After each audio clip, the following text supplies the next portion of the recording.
You only think you are, White Wolf. You only think you are. In fact, you were still late. It's just you kind of hallucinating, you know, looking for good things. Your subconscious is like, hey, maybe this one time. But it didn't actually happen. You know, I agree with you guys. I really do. I agree with you guys about the music. First of all, I'd love to have Venger back as the intro. And it's one of those things. Hang on. Is my voice a little quiet? I think that's better. I was messing with my gain knob earlier, and I, of course, am terrible with audio, so that, you know, set off a chain reaction of shite. But, yeah, I feel like the catalog here on this station has actually gotten worse since I've started using it, which that doesn't seem possible. They couldn't have possibly removed things from the lineup. I'm organizing some magnets before we get started here. I mean, you know, it's free. And maybe that's, you know, not confirmation bias. That's not what I'm thinking of. What's the one where it's like, you know, you've never heard of a band before in your life, and you feel like you've never heard them, and then you hear about the band, you hear one song where you become aware of them, and from that moment onward, it's like you hear them everywhere. Maybe it's kind of like that, where we've just, you know, we've been been doing this for, holy shit, these magnets are real strong. I'm like 6 inches away here, and I'm manipulating a magnet on my desktop. Ooh, all the science. Okay, let's stop doing that. Yeah, I've been thinking about some other options lately, though. I'm not sure exactly what I'll go with. There are a couple of bands I would actually like to license directly, but I feel like that would make me even more limited. I wish there was an easy option out there that was just like, hey, we make fucking amazing goddamn music, and you can license it from us, and it'll be fine. But all of the... Oh, these magnets are too strong. Okay, there we go. All the free options are about the same as this. It's a whole bunch of Harris Heller and like some instrumental Scandroid, and that's just what's available. I know there are some other things available. I need to put some time into sorting out my own playlist. But I'll tell you right now, finding time to do things that aren't immediately necessary, that particular time, those hours, those minutes are at a bit of a premium. We'll get there. Yeah, I thought so, Project Dark Fox. Like, the Scandroid came out of the playlist, so I do think that the playlist has actually gotten smaller, which is not great. Not great at all. Or Occam's Laser. So I'm gonna have to switch away from Pretzel. It has been a great resource for a while now. For like almost a year now. Pretzel has been a fantastic resource for having... Oh, the POV42, I missed your follow. Thank you so much for the follow. Right at the start of the stream, too. Welcome to the stream. Welcome to the Storm Chasers. Always a pleasure. Always a pleasure to have new people in chat. I don't know. I got these magnets. I got these 3mm wide magnets, and I don't remember what measure. Thunderhead stream, you may feel the urge to do the cha-cha. Everything's because he likes to slide it to the left, and then slide it to the right, and then hold it off screen entirely. Come on, Thunderhead, put it back on camera. It doesn't count if I'm not trying. That's a good philosophy for life, right? I wasn't trying. It doesn't count. It's me losing every race I've ever participated in. Welcome, by the way, to 99 bottles of snack paint time on the wall, 99 with bottles Thunderhead. of paint.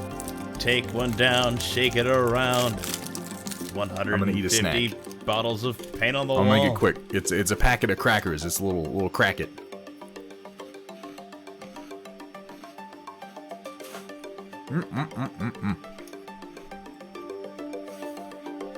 So yeah, the music sucks. We're gonna work on that. I think that's kind of a priority, because I'm starting to get annoyed by the music selection, too.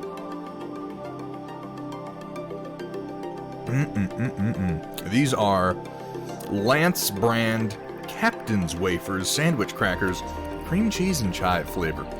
I don't know what makes them Captain's Wafers. I'm sure there's a story there. I could probably look it up. I don't think I care to.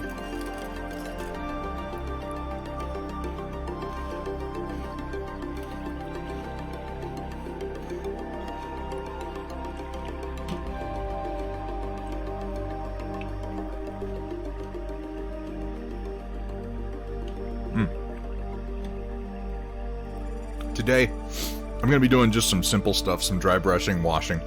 Nothing terribly complicated. But I'm going to go ahead and give some of this Rainy River Designs paint a try right here on stream today.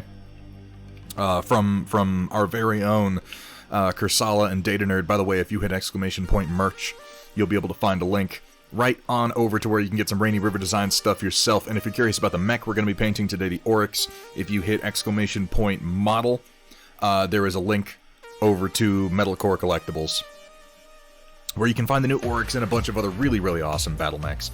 Yeah, but I'm going to be using this Burnt Plum, which is an interesting color that Kursala sent me, and I'm going to be using that as a mid-tone between Scale 75's Bloodfest Crimson and probably also Scale 75's Fuchsia. And I think today I'm just going to do some dry brushing, some washing, a little bit of hand touch-up, not much. I'm also going to be painting up these hex bases that I 3D printed, the one with the desert texture that is now up on Thingiverse for free. And between that, I'm probably going to be throwing down some base coats on a couple other Warcaster models I've got here. I don't really want to get into painting them today, I just kind of want to throw down their primary colors. So we're just going to have a nice, chill, relaxed painting session. I'm starting to get, like, I need a little bit more zen. I need a little bit more, like, meditative mindfulness in my life right now, just because I'm taking on a lot of different things and getting kind of scattered-brained. So we're gonna try to unscatter the brain. We're gonna try to go back to basics, you know? I'm gonna do something straightforward, something simple, not worry too much about the details, just have a good time. Not that I'm like, it's not like I panic when I'm painting other things. I'm just like, a little mentally exhausted. A little mentally exhausted. Pretzel has a premium service. I've never looked at their premium service. I can pay them money and they'll do... how much? How much money do they want? These vultures. Thunder Zen, exactly the type. Steel Rebel. $150 a year. Do they only take it in annual payments? Because honestly, $150 a year is... it's not bad. But you do have to, like, know that you're gonna use it for a year. I'll check that out after the stream. If it's... they've got monthly, is just probably a big savings. Probably a big savings if you do annual. I'll take a look at the monthly rate. Maybe we'll try it for a month and see if it alleviates the current spate of, like, oh, it's this song for the third time in one fucking stream. $15 a month? That's not terrible. That's not terrible. Unless I get, like, unless I just suddenly, utterly bottom out on subscriptions, then that's okay. You know? Unless I completely bottom out on subscriptions, then subs should pay for that. Easily. Yeah, I think we'll try it for 1 month and see how we like it. That's not a terrible idea. Steel Rebel, by the way, thank you for stopping in. Always good to see you, Steel Rebel. Looks like we already got that shout out. Guys, if you're not following Steel Rebel, if you weren't here last time when we finally managed to raid into her stream, which was a pleasure, please go give her a follow. She's a fantastic painter. She's a fantastic streamer. She does a lot of oil painting. Recently started her own OnlyFans, which I know what you're thinking. I know what you're thinking, but I'm telling you, this girl doesn't even have a face cam. Her OnlyFans is so that she can paint booby models. just not safe for Twitch 3D printed figures, as in butts and boobs. And I have to say, her painting is absolutely worth being there for. Not just for the butts and boobs, not by a long shot, but because holy crap, she does some amazing things with oils. And I applaud her use of OnlyFans, because that platform was not designed explicitly with pornography in mind. It was not. When they made OnlyFans, their intent was for that to be a more broad platform for all sorts of content that wasn't available other places. And it just turns out that most of what people wanted to do with that was porn. So, you know, here we are. Airflex, thank you so much for the sub. Subbing before bed, I appreciate that, Airflex. Really, the subscriptions, you guys... You've always made it so easy on me. You've always made it so easy on me. I feel like a lot of streamers out there have to like really kind of push to get those subs in, do like sub goals and things like that. I never have had to, and I've been able to take all the money that comes into the stream through subscriptions, through donations, and just turn it right back around into the stream. A good amount of it is tied up right now in doing upgrades to my game room, which I'm thinking this summer we should have that going, and I'm really excited to do that here on stream, to start integrating some more actual tabletop gaming. I think that's going to be a lot of fun. Hamburg Tech with the 500 bits. Hamburg, how are you doing today, man? Thank you so much.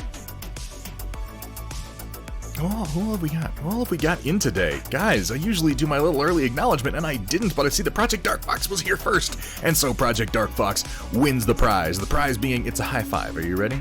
Here. Project Dark Fox, give me a high five. Oh, hold on. Smack. There we go. We high-fived each other. This is the magic of technology. This is the magic of the World Wide Web in the modern day. There's Metal Core Collectibles. There is Sumatha. We got Scud 24, Thunderhead, and Shoulders. No joke, I use Head and Shoulders. I do, it's a fine shampoo. Oh my gosh, my gosh. White Wolf, we already said hi, good to see you. There's Roland. Yeah, and I definitely agree, we do. I've messaged, it's called Blood Music, is the label that's, band that does Venger. Oh my god, I know it and I can't think of the name right now. It's like fucking, we used to play them all the time. It's a Carpenter Brute. It's somebody featuring Greta Link. She's the one who does the vocals for it. Anyway, I've messaged them a few times about being like, hey, can I license you to use that song? They just haven't responded to me. I don't know if they haven't gotten it or if they just looked at me and went, poof. Like, fuck this guy. I'd love to give them money to use it. I love that song. I'm gonna try pinging them again because they just haven't gotten back to me at this point, and I guess it's the least I can do is bug them a little bit, get to a point where they have to tell me to go fuck myself, right? That's gotta be worth something. There's Data Nerd, Hamburg Tech, of course, Riot Sister, good to see you, Sumatha, my friend, welcome into chat. There, of course, is O'Coral. What else we got? What else we got in here? This is a pretty good spread. This is a pretty good spread of folk. There's Pun Expected, good to see ya. And of course, Steal a Rebel. Steal a Rebel hanging out. Kind of glad I don't have music on mine. Well, you know, I need a little bit of supplementary something, Steela. I'm just not as interesting. What can I say? Yeah, she really does have an amazing stream. There's Datron Voltari and Colonel Matthew Steiner. You too, Riot Sister, you're getting your second shot on I'm getting my second shot on my birthday. That's kind of weird how that worked out. What's some good colors for alien nutsacks? Ladies and gentlemen, we have only the finest of discourse here at Thunderhead Studio.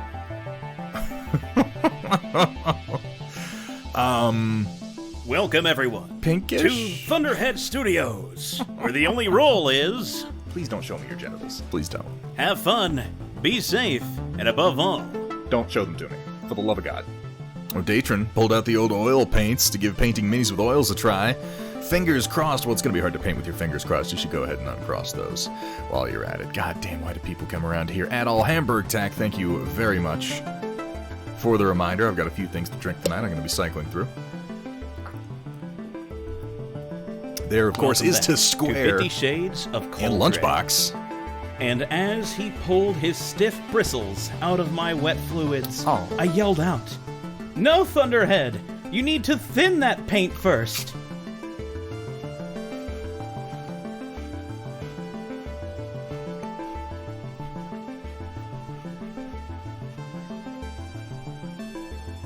I just got a couple crackers. I'm gonna eat my crackers. And we're gonna paint.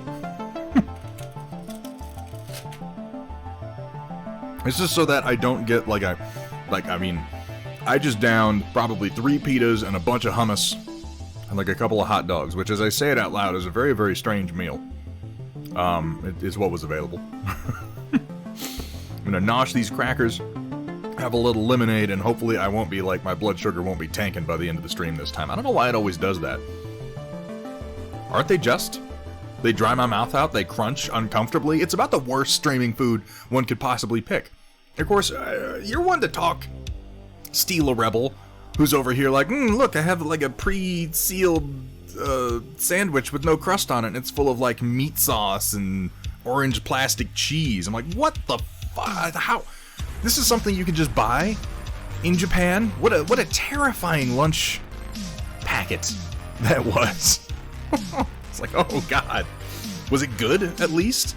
We have those over here, but they're all peanut butter and jelly. They're all sweet. They're not savory. I can't imagine buying a savory sandwich like that. You guys know the ones, the Uncrustables.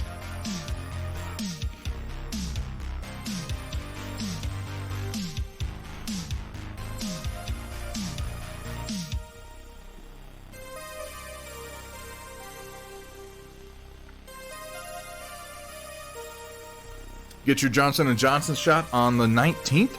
Roland, I'm glad to hear that. Glad to hear they got you finally scheduled for that, man.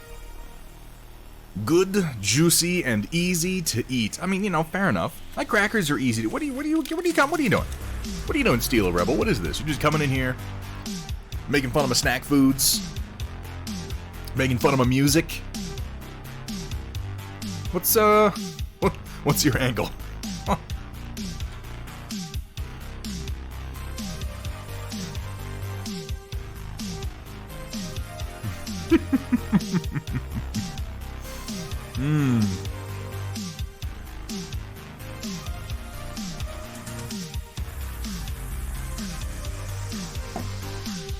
They're trying oils. It falls under the same category as a number of other stream upgrades I need to make right now, which is like, man, as soon as I have like a few hours that I can sit down and I'm just like, I have nothing to do right now, I can actually pick from my sort of backlog of projects. It's going to get done, but I'm starting to feel like that moment is fictional, and I might just have to schedule it, because I need to take the oils that I have and thin them and put them in bottles like Stila and like Wapelius do, because that's a great idea. That is a great idea. Hello, Gritty. How you doing? How are things? Came in right on my crackers. I mean, they are my crackers, and I value my crackers.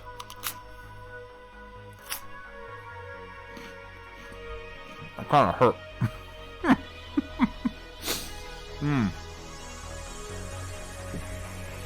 I just bit that at an angle, and it kind of sucked.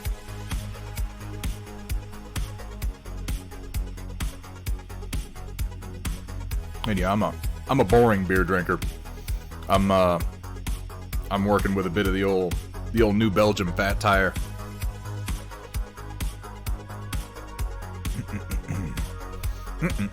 What's in the mason jar?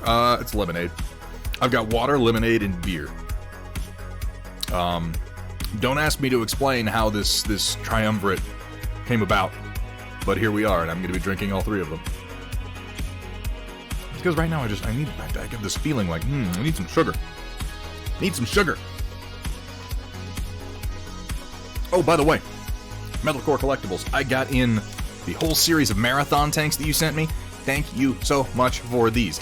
These are going to make possible the first groupings of the Thunderhead's Home for Wayward Paints sets. I'm working on getting some more brushes from Game Envy right now, but I have a couple, so we'll be able to send out like 2 kits.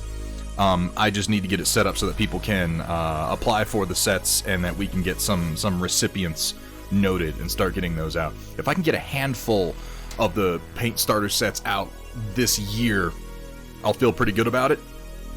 And then we can work on sort of stabilizing, streamlining that process over the next few months. Let me clean my glasses real quick, and then we can get started.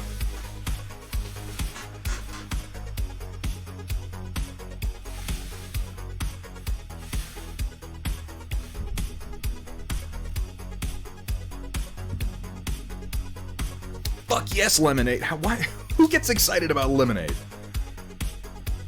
I mean, apparently Vergaderone, he's like, fucking lemonade. Oh man, I was kind of lukewarm on this stream. But then he was like, I'm drinking lemonade. And now I'm like, yeah. That's Vergaderone, apparently. That and limeade, he gets really excited for those two. Dude, I miss having a Sonic nearby, because, like, I wouldn't eat their fucking burgers, but I go there all the time and get their, like, their cherry limeades. Those things were so bitchin'. So bitchin'.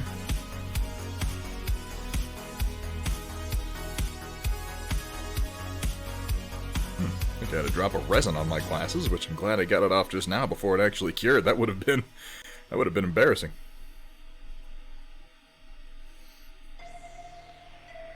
This is my life. I wind up with photosensitive resins and acrylic paints on my glasses.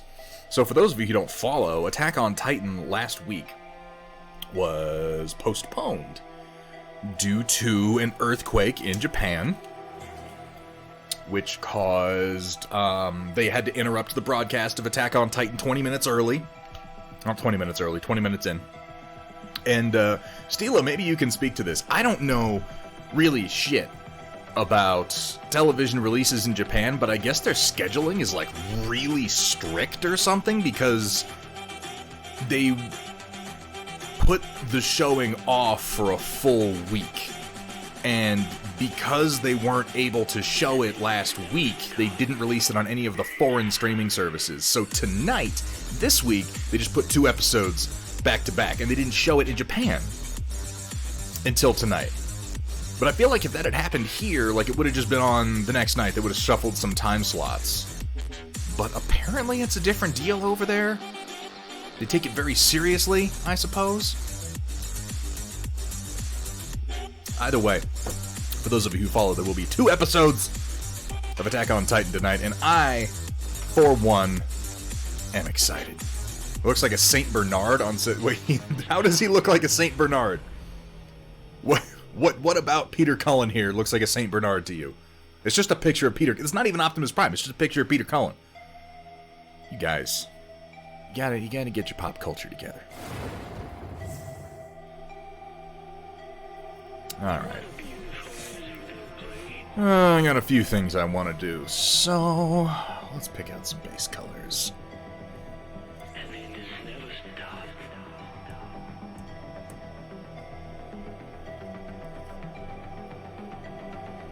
Heavy gold brown. I'm looking for, like, ochre. Heavy ochre, that's what I'm looking for. Totally looks like a dog's snoot. I'm not seeing it. I'm not seeing it. What you do is peel your lemons, leave them in a Tupperware container with a shitload of white sugar. Roll, and that's something we've started doing with our lemonade recently, and yeah, it works amazingly well. Amazingly well. Yeah, Riot Sister, you're over here just like, I don't know what Transformers is. That's what everybody hears. That's what everybody sees. By the way, wonderful to have you in at the start of the stream. Hello there. Pretty good, Sheza. Pretty decent. That seems fair, Riot Sister. I mean, really, if we're being totally honest, yeah, that seems like a reasonable reaction.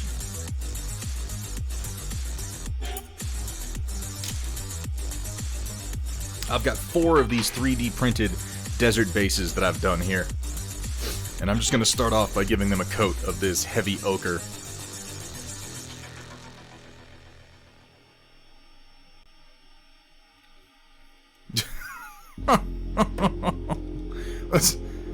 I'm not normally showering during your stream, Stila. I feel like you're misconstruing that piece of information. I shower after my stream.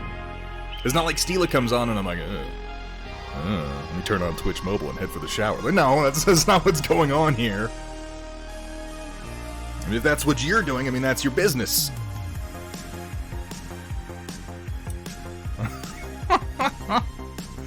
Yeah, that's on the OnlyFans. What the fuck?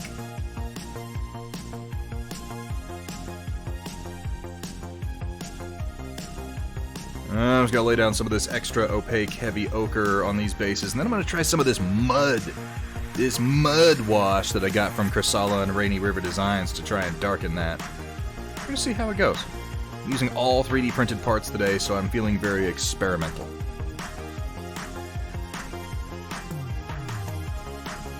I should have a glove on. If you anger the fox, you're gonna get stuffed in a box.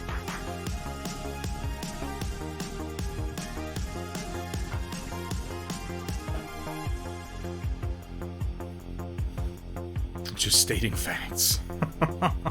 If you Well, don't enjoy respect your shower the cat, and have a beer you're for gonna get the bat. Yeah, I was doing it some before the stream. I'm going to do it again before I actually start using it. But for the moment, I just want to do a little... I didn't do a zenithal on anything today, I just primed black. I'm just kind of mixing up my usual go-to methods to see if I can't get some more dramatic shadows on my models by building all of my highlights straight from black. I haven't painted on straight black primer in probably over a year. And right now I just feel like doing something I don't normally do, so...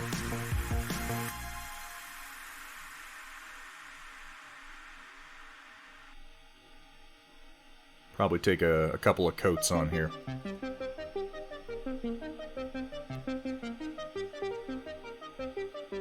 When watching Thunderhead stream, you may feel I am the on urge the camera. to do the cha-cha, because he likes to slide it to the left, are you talking and then about? slide it to the right, and then hold it off screen entirely. Come on, Thunderhead, put it back on camera.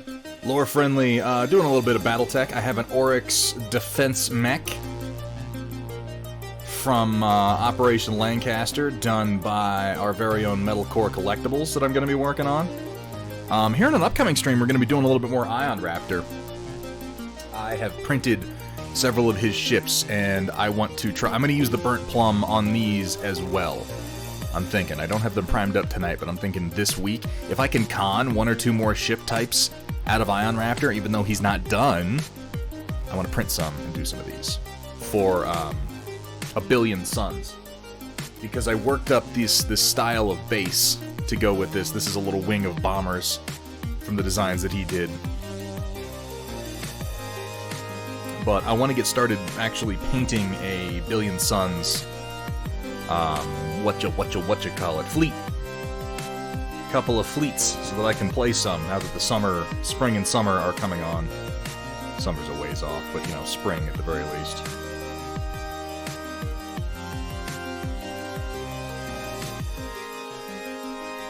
See, I'm not super worried about getting a complete coverage on this. I mostly want to get the low spots, which is where everything's pooling anyway, which is going to be fine. Because the plan is to wash some of that mud in there and then to dry brush my details back up.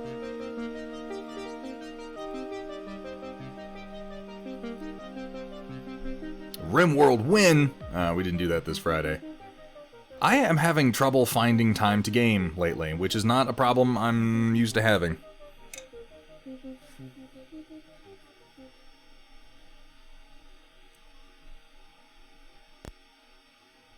Technically, it's on camera. Finally broke down order a printer. Ender 5 Pro should be here in a few days. Nice! Very nice. It's not breaking down, it's realizing how much you could be doing that you're not currently doing. You're gonna love your printer. I haven't used the Ender 5. I've had my eye on the Ender 5 Plus for a while, but it's one of those things where, like, you know how sometimes when you're doing online shopping, maybe this is just me, you'll have a thing and you're like, I want to get this, should I get it? And you contemplate it for a while and you land on, well, I'm going to put it in my wish list. And if it sits there for like a month and I still want to buy it, then I'll buy it. But if I haven't thought about it, then I won't.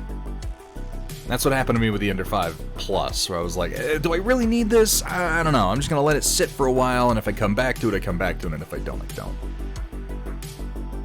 So far, I haven't, so I'm waiting for its equivalent to come out from maybe an Ender 5 Plus Pro, or a V2, or something from Elegoo now that they're doing FDM printers, something like that. How you doing, Amish Stig? Dude, Roland, I'd be legitimately down for that. I want to do some conventions. It's looking like 2022 is going to be the year when conventions become viable again. And I would love to partake in some once everybody's feeling better about it. Once everybody's feeling safer, once enough people have been vaccinated that, you know, we're all taking sensible precautions, but we're not as worried. That'll be nice. Let that dry for a few. Probably do another coat and then wash some of that mud in there. And we all win the lottery, because, like, monies, yeah, you're not wrong. It's that's going to be a problem for a lot of people here in the near future when we're all kind of like, oh, we can do things again. We're all so quite poor. That'll be fun. Yeah, Roland, they already have. The Elegoo Neptune 2 is a viable replacement for the Ender 3. I think. Everything I've heard says it's a viable replacement for the Ender 3. I haven't used it myself yet. I'm waiting. I am waiting. Joke's on you, I was already poor. That's my secret, cat. I'm always poor. And yeah, I'd love to do Adepticon. I'd love to do Adepticon. I'd love to do the Las Vegas Open. I'd love to do Gen Con. I would love to do... There are a number of conventions in Denver that are easy for me to get to. I'd like to go hit up PAX South again. There are a couple of conventions in San Antonio I'd love to go to just so that I can see some of my old friends from down there again. Should really convince the library I work for to buy a better 3D printer. They buy old maker bots. Yeah, they should buy ones that aren't... you know? Yeah.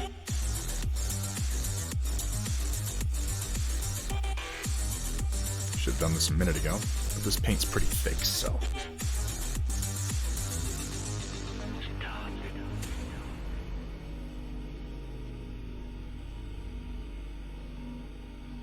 We're going to be doing some real sloppy painting today, so I'm putting a little bit of... Scale 75 Bloodfest Crimson. You could just go ahead and glorb that paint on anywhere. It's not like we're trying to get inside the lines or anything. Giving it a good shake.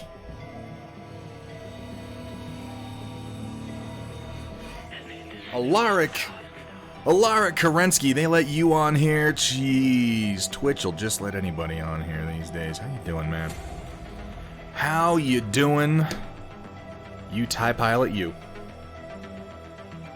So what I'm doing is I'm just putting the 3 paints that I intend to use, which are Bloodfest Crimson, some of this Rainy River Designs Burnt Plum, and a little bit of Scale 75 Fuchsia onto a white porcelain tile.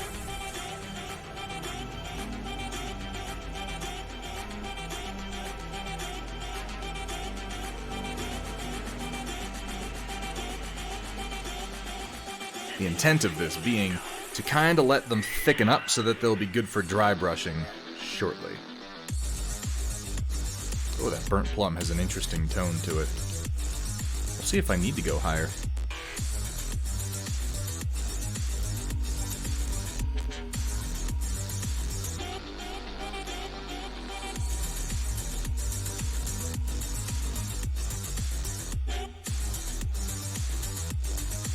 Planning on Gen Con 2022? Yeah, I'm into that. That, and I mean, like, I started doing this whole terrain design thing with the explicit intent of making good con terrain, and I haven't been to... I've been to one convention with my terrain. One convention. It was here. It was Genghis Khan over in Denver. It was in February of 2020, right before people were like, oh, maybe we should be locking down. And I managed to use my map terrain, because that's all that I had at the time. I had a little bit of map terrain. Some hills and like forward base. I think I had a drop ship that I had printed out. And we managed to use it one freaking time. And it was fun and everybody enjoyed it. And then everybody, you know, disappeared into their fucking basements. And here we are. Over a year later. Isn't it, Vergataron? Yeah, Genghis Khan. I agree. It's a pretty solid gaming con. Roland, you can modify my files to your heart's content. The only thing I ask is that if you do modify my files, you do not distribute the modified versions. That's the only thing that I ask. Unless it's a free file. I set all of my licenses on Thingiverse to, like, no derivatives. If you modify some of my files and want to share it with your friends, like, just use common sense, you know? I don't want modified things based on stuff that I've made circulating widely, because that sort of implies... It's just that I do have a brand now. And if it's like, oh, it's a Thunderhead thing, but it's not something that I made, like, I can't speak to the quality of it. And it's just something I'd like to avoid, if at all possible. Still want to do Adepticon with all you fine people? Fuck yeah, I want to do TwitchCon. Honestly, I would love to do TwitchCon. Hang out with all the Twitchy people. Seems like fun to me. Do one more quick coat on these of my heavy ochre. So I think that's all it'll need to get a good coloration.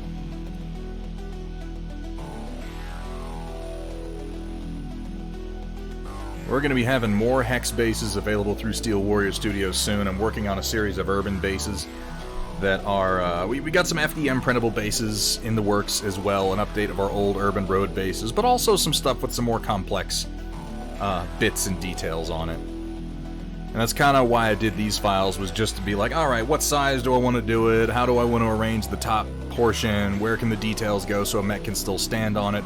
And I've got a decent template worked out. These bases, by the way, fairly simple bases, are now available on Thingiverse. If you're interested in just downloading and printing some for yourself, they are pre-supported using a method that I have had success with. I know some people have trouble supporting bases. You end up with flattened edges and stuff like that. Have not had any issue with the pre-supports. But if you're interested in having some of these yourself, head on over to Thingiverse onto my profile and give them a download. And if you use them, please do post pictures of them. I can't thank people enough for doing that. It's a funny sort of thing when you make files. Because, you know, from the file consumer's point of view, it's like, guy made files. I download, I use them, I'm happy. The best thing you can do for us as makers is please post pictures so other people can see what you've done. Because I'll tell you, once you start making your own files, it becomes a lot more complicated finding time to then paint and take glamour shots and Cyber Knights, Metal Core Collectibles knows what I'm talking about. Of course, he does all his own painting and promo shots, and they're lovely.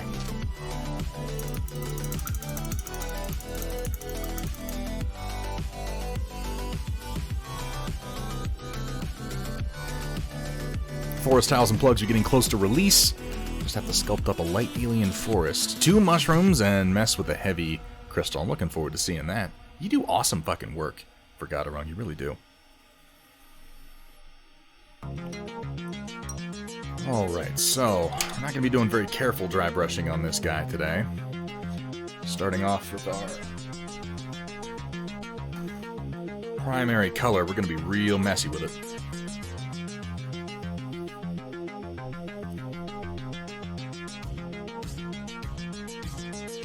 There's something about Canopian catgirls that give me that warm, fuzzy feeling. Maybe it's just my allergies. We'll see what we can do. I'm just going to dry brush all my primary colors on here and then come back in and hand detail afterwards. That's the closest thing I have to a plan right now, so let's just get going.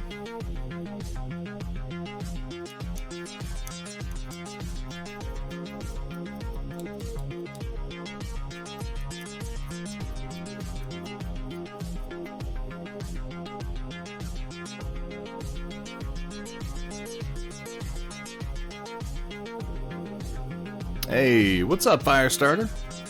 How you doing, buddy? Always good to see you. I can go heavier than that. Romeo Void, always a pleasure. Hope you're having a good day, too. I have to support this a little bit because I only pinned it in one spot, which, if I'm doing dry brushing, is a little foolish because you want that extra support, but... What do you think I am here, some kind of pro?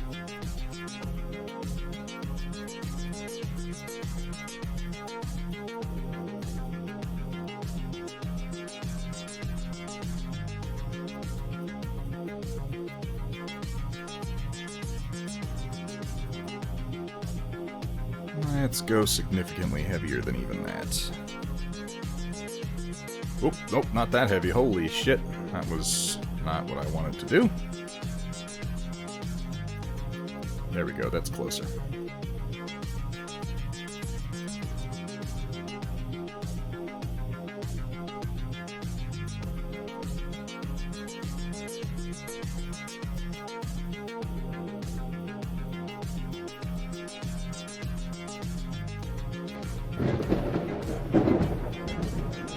Higzilla.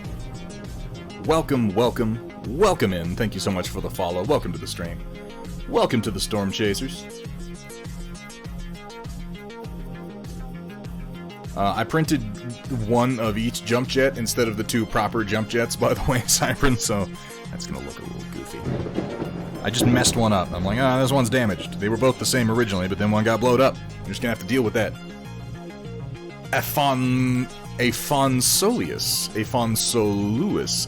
Afonso Lewis. I'm not sure. Here at Thunderhead Afonso, Studios, thank you so much for the follow. It's okay to be sloppy. Bonus points if it's white paint. I'm a little, I cringe a little every time we play that one.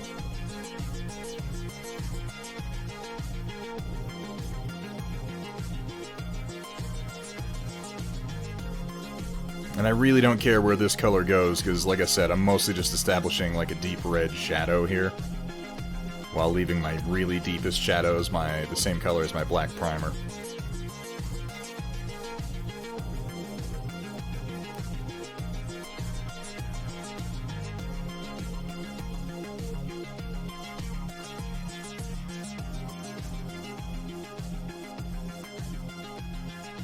So glorbing is in fact the goal.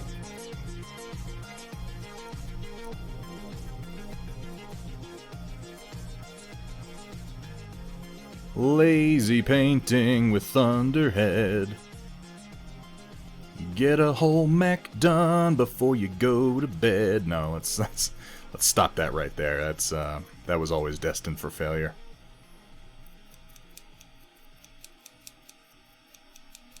I'm not even looking. Ooh, this is weird. I'm looking at the screen while I do this. This could almost work. No, it's not. That's crazy. I'm just not using it right now, Kursala, because I don't really care about the softness of the bristles for this step. I'm going to switch to the ELF brush for the other colors.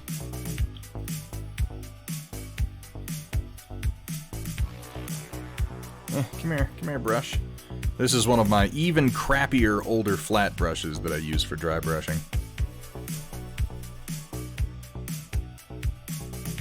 What's the plan for the livery? Sumitha, so far, the plan for the livery is to put down this color, highlight up to my next few colors that I have picked out, and then decide what the hell else I'm gonna do with it. There is no real plan here today.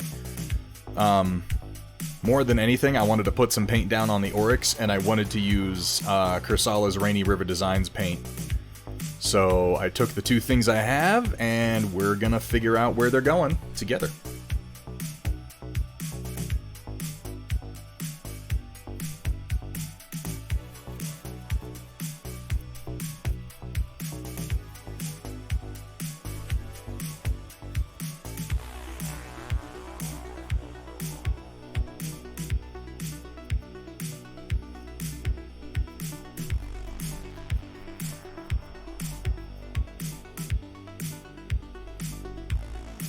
Unpack the Thunderhead mug from Rainy River Designs. It looks awesome. Thank you so much for saying so, We're the Gamers. Even crappier, no way! No way! You'll fit right in here, Higzilla.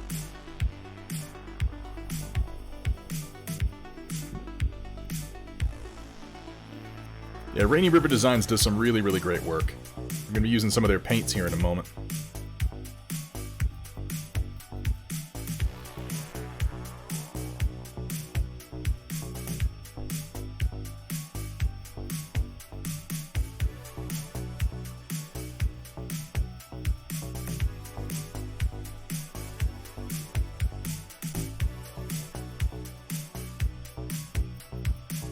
I'm thinking yellow.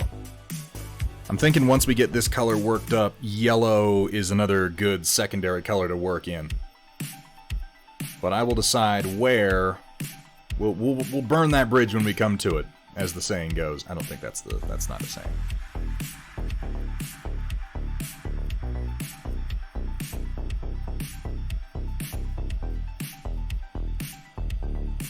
I finished my Warcaster minis. Romeo Void. Not yet. I will take a second, though, and show. This is the one we were working on Thursday.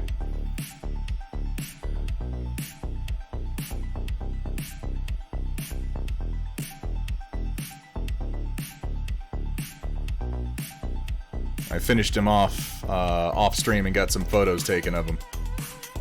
But I'm pretty happy with this color scheme. At a certain point, I stopped myself because I was like, remember, I'm making an army here, so stop at what we would consider to be tabletop quality. Which is what I did, and I worked up a decent pattern for getting this done. I'm going to be doing this also on my Warjacks. I like this combination of colors. And really, thank you very much, Sumitha, for helping me decide where the various red panels were going to go. Because I think that worked out particularly well. And I put on Frank Klepacki and the Tiberian Suns Command & Conquer remix to finish off painting this guy. So I was here, like, painting, and I was like, yeah, no mercy. Mercy is for the weak in the name of Cain. It was a good time. It was a good time. It was nerdy as all fuck. Everybody's tabletop quality is different, Data Nerd.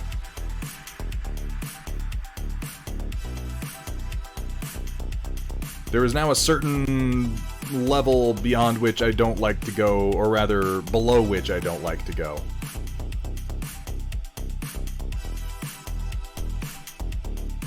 I didn't do a great job pinning this, so I'm supporting it quite a lot with my fingers as I work in an effort not to break it off of the single pin job that I did, because it's only really supported by one glue joint down at the ankle. If I break it off anyway, I'll just re-glue it. But I am trying to avoid it, if at all possible.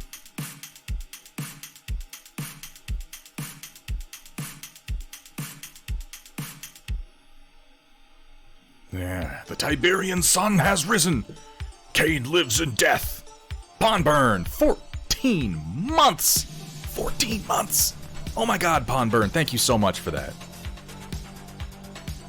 It has always been a pleasure having you here in the stream. You have been with us just about since the beginning. And I am glad that over a year later, you still find yourself coming back. That means a lot, man. It really does. The POV. Oh, you got one of these Oryxes done? POV. Do you feel like sharing it? Because we do a bit at the end of every stream called the Storm Report, where people can share their minis, their work, their art, whatever it is you're working on, with the rest of the stream. And it's really easy to participate in. All you got to do is jump over to the Thunderhead Studio Discord, get your tag, go into the Storm Report channel, and post up to 2 pictures that you'd like us to take a look at. And if you've got one of these Oryxes done, I would love to see what you did with it. I really, really would. Oh my god, White Wolf. 12 months of foxes, something, painted foxes, I don't know. Thank you so much for that, White Wolf. And Project Dark Fox with the 13. A lot of big numbers. A lot of big numbers today. Dragging ass, lacking creative energy, please send help and chocolate. What if help comes in the form of chocolate? Does it count if we just send the one thing? Pond burn! With 300 bits coming in. Oh my god. Pond burn, how are you, man? How are things?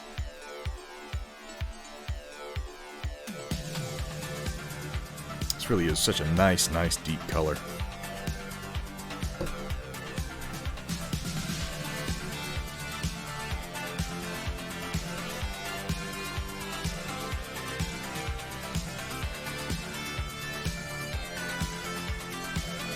Friendship drive charging. Been playing a bit of that Elite Dangerous, huh?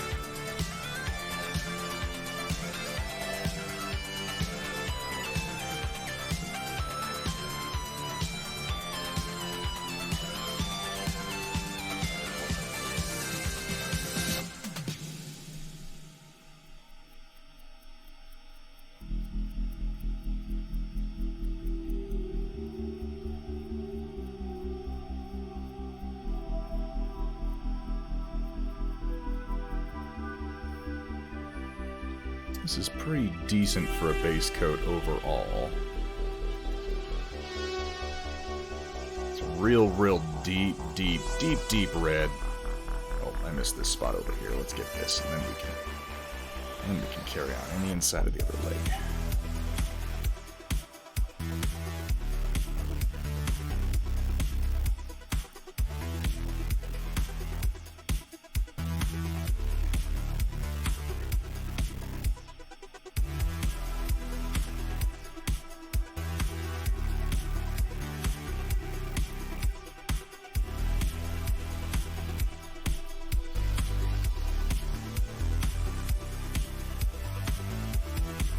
$51 jumps today alone, my god.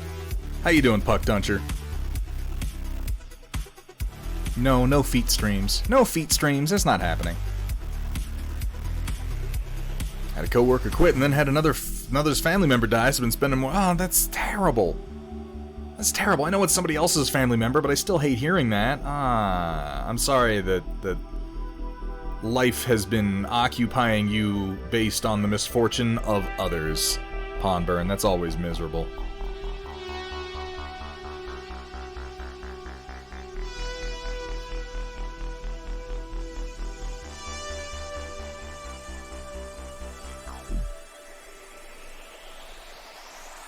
Yeah, Kursala, dude, you can dry brush an entire mini.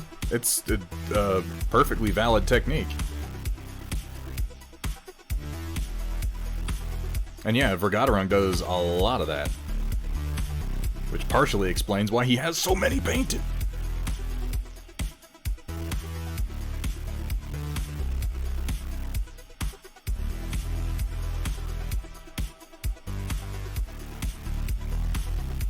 That seems like a reasonable overall deep shade. Let's see what we can do with a brighter color.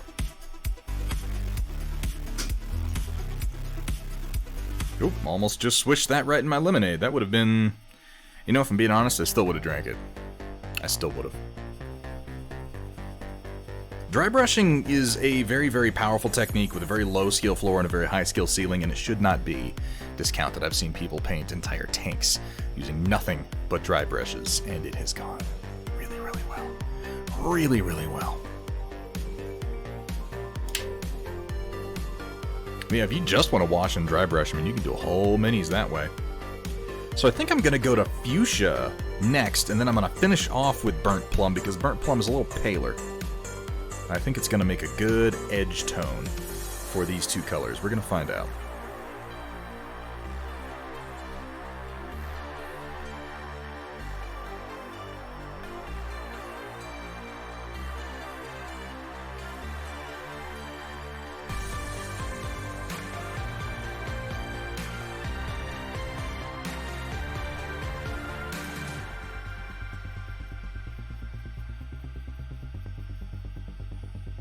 Now, I don't want to overdo it with this second round, but I do want to get a significant amount of coverage while leaving my deepest color mostly towards the center of panels.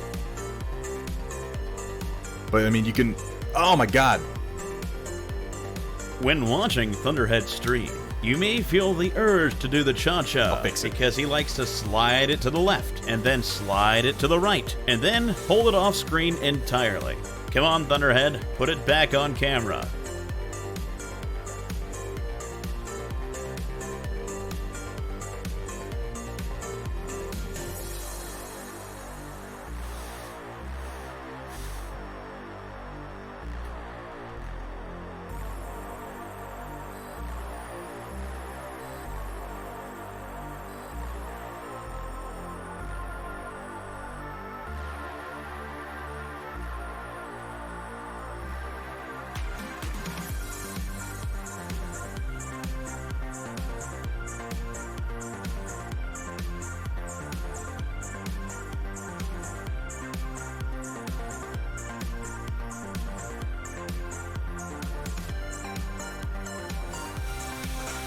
You know, when I thought I was doing so well, I changed one of my cables and I was starting to think like, oh, maybe that was the problem because it actually stopped doing it, and then boom.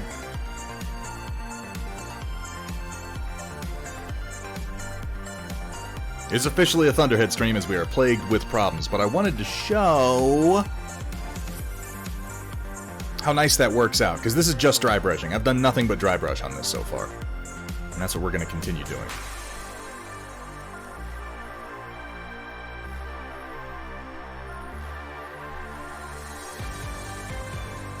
Yeah, the moment that my confidence starts to show, the moment that I'm like, hey, maybe I do know what I'm doing, life is like, lol, nope.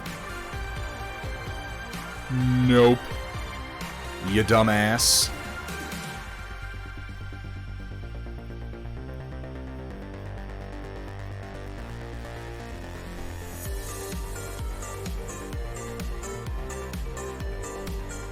Hey, Gus Schultz, good to see you.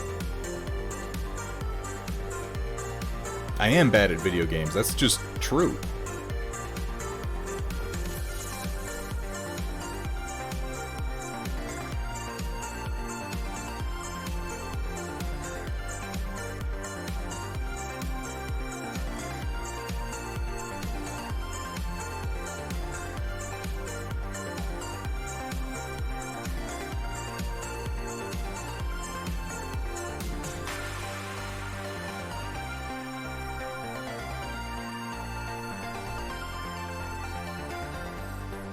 So Pawnburn, this is fuchsia. The burnt plum is going to be coming up next because it's a little paler, and I think it's going to make a good highlight for this. So far I've used Scale 75's Bloodfest Crimson, followed by Scale 75's Fuchsia. And the third color I'm going to use in this little triumvirate is going to be Rainy River Designs Burnt Plum.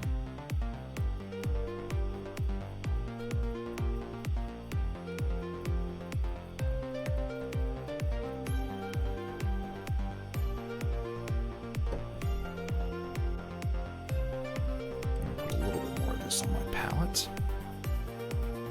Almost feels like you're wiping lipstick all over the mech. Maybe I am. Maybe I'm just messing with you. Maybe this is like CoverGirl brand. I am using a makeup brush after all. It could be.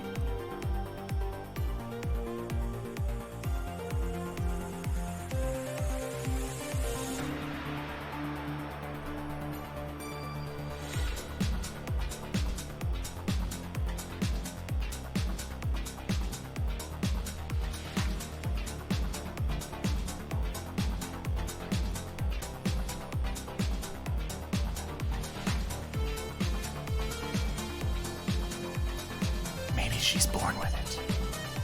Maybe it's Metal Core Collectibles.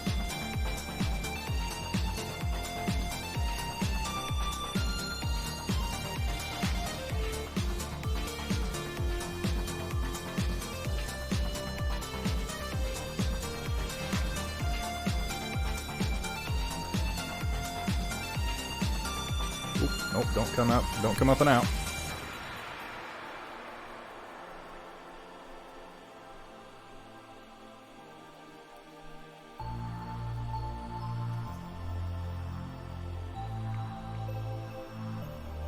Hey, Ion Raptor, how you doing? We're just talking about you. At least I was. I want more ships, Ion Raptor. I want more ships. I think I'm gonna do a stream this week where I paint up some of your ships. And I want something more to work on than the bomber and the gunships that you've given me so far. And I'd be happy to work up some larger bases for your bigger ships as well. I just need some dimensions on those. We just need to talk about where the peg hole placement winds up being.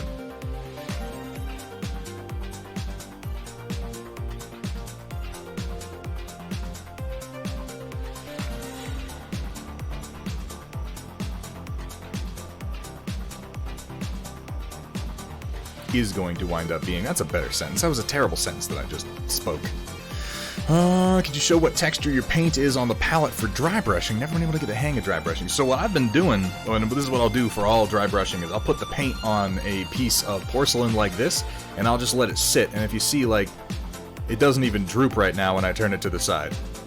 Because I'm just letting it sit and thicken. And you can kind of tell that it's gotten pretty goopy, pretty glorpy, and that's about where you want it to be. You can dry brush with thinner paint, but I find that this dried out, if you will, for dry brushing works particularly well. It can get a little bit chalky if you're not careful.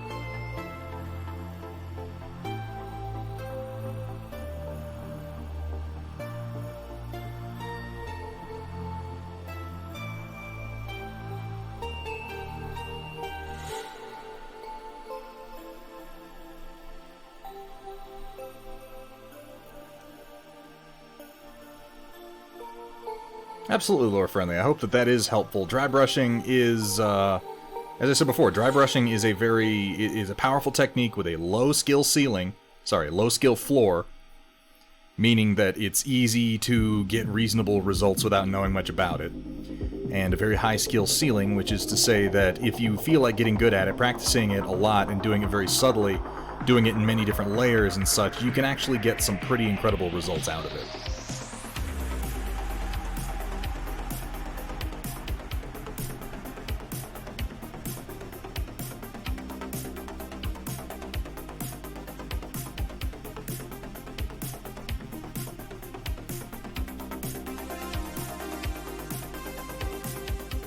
But yeah, if I'm going to be doing any dry brushing with a standard paint, I'll usually put that paint on a piece of porcelain to let it thicken for at least like 5 to 10 minutes before I start. Another good thing you can do is if you wear a glove like this, you can also use the texture of your skin. This is a very fine texture to it, but if you want to test your brush, rub it on there, you should only be picking up the texture of the glove and not leaving streaks. Like you can see there's some streaks over here. This was too wet. This is just about right.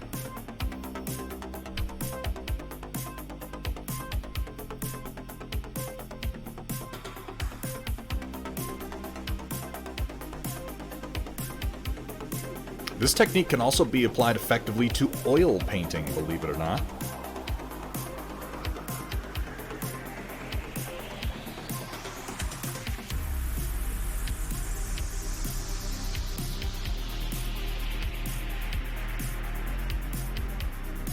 It's not exactly the same in that case, but what you're actually doing with the brush is very, very similar. Something that I plan to explore more of later on.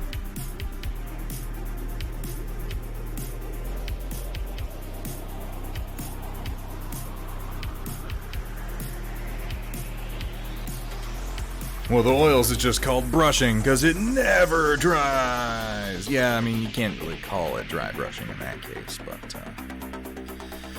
but you know, it does dry eventually, to be fair.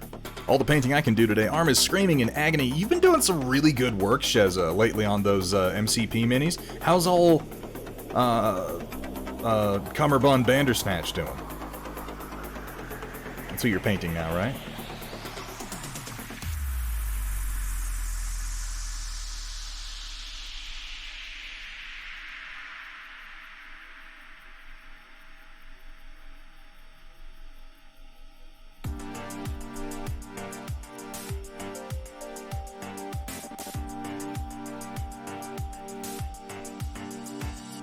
Moist brushing. Just getting into Battletech, enjoying Alpha Strike, been playing with a friend's mechs, trying to decide what direction to go in first. Interesting, Higzilla. Well, first of all, welcome to the game. It's a very old game. You can do almost anything you want in this game, which is one of the things I like about it. What do you mean as far as what direction to go in? Are you thinking like, you getting started painting? You're not sure what mechs to do? I'd be curious to know what your experience has been so far. I will tell you that this community right here, the Thunderhead Studio paint community here on Twitch and on Discord, is one of the best places you can be for learning about Battletech. We have some incredibly knowledgeable Battletech lore masters. We have a number of people who do their own 3D printing or do 3D printing on commission. We have terrain makers, we have mech designers, we have expert painters, we have newbie painters, we have paint help channels, we have paint help programs. This is honestly like I don't mean to sound arrogant when I say it. I look at this community as it is right now and I think, God, I wish I had this when I got started painting. It would have been an incredibly helpful resource to me, and it just makes me incredibly proud the way you guys have sort of formed into such an amazing little artistic commune. It makes me proud to be a part of it.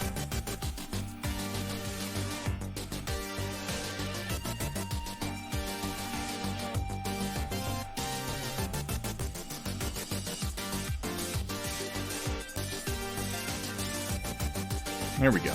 So that's our second level of dry brushing, I think pretty well done. Now we're going to try some of this burnt plum and see where it takes us. Well, too bad, Roland. You're a communist now. Steel Rebel is back in. I hope you had fun drinking and showering. I know I always do. He's in the storm report. Good. I'm looking forward to seeing it, Sheza. Yeah, give your arm some rest. Barnburn, thank you, because I have the worst posture. I have just the worst posture, you guys. Plus, there are pop culture rants. Those are fun. You guys want to talk about Star Trek? I admit, I kind of want to talk about Star Trek.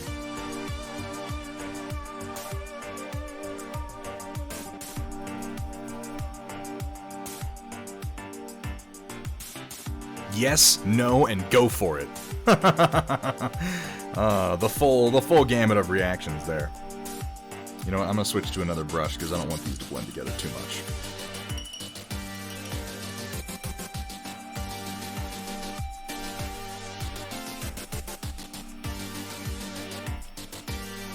I am about to rewatch Star Trek The Motion Picture. Because I have not watched Star Trek The Motion Picture since I was about 22. And I realized at this point in my life, after reviewing a plot synopsis that I read online, that I was then too young to appreciate Star Trek The Motion Picture. And I have this negative memory of it. And I think that for the most part, the critiques I have of it were not invalid. It's slow, it's boring, it's very high concept. I don't know that that's a bad thing, though. I think I just maybe was not in a position to really appreciate it at the time.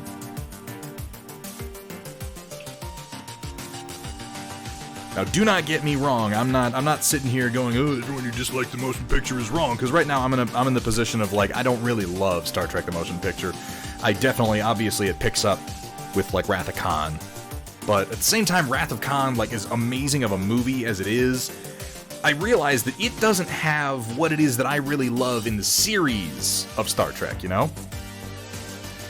I realized that, like, my favorite episodes of The Next Generation are about as far removed as you can get from episodes like, or not episodes, movies like Wrath of Khan. And I want to give the motion picture another try. Alright, so this that I am about to put down, this is some of Rainy River Design's Burnt Plum. I'm going to see how this goes. I need another.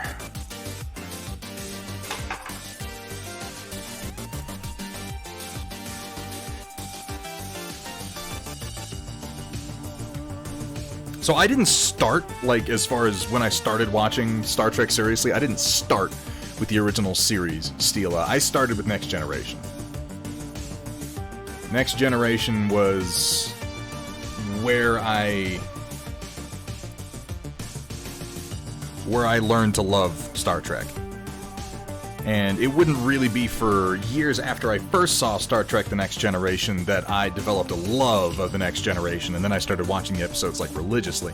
And then I got into Deep Space Nine, and then I went back and I rewatched the original series and came to appreciate what it was bringing to the table. Stila, have you watched Star Trek Returns with Vince Mignogna? I don't know how to pronounce his name. Because I thought that was pretty excellent.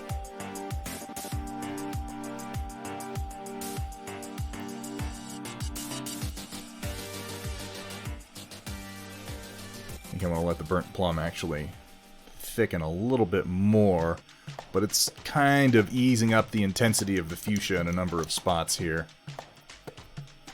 It's a subtle shift, I think a worthwhile one.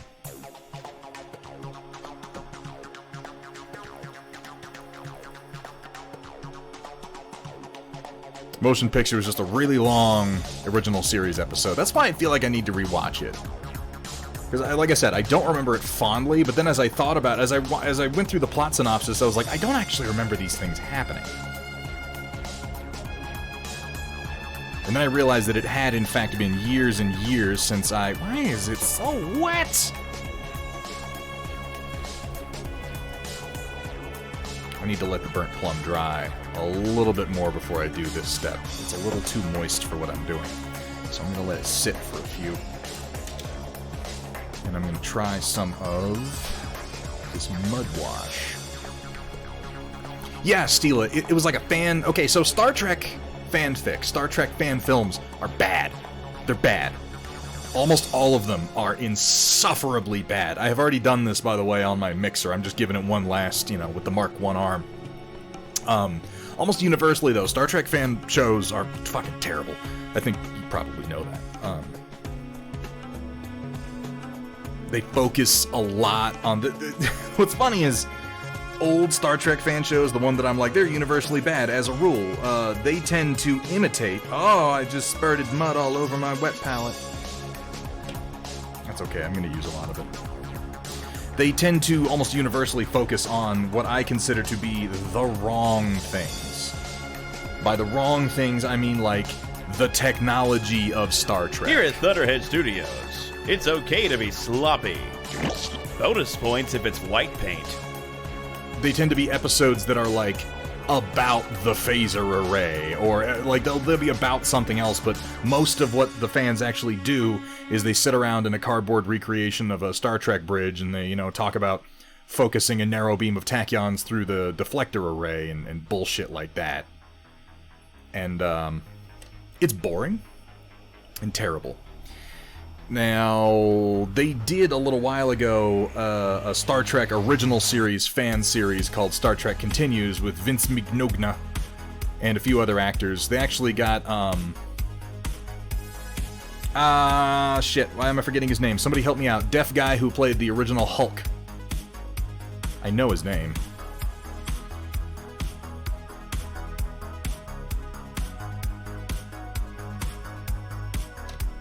They got him to play Lou Ferrigno, thank you. They got Lou Ferrigno to play an Orion slaver. And it's excellently written. It's really, really excellently written. It's my understanding that a couple of the guys associated with it kind of got caught being creepers later on, which is always sad, but for what it's worth, the actual writing they did was phenomenal. It was very original series-y, and they got some really good performances out of a few actors who were, in my opinion, doing more than just imitating. They weren't just doing, like a Kirk impression. Vince actually did a pretty solid recreation of Kirk as a character, because I think people forget that James T. Kirk, he has this reputation in pop culture of being, oh, he was a ladies' man, oh, he was always banging alien space princesses, oh, he was a wild card, oh, he was a bad captain. He wasn't. He really wasn't. He slept with a couple alien ladies, usually under duress or due to some extenuating circumstance, and he was a fantastic captain. Mañana, is that actually how it's pronounced? I hope that's actually how it's pronounced. But yeah, Sumitha, exactly. You need the technology to support, and that's what they miss, is that the original Star Trek, the technology supported the story. The story came first, and then they were like, what do we do about this thing? And they'd go, I don't know, we've got the X device to deal with it. That's why the transporter existed. But the fan series get it mixed up, and they use the story to service the technology, and it's boring as shit, and these guys never had that problem. But yeah, Stila, it's worth checking out if you're into the original series. But that said, I need to rewatch the motion picture, and I want to go back and do a full rewatch of The Next Generation, because I got into a conversation, part of it was on Stila Rebel stream the other day, about favorite episodes of The Next Generation, and I was just thinking about some of them, like the Drumhead. Oh, it's such a good episode. Best of Both Worlds, where Picard gets taken by the Borg. Not even for the Picard storyline, but for the Riker storyline in that one. It's so good. It's so good. Yesterday's Enterprise, so good. But I need to refresh myself on the series in general.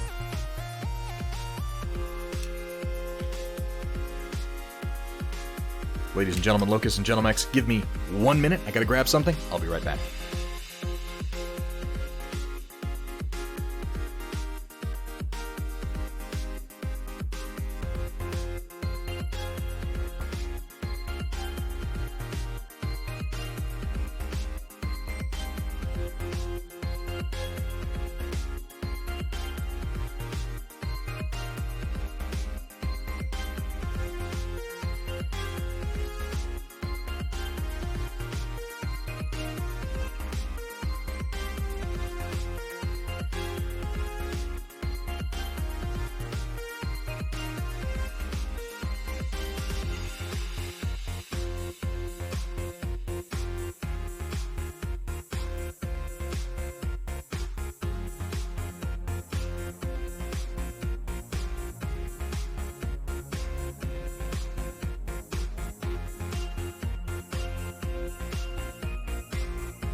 There we go. I saw someone mention, as I was on my way out the room, I saw somebody mention Red Letter Media, and I wanted to address that because it's Red Letter Media that got me started on this current spate of Star Trek re-interest. I don't watch a lot of Red Letter Media. I saw they got those Mr. Plinkett reviews that they do, which are pretty funny. I always thought they were a bit much, but they're funny.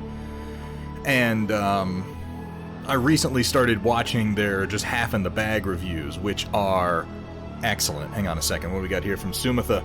Brought up one of the things I tried really hard to accomplish with Operation Lancaster, keeping the story parts of the project truly focused on the story. Yeah, it's easy in sci-fi to get lost in the nonsense science. It's very, very easy. Also, no need to drag the specifics of the tech into the story any more than absolutely necessary. Exactly. People get lost in it. Fan fiction writers seem to forget this simple aspect of. I think it's because a lot of fan fiction writers. This is going to sound mean, but I think that you're going to agree with me, and I don't mean this to apply to everybody, obviously. It's just that a lot of fan fiction writers are bad at writing.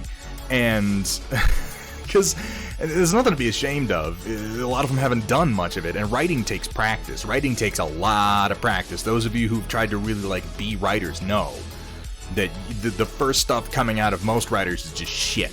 And you gotta practice and practice and practice and read and read and read and do more and more and more and get lots of critique, and eventually you're gonna make something really good.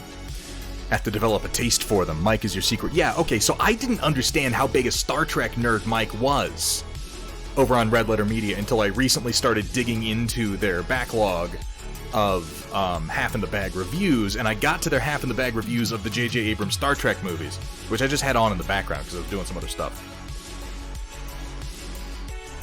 Mike is a huge Star Trek nerd. Oh my god, is he a Star... he puts me to shame with his encyclopedic knowledge of Star Trek. And I thought that was pretty interesting. I particularly found that I really, really agreed with a lot of what he said about the new Trek. Specifically, J.J. Abrams' first one, Star Trek, was like, get the fuck out of here. Star Trek Into Darkness was like, why do you keep doing this to us? Why is this still a thing? And then Star Trek Beyond, I found myself pleasantly surprised by. I really enjoyed Star Trek Beyond, which is sad because apparently we're not going to get anything more along that line. And it was then that I discovered he had a series of other reviews of Star Trek, and it was watching his review of Star Trek the Motion Picture last night. No, not last night. It would have been about 2 nights ago. And I was like, that's when it struck me. I was like, I should rewatch this movie. Because I remember I think, too young. I was just too damn young to get it. And I think it bears rewatching. You know, I've spent more time watching dumber things than that, even if it turns out to be the worst possible scenario. I haven't watched I saw he has a bunch of ones where him and what's-his-name, the guy who plays the physical incarnation of Mr. Plinkett, do reviews of Star Trek The Next Gen episodes. I want to watch those because I'm very, very curious what he has to say about wow, I want to know what his favorite episodes of The Next Gen are, and it seems like that's what those are focused on. And I think I'm going to be watching those over the next few days. Rich Evans, thank you, Steela. I haven't watched Lower Decks. Nurgle, Plague Father, welcome, welcome, welcome in. Yeah, Into Darkness. Yeah, but here's the thing, Benedict Cumberbatch in Into Darkness, he just played generic bad guy. And Mike articulated it better than I ever could have. It's just a question of, it's not even like he's a bad villain. It's just, that's not Khan. At all. Why was he Khan? Why did they pull that bullshit where they were like, oh, the bad guy's not Khan. Oh, he's called something else, but really he is Khan. Like...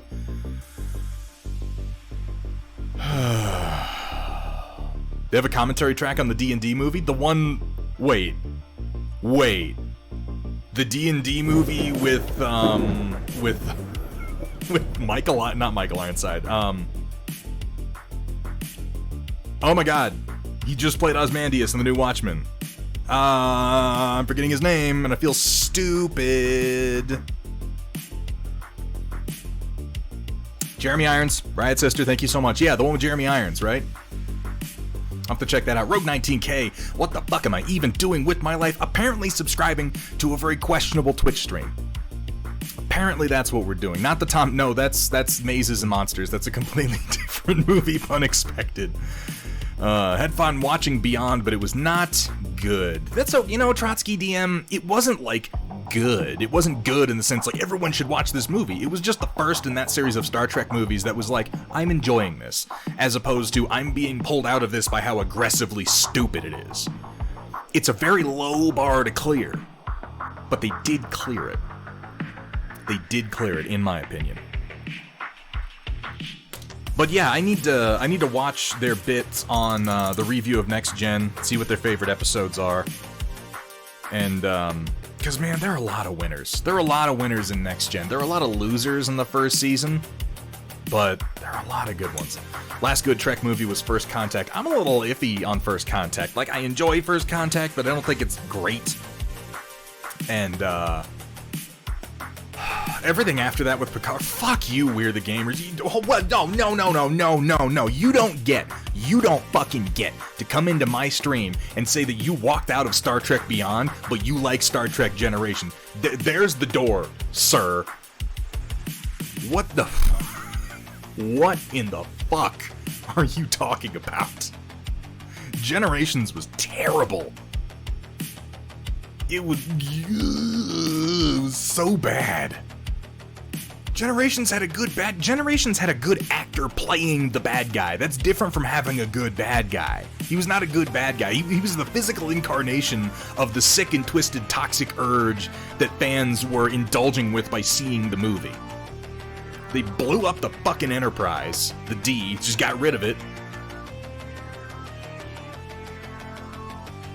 I did not like Generations. Generations was dumb. Beyond blew up the Enterprise in 3 minutes and expected me to believe Kirk beat them with sticks. I don't think there was anything wrong with that. They didn't blow up the Enterprise because they had wildly superior technology. They blew up the Enterprise because they had a swarm of teeny tiny ships that the Enterprise was not capable of dealing with individually. They did that in... He mentions it in the review. They did that in Voyager also. It's legit. I don't think there's anything particularly wrong with that. I am going to lighten the burnt plum because it's a little bit close.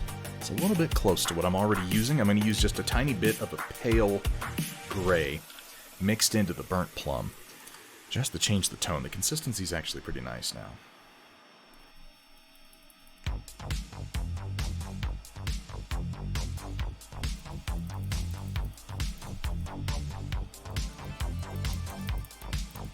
Yeah, that's going to be closer to what I want to do for my highlights. Let's see.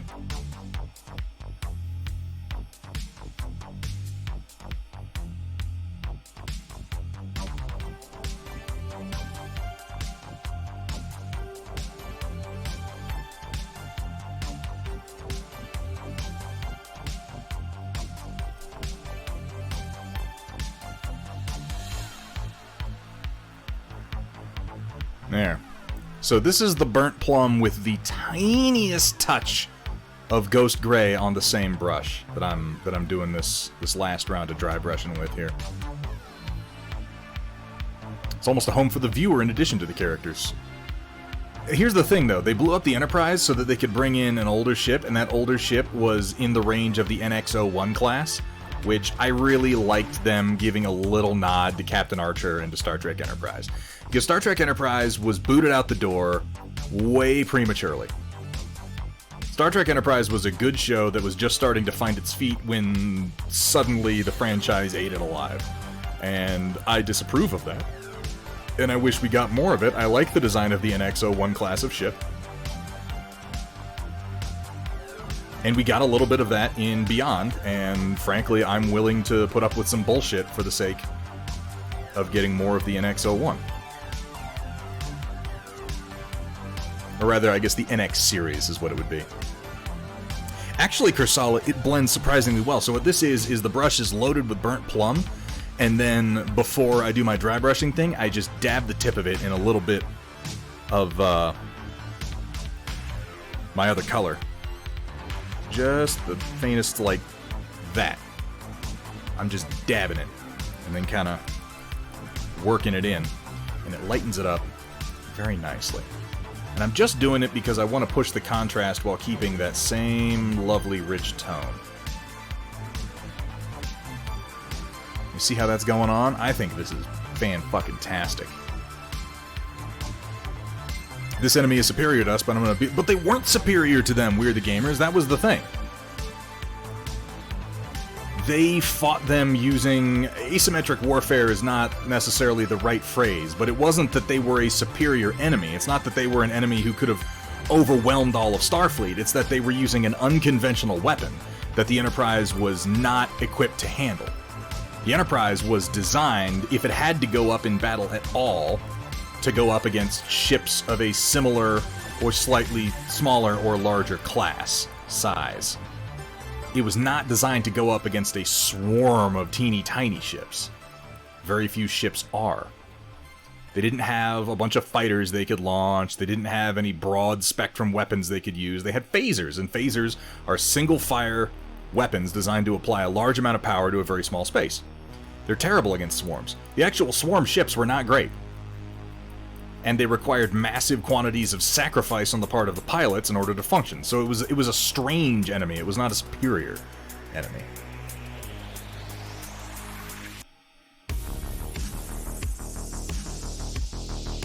No, but that's the thing, Greg. Is not superior because if they were prepared for that attack, if there were multiple ships, if they had modified their weaponry to be effective against that, like the actual power level of the Enterprise was more than capable of dealing with those ships. It's not like they had... If they showed up in a big ship and they were like, we have better shields and better weapons and we beat you in a stand-up fight, then yes, they have better technology. But again, their method of warfare required massive quantities of sacrifice. They lost a lot of pilots getting in with all those ships in order to board. I don't think you're being fair, Greg.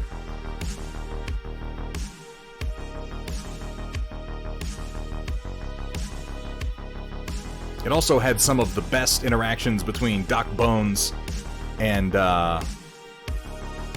new Spock, which is enough for me to forgive quite a lot, really. Alright.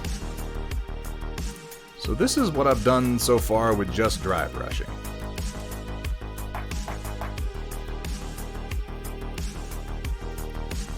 Just dry brushing, and this has been Scale 75's Bloodfest Crimson, followed by Scale 75's Fuchsia, followed by Rainy River Designs Burnt Plum with just a touch of Ghost Gray. Steel Rebel, it is a makeup brush. This is an ELF contour brush, and this is my favorite dry brush on the Citadel.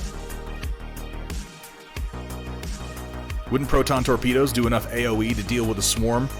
I think they use them. It would do a good amount of damage, but not with that many ships.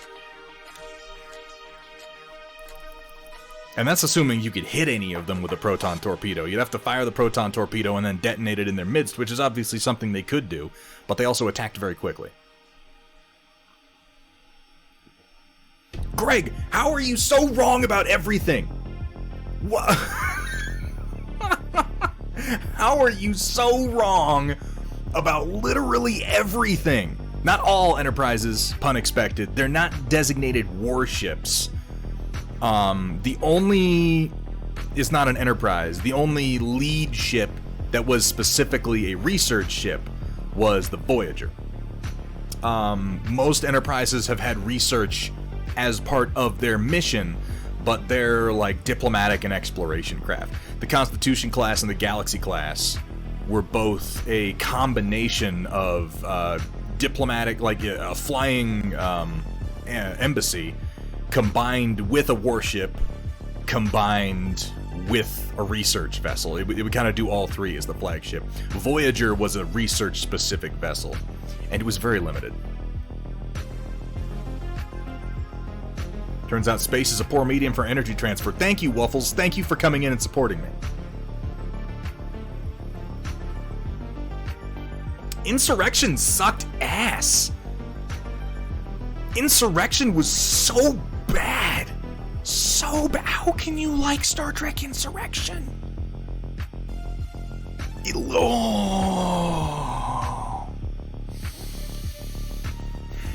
I do, though. I do, We're the Gamers. I get to judge you for that. So, there is an episode of The Next Generation where Picard deals with the exact same situation that he does in Insurrection, and he makes precisely the opposite choice, and then he gives a big speech about it. And Insurrection was a piece of shit. I'm sorry. It was a bad fucking movie. Alright, let's apply some undertones here. Wow, I never thought I'd see someone defending Star Trek Insurrection in here.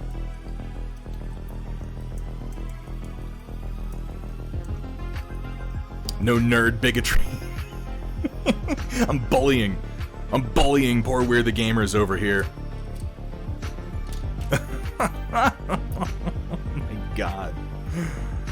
I agree. First Contact was the only good TNG crew movie, and you know, I used to have more issues with First Contact than I do now. At first, I was in the camp of being a super nerd about him being, but the Borg shouldn't have a queen. Why do they have a queen? It's so stupid. It's so dumb. I feel like they explored the queen a little bit more in Voyager in a very necessary way, and explained some details about the concept of the Borg queen that really helped that work for me.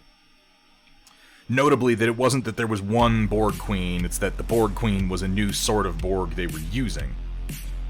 And that the Borg Queen existed as a concept specifically due to the fact that they had begun encountering humans, specifically Starfleet, not just humans.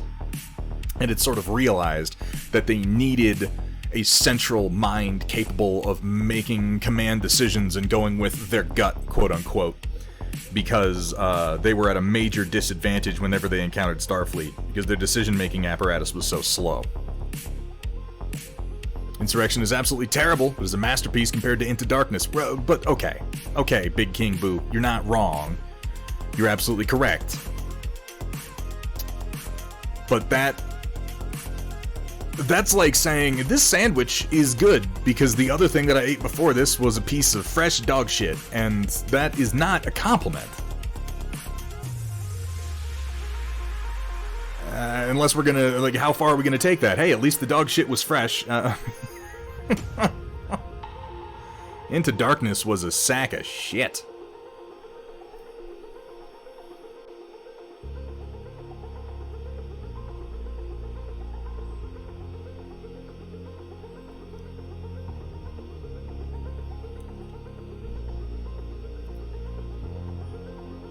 Saltier since you last watched. Which one was Insurrection? If you don't know, don't bother looking it up, Drakari. Just move on, it's fine. Don't really like the Borg Queen, even if she sort of makes sense. I'm with you, Steela Rebel. Like, I still don't like the idea of the Borg Queen. It kind of takes away from the Borg somewhat. But at the very least, I can understand the logic behind the Borg Queen. Whereas before, the first time I saw the Borg Queen, I was like, not only is this stupid, it doesn't make sense. Now it's just stupid, but it does make an obtuse sort of sense, and that, for me, is better.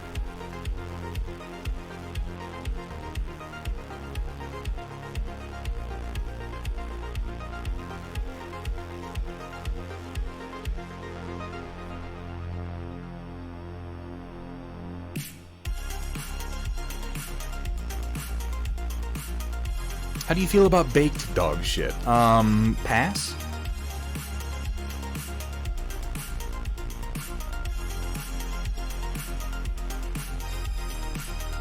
Oh, that reminds me, I need to get the poll. I need to get the poll put up for the March movie night. I'm sorry I haven't done that, you guys. I've been going with a spring theme.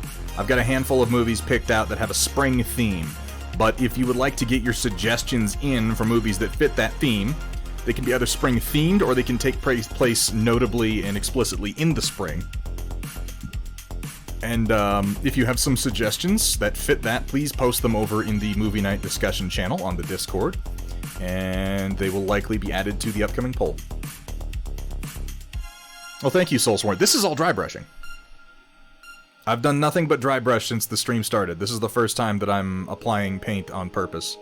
Well, not on purpose, but, you know, via standard brush. Die Hard 2. Did that happen in the spring? Let's not ever watch Die Hard 2. How about that? Describing himself. Obtuse, but it makes some sort of sense. I'm fine with that. Rangonius. Yeah, we do, here at Thunderhead Studio, we do a monthly movie night. We watch a couple of movies together on Discord, and we'll kind of talk about them, you know, as we do. We started doing it a few months ago, and people seem to enjoy it. It's been the opportunity to share some older films that people haven't seen. Last time we did True Love was our theme, and we watched Princess Bride and A Knight's Tale, and we had people in the chat who had not watched either of those movies, which I found surprising. But I was very happy to be able to share that with them.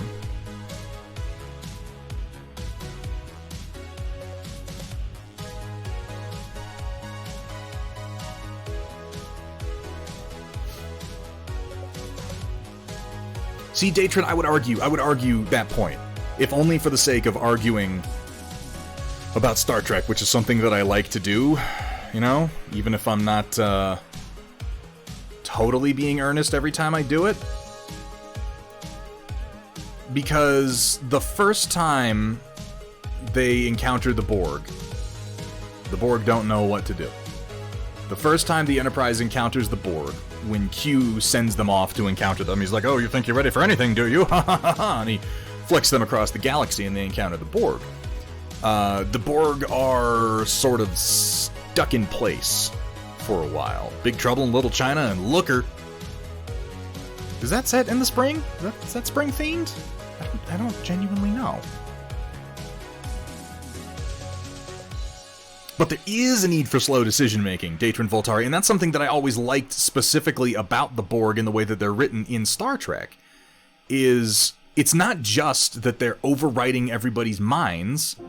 They're not a boring, lazy sci-fi hive mind, in my opinion, in the sense that they're just like, oh, now we all think as one. It's not that they all think as one. They do, in fact, incorporate your individuality into their collective, and they are a collective. Each and every individual Borg drone does have a say, does have an influence. They're not just bodies that are being overwritten. Their minds join with the others. And resultant of that, there is a massive amount of overhead when it comes to making decisions and relaying information. When they encounter new threats, it takes them time. Like, they can adapt to almost anything, yes, but it takes them time to adapt to these new things because they have to achieve something like consensus insofar as that is possible. The actual mechanism of this is, of course, mysterious because they're the Borg and they don't exist and they're fictional. But that hurt them when they began dealing with the Federation. They weren't able to respond to the threat as quickly as they should have. And as I said, the first time that they encountered the Federation, the first time they encountered the Enterprise, crew members of the Enterprise were able to walk around unimpeded on board the Borg cube for days before the Borg even responded. Which I think we can all agree is probably a little extreme. They should have come to the decision to assimilate them very quickly. But that's just it. They can't come to decisions quickly. And as they began to lose battles against the Federation over and over again, they began to realize that they needed someone to make command decisions. They needed the functional equivalent of a Starfleet captain. Someone on board a ship who was able to make decisions with a certain amount of trust for the collective without actually consulting said collective. So in that context, I think the Borg Queen is fine. Got all the Star Trek RPGs. I've never played any of those.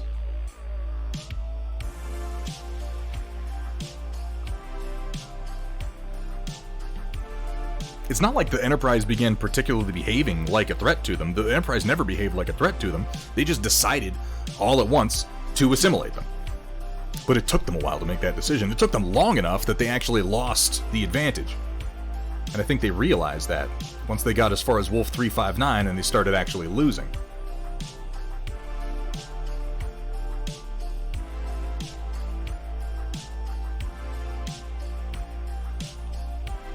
Now, I fully acknowledge that this explanation of the Borg Queen is a retroactive explanation. It's a bit of a retcon. And it's because they wanted to invent the Borg Queen for the sake of First Contact, and then they sort of made sense of it after the fact. I acknowledge this. I won't pretend that it's not true. I just think that the work the writers did to make sense of it after the fact was worthwhile. It wasn't a total waste, and it wasn't a complete hand wave. It made a certain sort of sense. Yeah, they needed the equivalent of a brain. Their brain was decentralized. They needed, like I said, a trusted member, somewhat individual member of the collective who could make decisions for them on the fly. Thus, you have the Borg, not just Queen, and that was the problem in First Contact, was it implied that there was one Borg Queen, which was odd. And then Voyager was like, no, there are many Borg Queens. And it was like, okay, alright, that's fine, that works.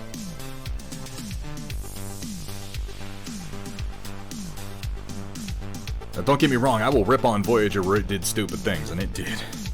It did plenty of stupid things. But that was one thing it did well. They did a good exploration of the Borg as characters. You know, that's the thing. The way species are introduced to Star Trek, they're almost always introduced as threats first. And then in a later series, from the one where they're introduced as a threat, they'll get a character of that species as part of the main or secondary cast, and through that character, we'll come to understand the species. This happened with the Klingons. In the original series, they weren't anything. In the original series, the Klingons were just like space pirates. Arr, ha ha ha ha, we do a war on you, which was like, okay. And then Next Generation comes out and we get Worf, and through Worf, we get to explore and expand that concept quite a lot. It happened with the Cardassians and with the Ferengi in Deep Space Nine. They were bad guy characters introduced in the Next Generation, and then we got secondary characters who are both Cardassian and Ferengi introduced in Deep Space Nine, and through them we got to know, okay, the Ferengi aren't all cartoons. Okay, the Cardassians aren't all cartoons. Okay, fine. And also we got some of the best Klingon action we ever would get. They didn't kill off all the Borg, Big King Boo. As I understand it, at the end of Deep Space Nine, they blew up.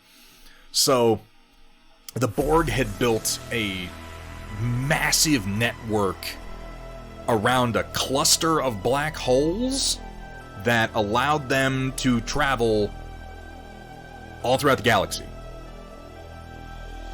And also time travel? There was time travel in there, too, I think. And they blew up that network, but it didn't destroy all the Borg. I think it killed a lot of Borg, certainly, and it rendered the Borg unable to just jump through space as they saw fit. I don't think they killed all the Borg, though.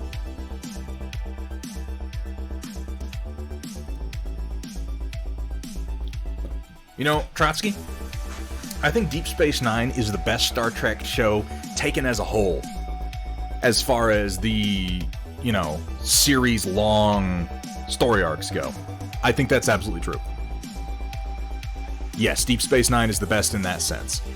Next Generation can't possibly vie for that title because overall it was written differently. It was much more experimental. Deep Space Nine seemed to have a much clearer idea of what it wanted to do from the outset. I think that if you were to say which series has the best individual episodes, Next Generation would take it. I think Next Generation has the best individual episodes of any Star Trek series that there is. But we're talking individual episodes and not overall arcs at that point.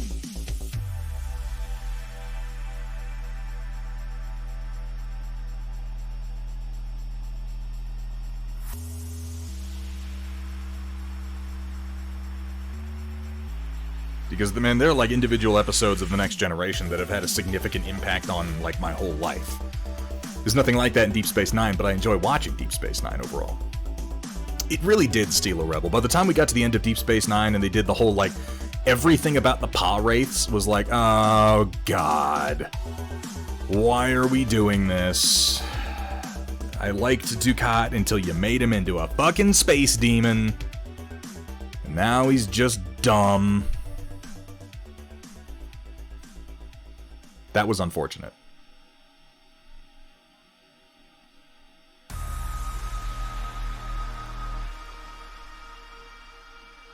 Yeah, and it got deeper into the whole Benjamin Sisko being the spawn of a time alien, and it really kind of lost me there. But the Dominion War was pretty great. His descent into madness was good. His descent into madness was top-notch stuff. I think that one of my favorite moments, and by the way, spoilers for Deep Space Nine. By now, that should be obvious, but I thought I'd say it. One of my favorite moments in Deep Space Nine was pretty unquestionably when Damar kills Ducat's daughter. And Damar rapidly became one of my favorite Cardassian characters, watching his sort of descent into slovenliness and depression as the Dominion War wore on. But it's a great moment, one of the best moments in the series for me, because Damar murders Ducat's daughter in cold blood for being a traitor to the Cardassian. What were they called? It wasn't the Cardassian Empire, was it? I keep forgetting because everybody has all these crazy different names, like the fucking Romulan Star Empire, and... Was it just Empire? Cardassian Union. Thank you, POV. Didn't think so. And Ducat is just broken. He's broken by watching his daughter be murdered in front of him. And Damar's response is amazing. Damar responds to Ducat's distress at the death of his daughter with confusion. Damar is genuinely confused at why Ducat is so upset. And he's confused because, as he says, she was a traitor. And he says it so matter-of-factly. It's like, she was a traitor. What are you shedding tears for her over? What's wrong with you? I feel like that moment, for all the other moments, for the great episode that we got with David Warner in The Next Generation, trying to brainwash Captain Picard, one of the most famous episodes that we ever got, that moment really sells the completeness of the Cardassian cultural mindset. Better than almost anything else ever did. The idea of thinking of her as a person, as an individual, as a citizen, or as a member of a friend of his family, was completely lost on Damar the moment that she admitted to being a traitor to the Cardassian Union. The moment that she admitted that, the moment that she acknowledged it, she was just a dead woman. That's it. And he didn't care further at all. And it took Damar a while to pull his head out of his... I mean, he never really pulled his head out of his ass completely on that front, but for him to realize that a lot of what he had learned and a lot of what his culture was meaningless in the wake of what would happen with the Dominion War. Damar's rant when the Dominion kills his family, yeah, and Major Kira's response... Exactly.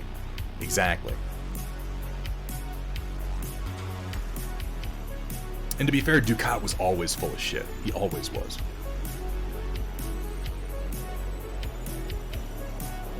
I admit that I would have loved to see Sisko kill Ducat with that fucking baseball from his desk. That would have been just perfect.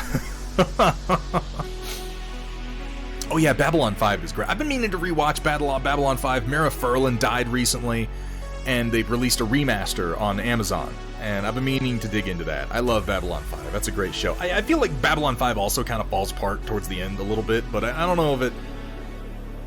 At least I could tell what Babylon 5 was going for, whereas with Deep Space Nine, I was like, I don't care. Right? Fucking drunken Damar constantly trying to get Weyoun to drink some Kanar with him. He really was a drunk bastard by the end. Want to rewatch Farscape? Ah, it's a great show too. I love Farscape.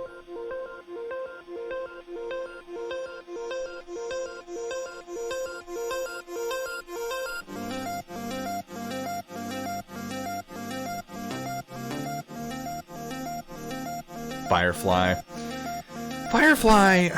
I have mixed feelings on Firefly these days. Don't get me wrong, I'm not saying it's a bad show. It's very, very fun to watch, and it was very unique in its time. And I watched it. I didn't watch episodes of it as it came out. I think a lot of people didn't, because it got kind of undersold by Fox, and it got sort of sabotaged like they did with a lot of series.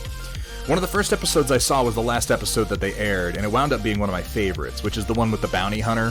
What was his name? Like Jubal Early, I want to say.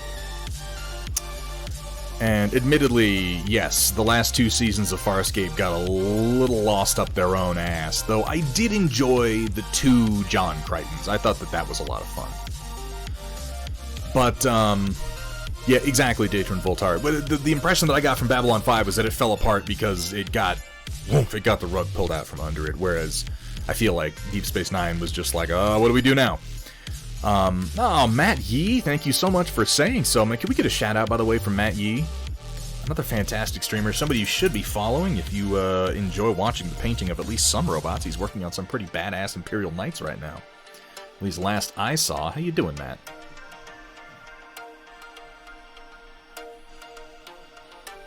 Yeah, I like Firefly, but it's like, it does not have the staying power that these other shows we're discussing have.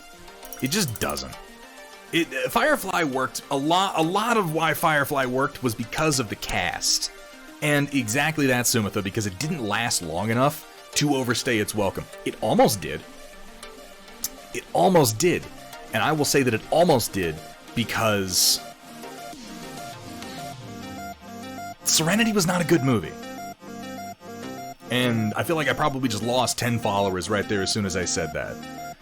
Serenity was not a good movie. Serenity was weird and retconny and fan servicey and did a lot of really stupid things and killed off a bunch of characters without giving us any explanation to their backstory, even though, like, it let some characters live whose backstory we didn't care about, who could have died because their arc was over, and it killed other characters that frankly should have lived because they were unresolved. And I don't like Serenity. I do not like it. One of the things I hated the most about it was that it turned Simon Tam into a fucking action hero, and that was crazy. I never watched Space Above and Beyond. I have to say, they had some balls with Deep Space Nine doing such a dark show after The Next Generation. I mean, they were kind of ripping off Babylon 5. I don't know if that's true. I don't know if they were really ripping off Babylon 5 or if the similarities were just superficial and kind of coincidental. There's probably a conversation to be had there, but I don't know enough about it to have it meaningfully.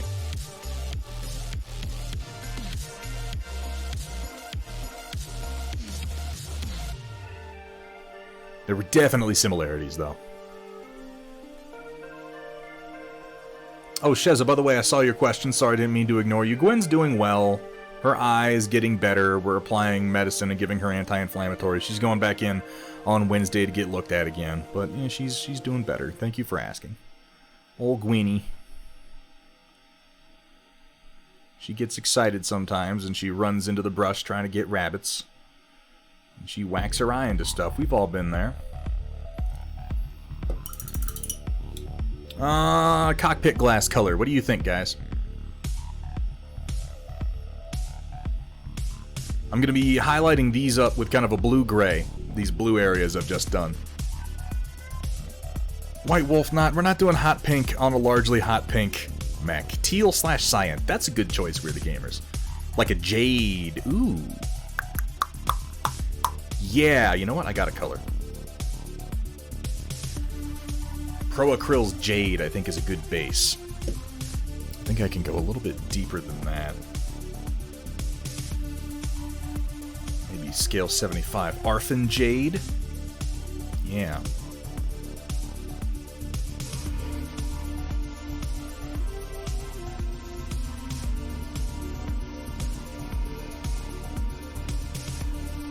So I would do gold or yellow, but I want to do some gold markings on the hull, I think, after I get through with the rest of the highlighting. And I don't want to do the markings on the hull and the cockpit glass identically. I think that would be a poor choice.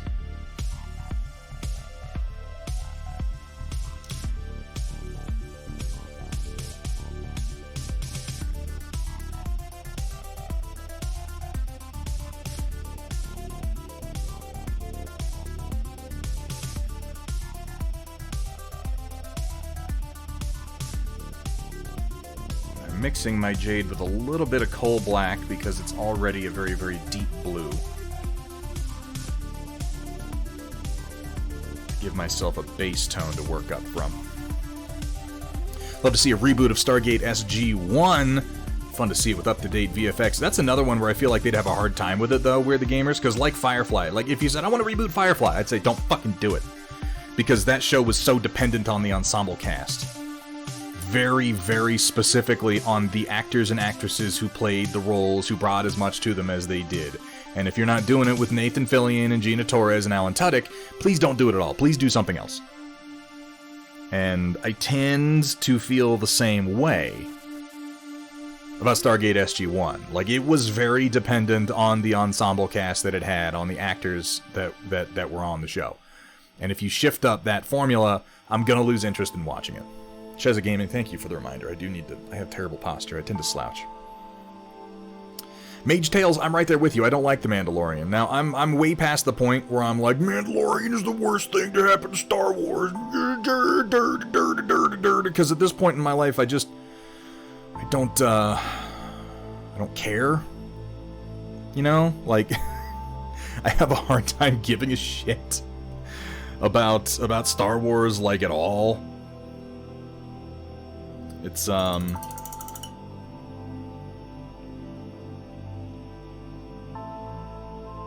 Star Wars original trilogy was a fluke. It was a fluke. It was lightning in a bottle. It was a perfect storm of talent. We got ILM out of it, which has been a big deal.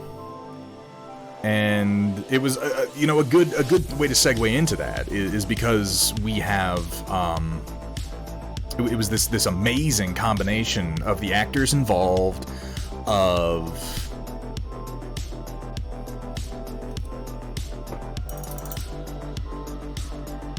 the composer, of the writers, of the combination of directors and producers all working in tandem. Many of the casting choices were almost just pure luck. And it worked really, really well in the time that it exists. If you imagine Star Wars without John Williams, like really, sometime to Square, also thank you for the reminder, I need to drink some water. Sometime, like, really imagine what Star Wars would be like without John Williams' composition. It would be, just go watch Star Crash and you'll have some idea. But yeah, The Mandalorian is, you know what The Mandalorian is? The best description I can give for The Mandalorian. The Mandalorian is what I thought I wanted when I was 15. And now I'm in my 30s, and I have it, and enough time has passed that I realize I don't actually want it. I liked the idea of it more than I liked the reality of it, and it was never a good idea because 15-year-old me was a fucking idiot.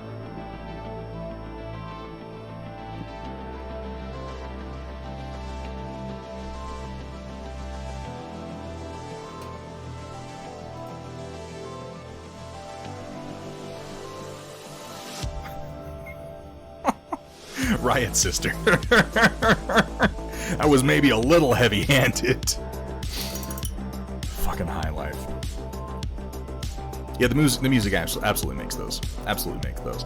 I'm not sure how I feel about Dune. I think I've said this on this channel a number of times. I want it to be good. I very much want Dune to be a good movie. I am fearful for it. Specifically because of all the things that say that it should work. Timothée Chalamet, whatever his name is, the main actor, he's fantastic. The rest of the casting is amazing.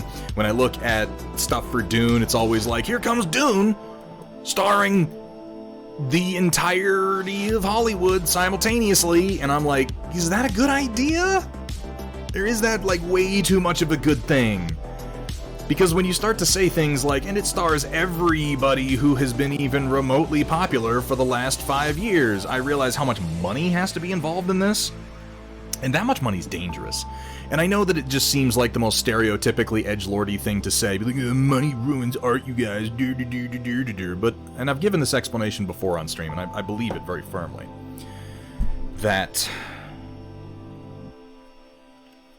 money is good when it helps you realize your dream, when it helps you realize your vision, when it facilitates art. There is a threshold however, past which there is so much money involved in a project. Alaric Kerensky, this is an Oryx, which is one of the custom designs from Metal Core Collectibles. But there is a threshold past which that money becomes a burden. Because at a certain point, you've brought in so much money that the producers, like, to give a certain amount of money, to commit a certain amount of money to a project, producers require a guarantee that they're going to get a return. They're simply not going to invest that much. Big King Boo, thank you so much for the follow. Welcome to the stream. Welcome to the Storm Chasers. Welcome to me complaining about everything that's popular for reasons that nobody cares about. And I don't think that's wrong. This brush is fucking me up. I need to put it down. I need to use my other size 0. This brush is dead. I don't think that's wrong. I understand it. I understand that if you have that much money invested in a project, you want somebody to be like, look, this is the algorithm that promises you'll make back at least 20% of it. You know, more than that. I just pulled that number out of nowhere without thinking about it. But what that means for directors of artistic projects is you are no longer permitted to take risks. You know that one thing that nobody's done in a movie before that you thought would be really, really cool, that would really, really bring this story together, that might be that risky thing that either audiences are going to love it or they're going to hate it, but you don't know because nobody's done it before, you know that thing? Well, you can't fucking do it. Because we can't shop that idea to a focus group. We can't apply the algorithm to that idea because nobody's done it. It's not guaranteed to make money, so think of something else. And what you wind up with is a movie that is largely directed by a series of algorithms and focus groups. And that movie is not a good one. That movie may be a safe one. That movie may be a perfectly enjoyable one. That movie may make money, but it's not going to be good. Because it doesn't take any risks. It doesn't push the envelope. And I have a very hard time believing that they are letting Denis Villeneuve take any fucking risks with Dune. I have a very hard time believing it. Maybe they are. Maybe. Maybe I will be pleasantly surprised. Maybe it's gonna blow my tits clean off with how avant-garde and inventive it truly is. But I fucking doubt it. I see all these actors getting involved and I think, here comes the most generic piece of shit. The most generic piece of shit. Probably. I could be wrong. Obviously, I don't know. I haven't seen it. And yeah, Nanotinks, that's part of the problem, is that the source material is quite inaccessible. Dune is one of those books that I don't recommend people read, having read it several times in my life. When people are like, should I read Dune? I'm always kind of like, maybe. You might hate it. It's very possible that you'll hate it. The cool thing about this Alaric Kerensky is that there are actually a number of configurations the Oryx can go in that make it look like a number of different things. I actually kind of got Blackjack from it more. But yeah, with the addition of the little spoiler, it takes on that rifleman look. What Marvel character would be a good fit for Wes Chatham? So you spoiled that one for me the other day, Roland, when you were hanging out in chat while we were playing Titanfall 2. And Roland is like, Wes Chatham should have played American Agent. And I'm like, oh shit, yeah, he totally should have. That would have been amazing.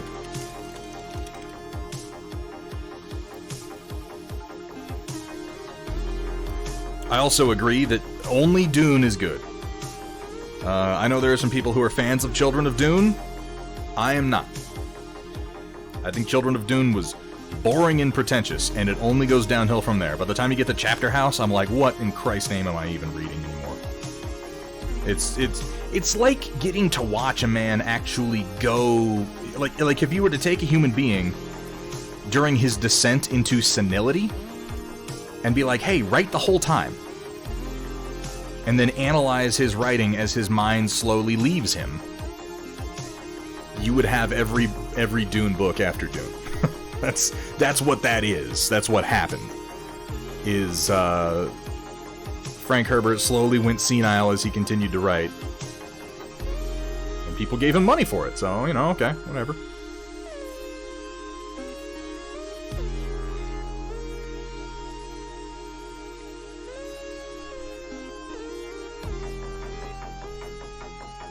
I would say whether you were here or not, Hathrir.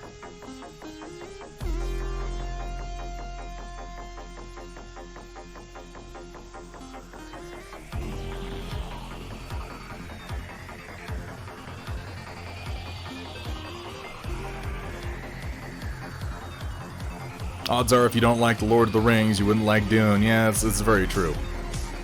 Gotta go to work. For Gotta Run, you have a fantastic day, man. Thanks for being here, as always.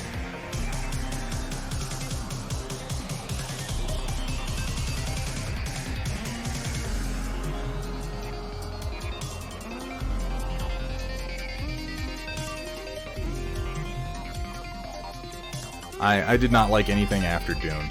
I read through to God Emperor, and by the time I got to God Emperor, I was just like, please stop writing. And then I tried to read the books that his son did, the prequel books, and God, they were so just surface-level bullshit. I think it was around the time that I was reading in, like, the first book, and there was a court scene, and it was like, the judge banged his laser gavel, and I was just like, okay, you know what, we're just gonna stop now. We're just gonna stop. Laser gavel? Are you fucking kidding me? You're just putting the word laser in front of random objects now.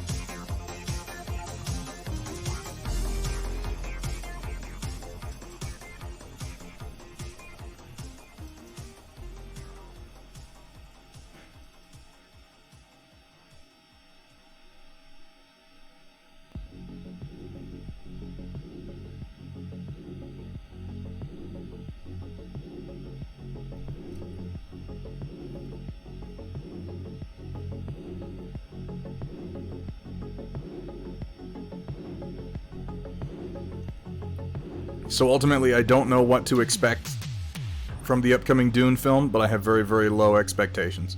Despite the fact that it would seem to have all the right building blocks. From writer to director to cast, like everything looks like it should be amazing, and I don't know, I have my doubts. In 40 years, when judges have laser gavels, you're gonna feel so dumb. You know what, Soulsworn? In 40 years, if judges are using laser gavels, and they may, it's still gonna be stupid. It's still gonna be stupid.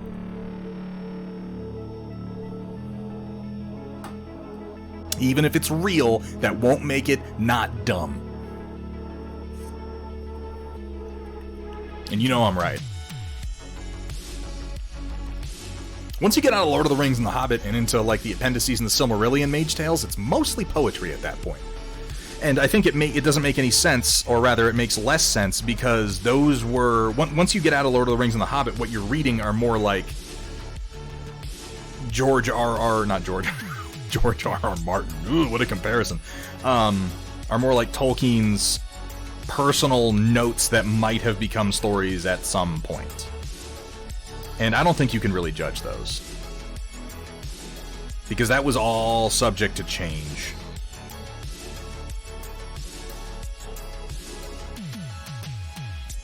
Nothing else that you read is really completed.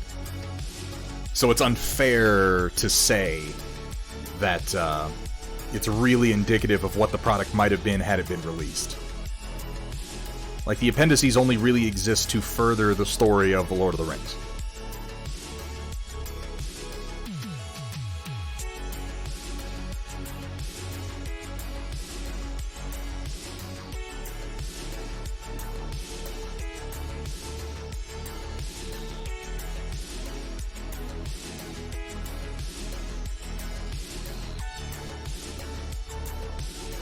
That would be like if there were a famous poet you liked, and you were, like, he died before publishing all of his stuff, and you got, like, his poetry workbook that he sort of doodled in and wrote random prose in between other projects, and you judged what his future might have been like based on his workbook. Like, that's not fair either.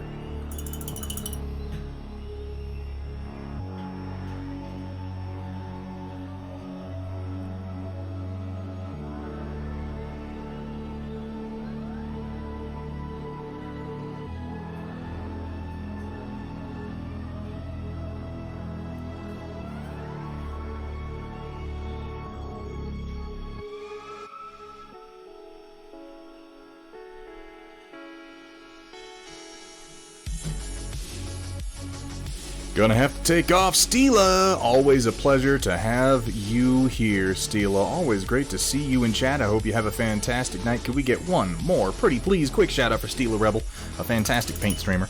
But if you're not following her, you really should be, and go check out her OnlyFans, guys. No, really, she has an OnlyFans. It's amazing. It's for painting models with their boobies out, and I think it's a great idea. She doesn't even have a face cam. It's just model boobs. How's the canopy treating you? Pretty decently.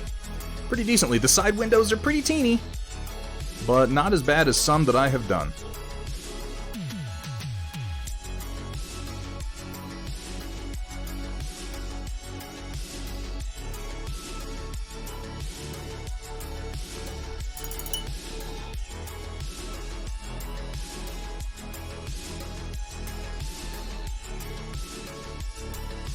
Like, there is no single window on here that is any worse than the actual, legitimate Battletech official Thunderbolt. Not one.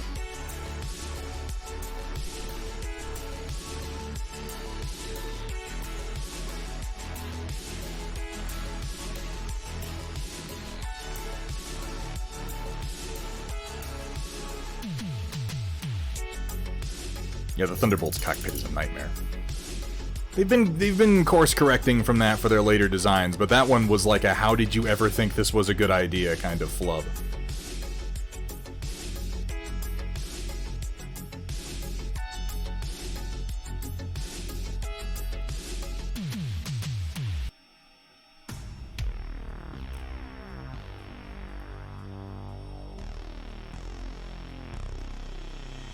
But, you know, you don't really need that much detail on the side panel ones, and they're not terribly difficult to reach. Again, I have painted far worse.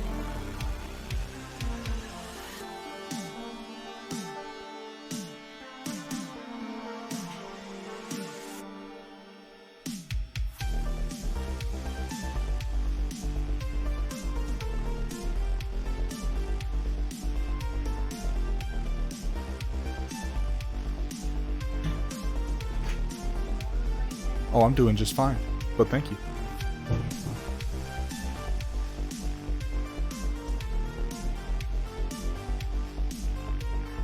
You know, I try to steer away from that conversation, POV 42, as much as I can, because there are some fundamental problems with ever discussing realism in battle mechs. Most notably, literally everything about the battle mech from its very concept is insane. And so discussing what would a mech really be like, for me, quickly descends into the simple statement, well, it wouldn't exist. And that's not a super fun conversation. But I think it's a necessary point to make if that is going to be the conversation. Aeon Drummond, good to see you. How you doing, Aeon?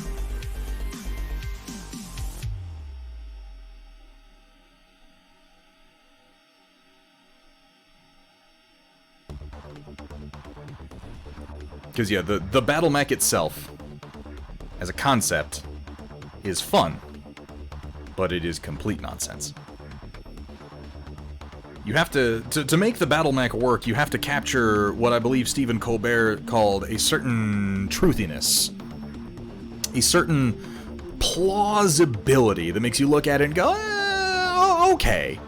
Oh, okay. If that was going to exist, then, you know, if we assume that these other things are just going to be ignored in favor of making this thing be, then yeah, I guess that makes sense. But the existence of windows hardly kills it for me. One thing I'll give to realism in mechs is this: the more realistic you can make a mech within the confines of what it is, the easier. Yeah, that's that plausibility.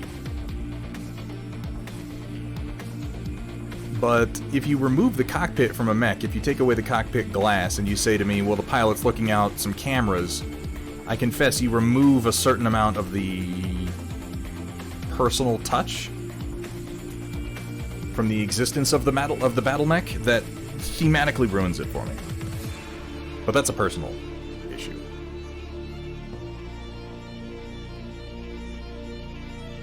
Does it make sense? I mean, probably. But if we're going to take it in the direction of does it make sense that much, then you wouldn't build the mech. If we're going to be like, well, it doesn't make any sense to have glass because you would just have cameras and you'd be inside an armored compartment, then I have to respond to that with, you'd never build it in the first place. Because it's fucking crazy. Even if you could build it, it wouldn't work. Yeah, also, you lose a big focal point for painting, I think is a good point there to be made. We're the gamers. Any clue if the new Battletech game is easier to play compared to the old one? Remember, 20 pages. So, Mage Tales, the game is no different. The game that exists now for Battletech is the same game that exists 30 years ago. It has more rules layered on top of it, a lot of optional rules. It has some modified versions of the rules. Some of the rules are better explained. I think they're better presented in some of the new books. Now, there is Alpha Strike now. And honestly, the more I get into it, the more I recommend Alpha Strike. Play classic Battletech if you want to play one lance versus one lance and you want to really get into the nitty-gritty. That's what you want to do. Do it. If you want to put a bunch of battle mechs on the field and have a game that doesn't last 8 hours, play Alpha Strike. It's a good game. I think it needs more work to be great, but it is good.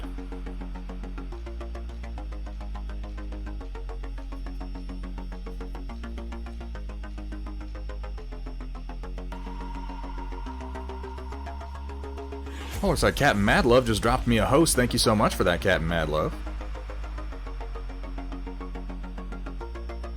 Alright. I'm going to put a couple little dots of glare on here, and then I'm going to paint up the struts around it so I can keep painting the rest of Mr. Mecules here. Yeah, at this point, I'm like, I really, really hope that they lean into Alpha... they need to stop treating Alpha Strike like the redheaded stepchild of Battletech. They need to take classic Battletech and rename it Classic Battletech and make Alpha Strike into just Battletech. And as much as it hurts me to say that, if I let go of my ego, I think it's true.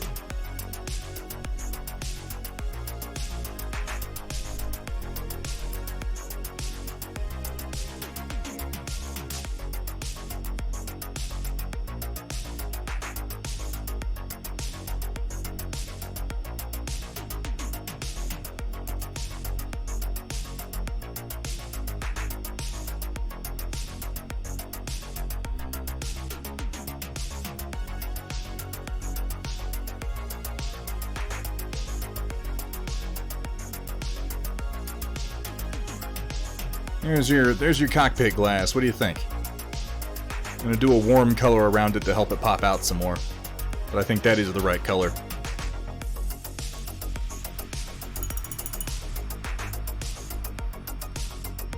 This looks like it's mostly dry. I'm gonna want to do some dry brushing on it, so I'm gonna take some of my ochre, let it thicken up a little bit. Yeah, there's some good Alpha Strike Battle Report videos from like Death from Above Wargaming that you can check out if you're curious about the game. They're worth watching. Death from Above Wargaming does a good job. Thick Mike! Oh, Thicky Mike. What's up, buddy? How you doing? How are things? Definitely go give Thick Mike a follow if you're not already. If you like miniature painting, if you enjoy Apex Legends, you can get a little bit of both most nights. I need to use a warm gray for this. It's going to be one of the only places I use the warm gray, but I think it's necessary for the color that I chose. I need to get more Pro Acryl. This stuff is really high quality paint. Though I have to say, I'm really, really digging the this particular color that we got out of the Rainy River Designs paint. I pinged Kursala about a few more potential colors to replace some of my most used ones. Because I'm going to get the best notes if they're colors that I'm already using anyway, some of my go-tos.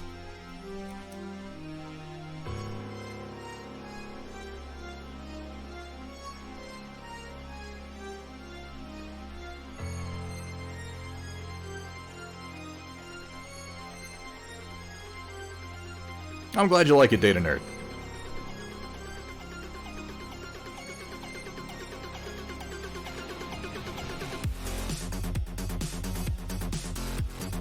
Waiting on the Crab and Trebuchet to get here so I can paint the lance up. Nice. I'm assuming 3D prints, Rogue? Datron, that is part of it, yeah. Like, I would prefer to not buy any paint that comes in pots, and if Rainy River Designs could replace Coal Black for me, yeah. You can call it Thunderhead Black. Or Storm Cloud Blue or something, and I will use it constantly.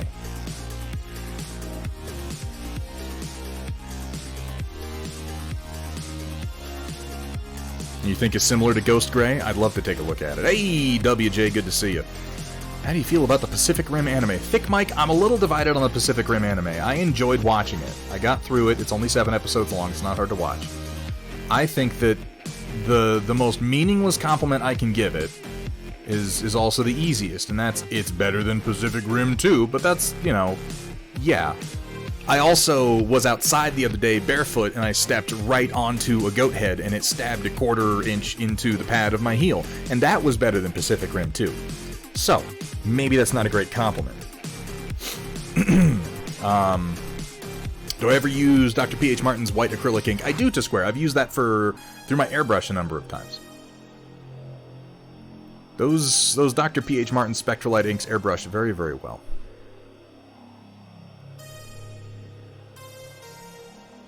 I liked a lot of what they did in the Pacific Rim anime, The Black.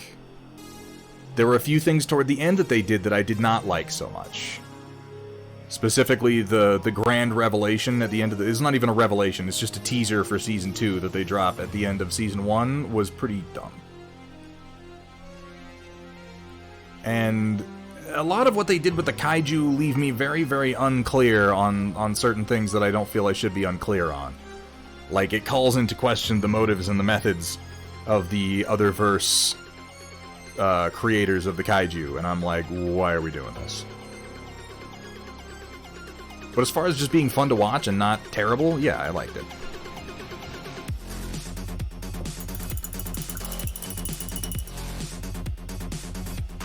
Hope you forgive me, but due to recent events I've been through, I just wanted to get stuff off my chest. I appreciate you in the chat very much. Argue a lot about the stuff you don't talk about in polite company. You usually know when to stop, not to pass certain lines. Wait, did you say something untoward, WJ? I didn't see it.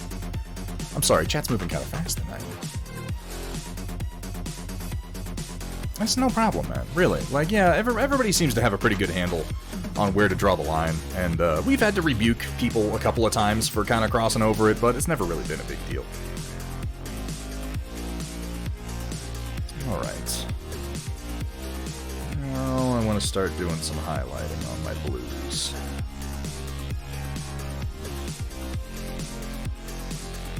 WJ, I am glad that you like being here.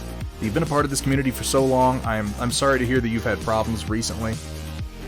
And yeah, man, if you need to vent a little, I'm not gonna complain. As long as it doesn't end up like dominating chat. You know, you can always feel free to message me too. Yeah, Kai Jesus. They kind of do that at the end of the season, and I was not as much into it. Like, I'm just gonna let you guys know. Spoilers for Pacific Rim the Black. Probably not that big a spoiler, because it's, like, really fucking obvious. I just want to say that at the end of the season, after the major conflicts are mostly resolved, there is a character who goes, "Yes, it is the one. It is the Kaiju Messiah." And I was like, oh no. Oh no. What the fuck are you doing? Just like, oh no. That's stupid. That's real dumb. The Kaiju Messiah. I was with it up until then, guys. It indulges in a lot of really, really tired anime tropes that I'm, yeah, not too keen on. I guess it's to be expected, but that doesn't mean I have to, like, be elated about it. Like I said, the best and easiest thing I can say about it is it's better than Pacific Rim 2. But again, I have passed kidney stones that were better than Pacific Rim 2.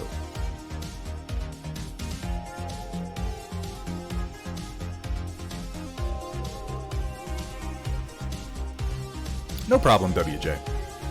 Yeah, it's in the anime that came out on Netflix recently, WJ. I don't think it's a bad show. I think that actually a lot of what it did was a lot of fun. It was like almost everything right up until that point I was pretty much with, except for like the weird dance party that they did. There's like a dance party scene that seems really out of place. I get what they were trying to do with the scene, and I understood the point of it, and I think that the point of it was actually well received, but the reality of the scene was very awkward.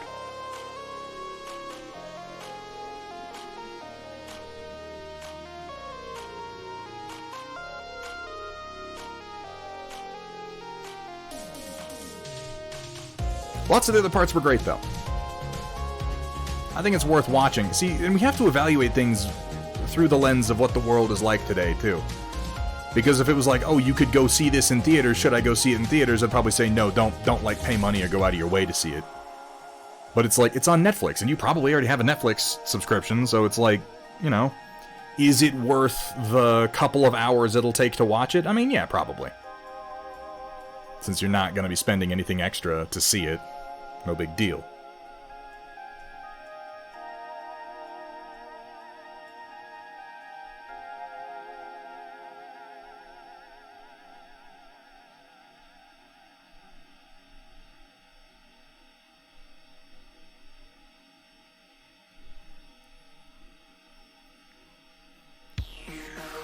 Yeah, it's fun. It's fun. I agree with that. It's a fun enough show. I just keep coming back to, I like it better than Pacific Rim 2. Take from that what you will.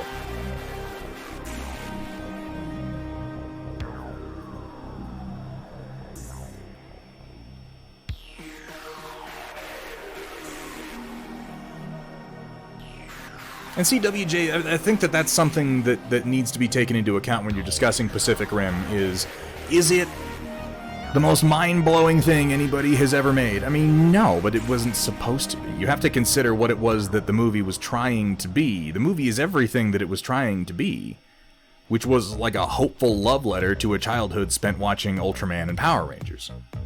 It was that. And it did that very well. I think on top of that, it delivered some of the best special effects combination of practical and CG that we have ever seen. Ever seen.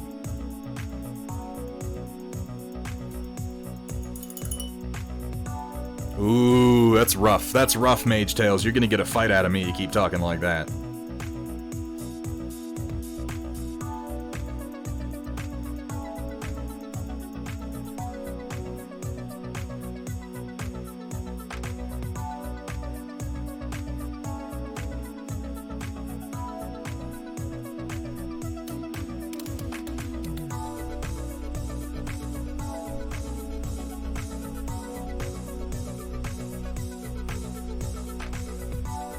I love Pacific Rim.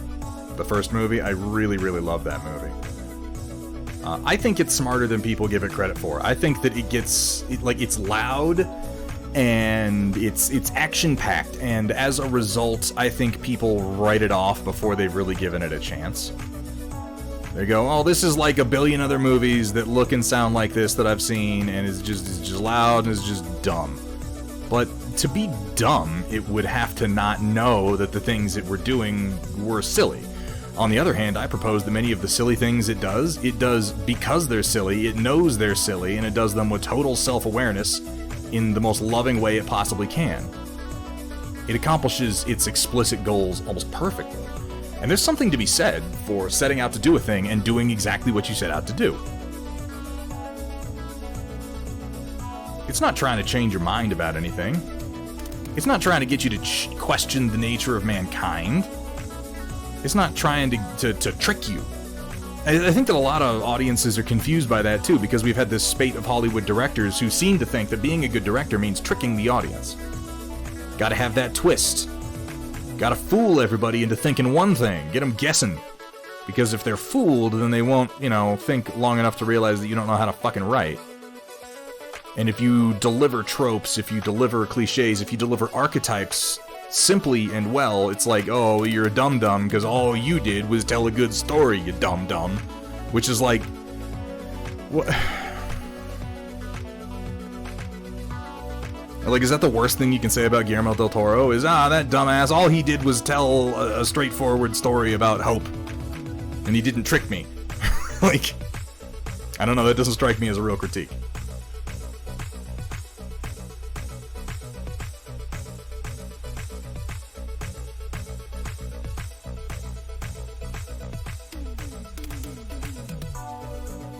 I would argue that Pacific Rim has a much more risky storyline than that, really, because these days it seems to be the risky maneuver to tell a story that makes people feel inspired about their own species. to propose in every scene of a film that you are more than you think you are. To propose that you don't have to be a fucking action hero. You don't have to be perfect. You don't have to be the best of us to fight for us. That there are problems in this world that are greater than one man, no matter how tough, no matter how self-assured, no matter how competent, could ever stand up to. That there are problems that you can't solve, and that that's okay. That you don't have to. Because there are other people. Because we can solve them together. This is what Pacific Rim is saying. As with many movies that are exploring an impossible premise, you have to watch Pacific Rim with the mindset of watching it for what it is rather than what it could be. Yeah. And this is, I tell people, this is the core thesis of Pacific Rim, is that just because you're broken now doesn't mean you always will be. And just because you've been knocked to the ground, just because you have failed in your life doesn't mean you always will. Just because you can't succeed on your own doesn't mean that was ever what you had to do. And maybe, just maybe, in accepting your own flaws, in accepting your own damage, and in reaching out to other people, you can find that strength. You don't have to rely on yourself. You don't have to stand on your own, because you can stand together. Because we, as humans, are more than the sum of our parts.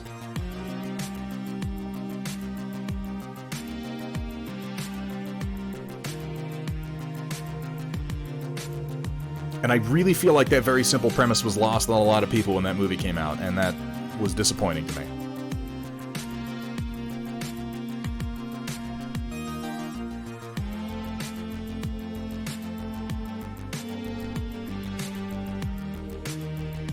It's a movie about acceptance and trauma.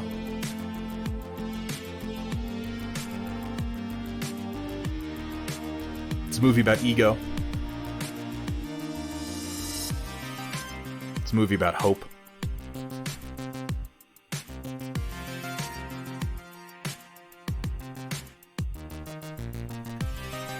It's a movie about loss. And it's a movie about... I heard you liked battle mechs, so I put a battle mech in your battle mech, and now Thunderhead's 3D printer is broken. I find it quite moving. But I understand why people don't. Because a lot of people can't see past big robot punch big monster, and yeah, that's definitely part of it. That's the entertaining part, but I think you miss a lot if you don't consider it past that.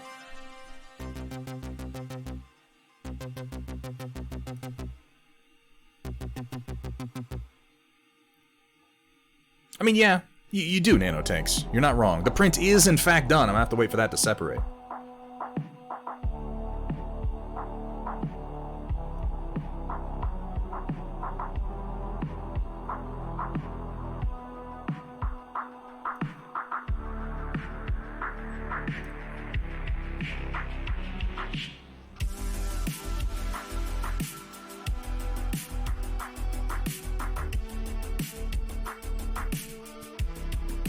I don't think that judgment people level on Pacific Rim affects Guillermo del Toro at all.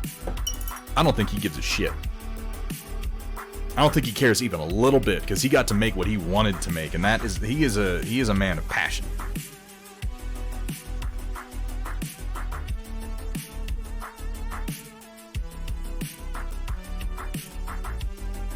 Well, that's because we're human, Mage Tales, and we're all very fickle and changeable and inconsistent. Just as a species, that's how we are. But see, if we follow the lesson of Pacific Rim, we can accept that. There's strength in that acceptance, and recognizing that weakness, and not hiding from it.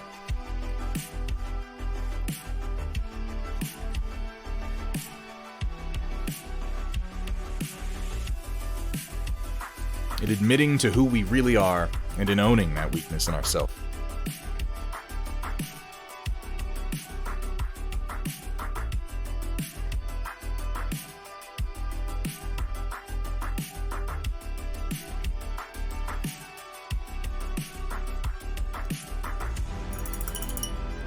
It did amaze me that people missed that part of the premise and focused just on the big robots, even though admittedly the big robots are most of the movie. When you had an entire speech from Stacker Pentecost, like before the climax of the movie, where he starts it with, at the edge of our hope and at the end of our time, we've chosen not only to believe in ourselves, but in each other.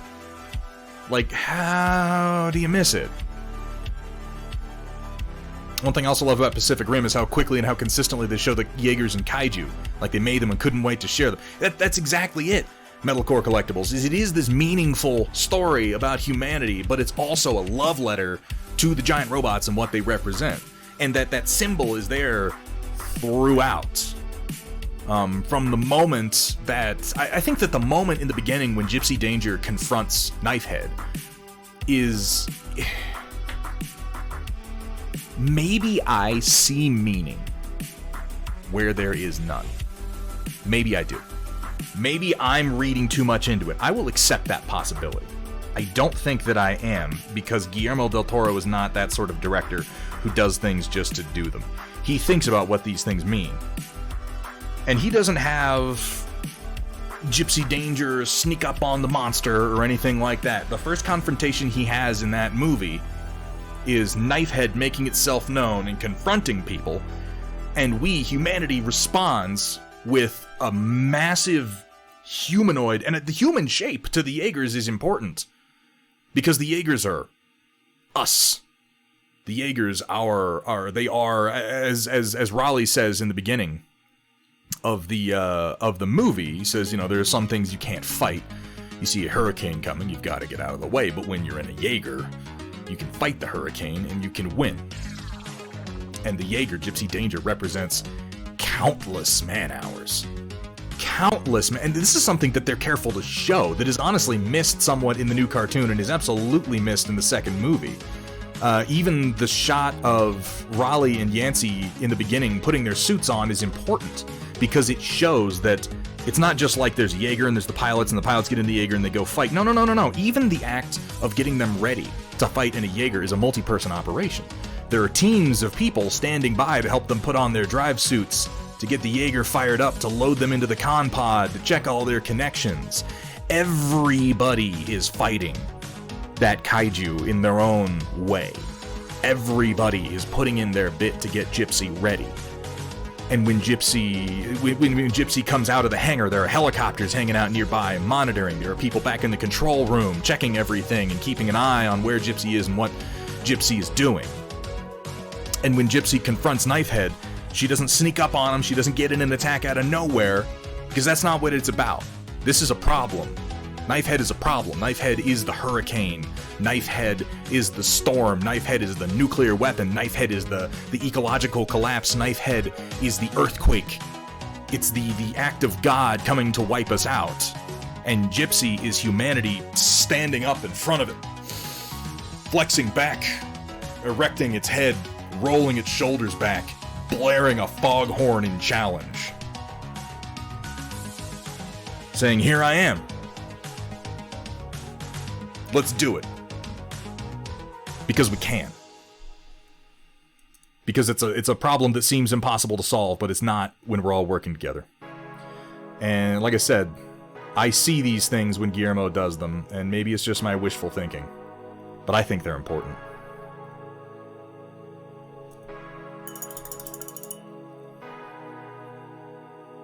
I have not SP Firestarter. I don't know if I'm going to. It's so long and probably so fucking dumb. Maybe it's better. Maybe it's better than the original Justice League, but that's, again, like, it would have to be better than the original Justice League. That wouldn't make it good. I don't know if I give enough of a shit to devote 4 hours of my life to watching anything Zack Snyder has done at this point. Arc Plays Games, 3 months in a row. Thank you so much for your support, Arc Plays Games. I hope you're having a good day. Just threw that paint just right across the floor there. Not to worry, we are still flying half a ship.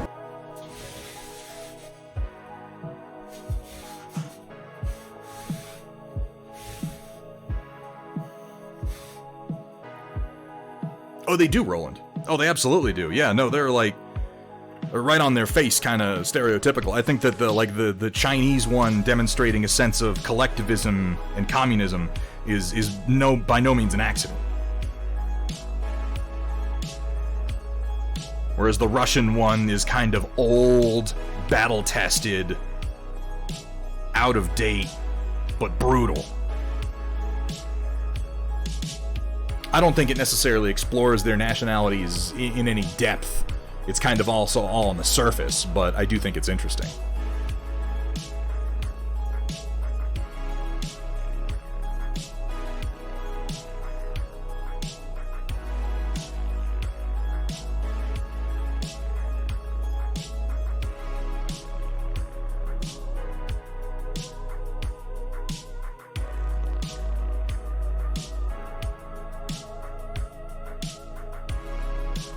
Wait, what are we arguing about? Same as the first one, but 4 hours. Yeah, I'll pass. I threw it on the ground. I don't need your paint pot.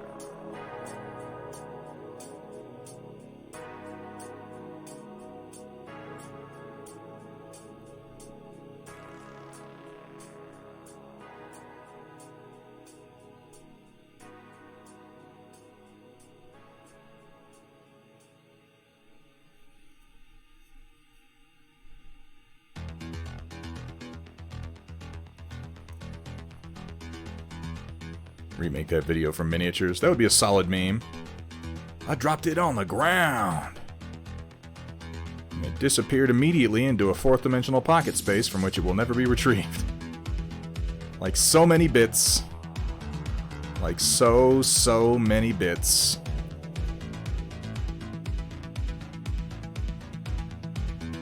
I'm glad you guys are willing to indulge me talking about Pacific Rim, because I know that's one of those where it's like, a lot of people who are cinephiles just get this whole attitude about Pacific Rim, like, why would I bother talking about that? It's such a stupid movie. And I think that they're doing themselves a disservice by not opening their minds and their hearts a little bit to what Guillermo was trying to get across.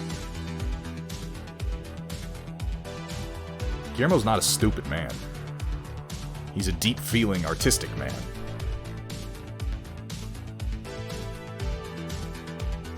And yes, he loves monsters and robots, but there's nothing wrong with that.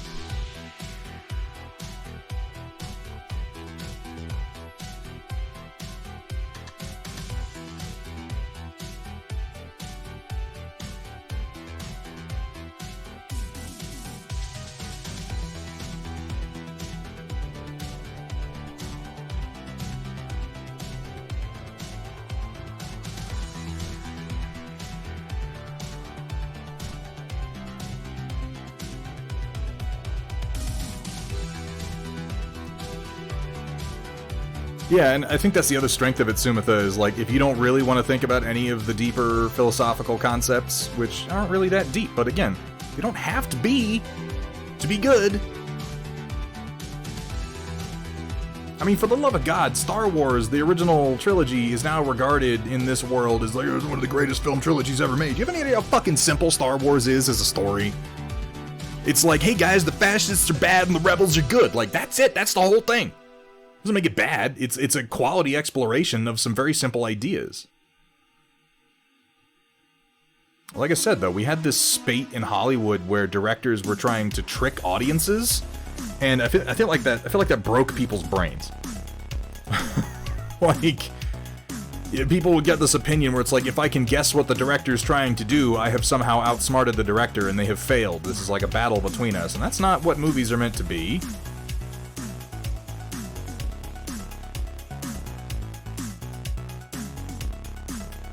The audience should be able to correctly determine what the director was trying to say.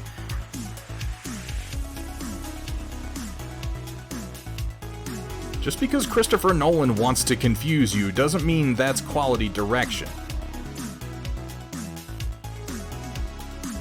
I actually think Christopher Nolan's a very talented director, but this has more to do with audience receptions than anything else. Shyamalan was among the first that really started fucking people up, because his plots quickly became nothing but an attempt to fool the audience. And that got boring fast. But again, it also broke people's brains a little bit. It's like, if I can figure out the movie, it's dumb. No. If you can figure out the movie, it's competently written. You should be able to figure out the movie. Yeah, WJ, I mean, it is. It's in every medium right now. It's in every medium right now. It's just a very modern aesthetic that is unfortunate, to say the least. Not aesthetic. Concept.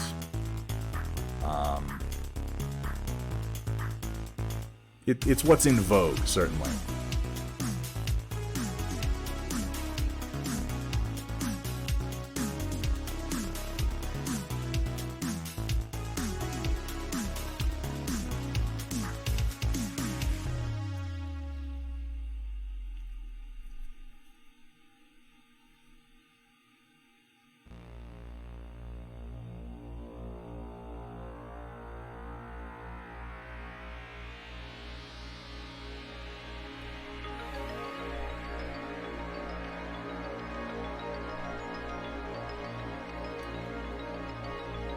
Love fantasy and sci-fi and prefer sci-fi. They cross over quite a bit, to be fair.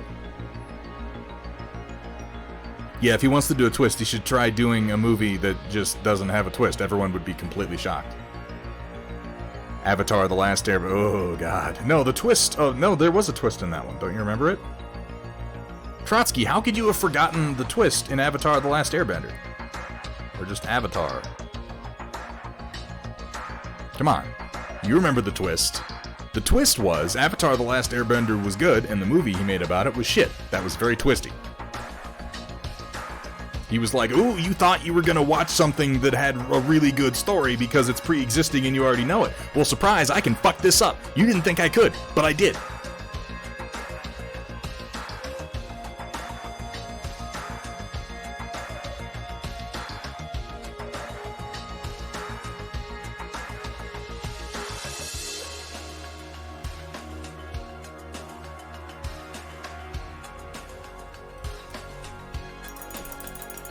By the way, I am loving the detail on this Cyber Knight, particularly on the racks. I've painted a lot of racks that have kind of shitty detail and they're hard to pick out. All the detail on this is really crisp. Oh, Hamburg Tack and to Square, thank you so much for the reminder. I'll sit here and dehydrate myself and slouch until I'm just a fucking pretzel.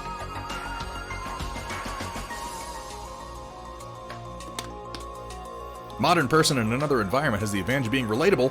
Just the writer not needing to write from a point of view in the setting. Necrobob, that was a very popular point of view or writing framing device in like the 80s.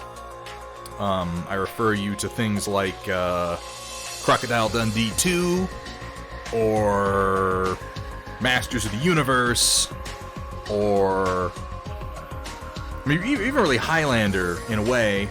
Beastmaster 2, it was very popular to be like, what happens when you take this zany fantasy character and he has to survive in the crazy world of modern New York? And it's like, oh, shut up. Jesus Christ. Oh, no. Which I guess is kind of the opposite of that. That's like reversal of character and setting. They also did a lot of that, though, too. It's like, oh, this modern person has fallen through a time portal. Or, you know, the Mario Brothers movie, for instance. Super Mario Brothers.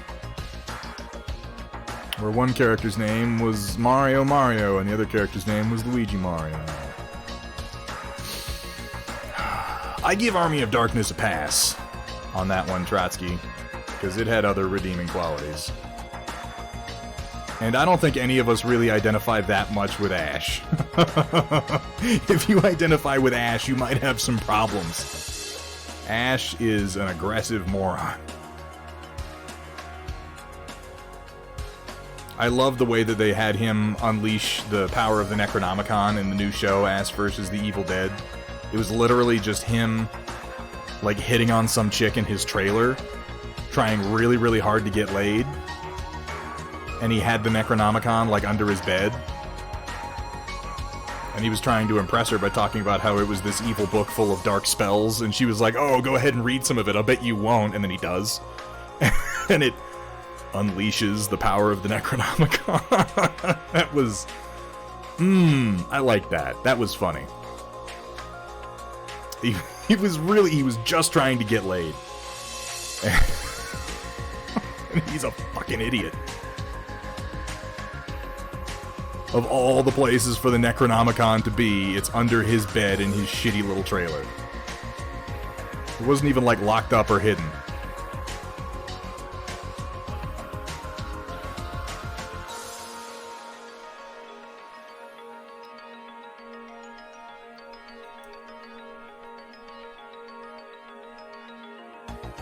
WJ, because he was always a moron.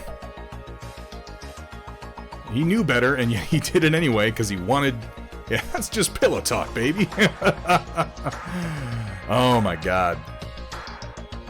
I don't want to say that Ashley Williams is a great character. He's not a great character, he's a very enjoyable character. There is arguably a difference.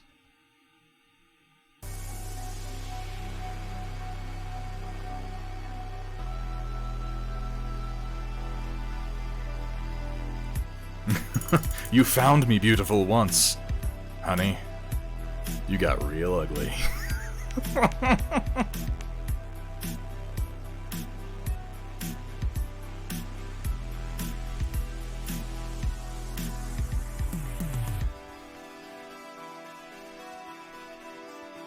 Who would search for the forbidden book in some mid-leagues nobody's trailer in the middle of nowhere, USA? I mean, apparently nobody waffles. In a way, it was a perfect hiding place. You're not wrong. He didn't have the opportunity to be that smart in the first two films. What you can say about Ash Williams in the first two movies is that he was resourceful. He was very resourceful, which is why he ultimately came out on top. And that is still true in both Army of Darkness and in Ash vs. the Evil Dead. He's very resourceful. That doesn't make him smart. He was always going out to the woods to try to get laid, though. That was the first motivation he was ever introduced to us with, and it never changed.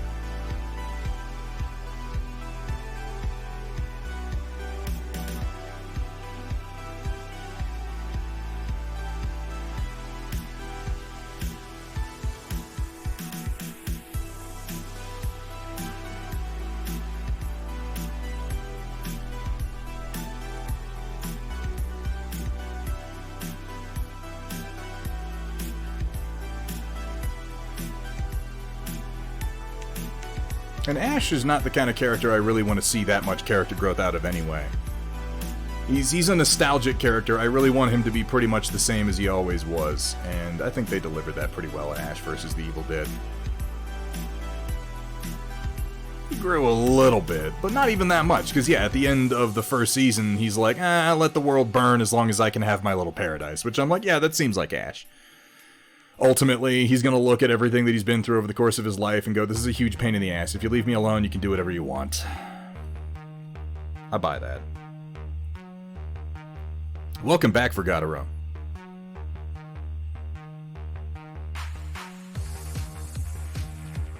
Alright, what are we talking about the Cthulhu mythos for here? Can still see that happening in Call of Cthulhu, especially since so many of the original Cthulhu mythos had hellbillies with old-ass books from medieval Europe. Yeah. I like H.P. Lovecraft's writing, but I think that my perspective on him as a writer changed when I came to understand the mental illnesses that he suffered from, and I began to really see how it manifested in his writing. It must have been hell to be H.P. Lovecraft. That man was terrified of, like, everything.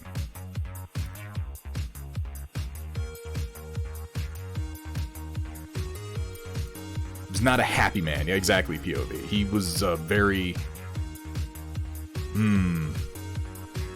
very unsettled. What about those visible ammunition feed housings? You mean these ones? I'm just gonna leave them the color they are. Isn't Batman H.P. Lovecraft? What? No. Batman is not H.P. Lovecraft. Batman is like, what's his name? King.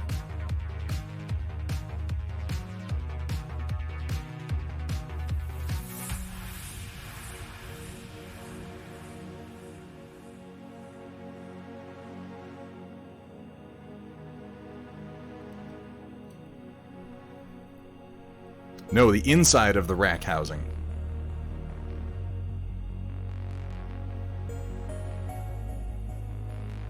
What are you talking about? Who would put an ammo feed exposed on the outside? I would. Check the inside opposite of the casing ejection port. The inside. Right here? Is this what you're talking about? So it goes up and in here and then comes shooting out the other side? I mean, it is Gotham... Okay, are there influences of H.P. Lovecraft's writing in superficial elements of Batman? Yes. Gotham City, Arkham Asylum, absolutely. But there's not really that much of H.P. Lovecraft in that past the superficial. In my opinion. It's more of a loose reference than anything else.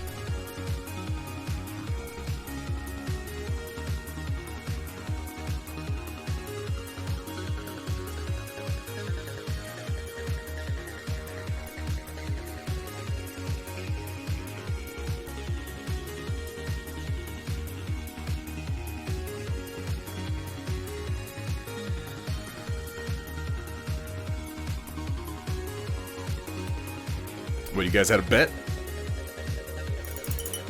I didn't notice. Dude, Dark City? Dark City's a fucking great movie. I'm always a little disappointed that Dark City is more popular than it is. Dark City's a fucking fantastic movie. Early Rufus Sewell. Some really, really good, not William Hurt. William Hurt?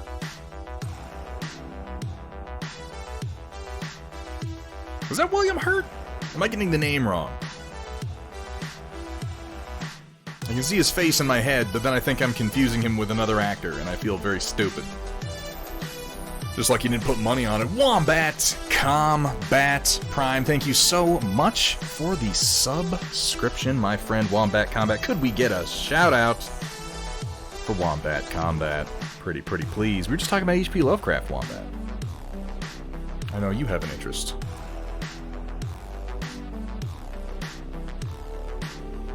I wouldn't say we're exploring the themes particularly thoroughly, but, you know, talking about it.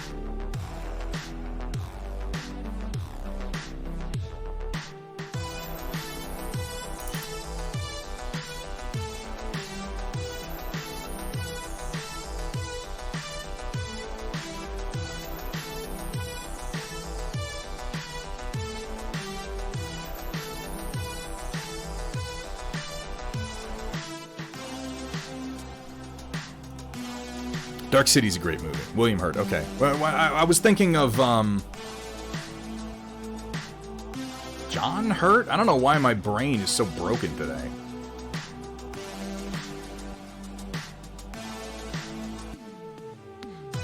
Might put a lens there. That's not a bad idea.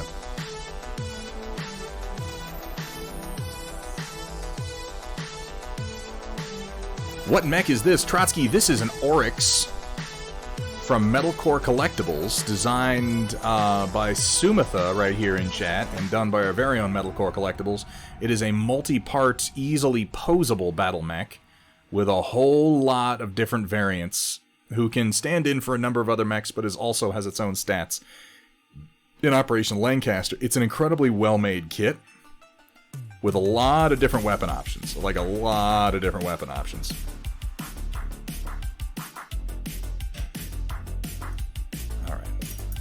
Myself up a color here, do some more highlights. Also compatible with all the Hammerhead arms. Ooh, that's nice. Ever see Venture Brothers? I have.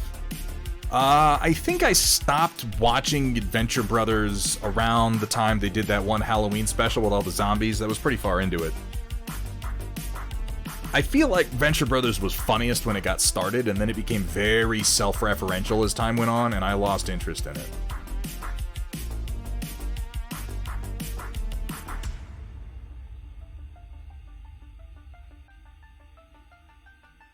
It's still funny. Written in Spect, okay, but designed by Metal Core Collectibles. Okay, fair enough, Sumitha. Yeah.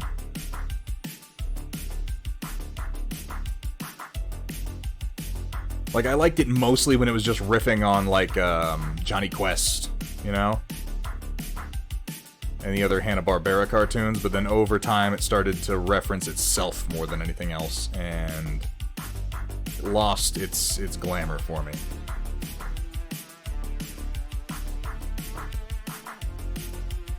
But it had some truly hilarious moments in the first few seasons.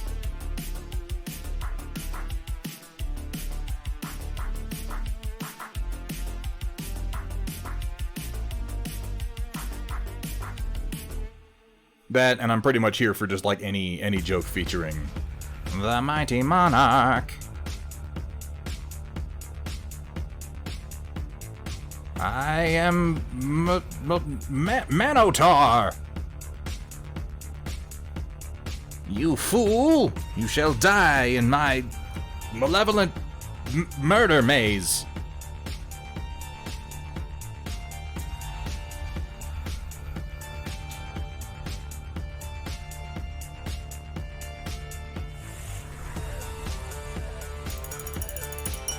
I am the decider. No, I don't think Sting will be in the new Doom. Will Sting be in the new Doom? God, I wish. God, I wish. I think a hybrid sandwich between a corned beef Reuben and a French dip would taste good. I'm just concerned about how well the sauerkraut and the Thousand Island dressing would go with French dip and put your sandwich. So WJ, I don't know, but I want to tell you something. I would love finding out. That sounds Let's paint a picture of the worst case scenario here, okay? You make yourself a corned beef Reuben, and it's a delicious sandwich, right? And then you've got your little cup of au jus over here for dipping, like a French dip in. And you take your Reuben and you dip it in the au jus and you go, oh. Worst case scenario, you go, that's not very good. And you set the au jus down and you use it for something else. And then you eat the rest of the Reuben. So, I am going to propose that there's no reason not to experiment, right? The worst case scenario is it has... the worst case scenario is that the protons of the corned beef sandwich react with the anti-protons of the au jus, and we suffer a total protonic reversal, destroying all life as we know it in an instant. In which case, still not that bad. In fact, please give it a shot. Yeah, I might skip the Thousand Island dressing. Here's the thought.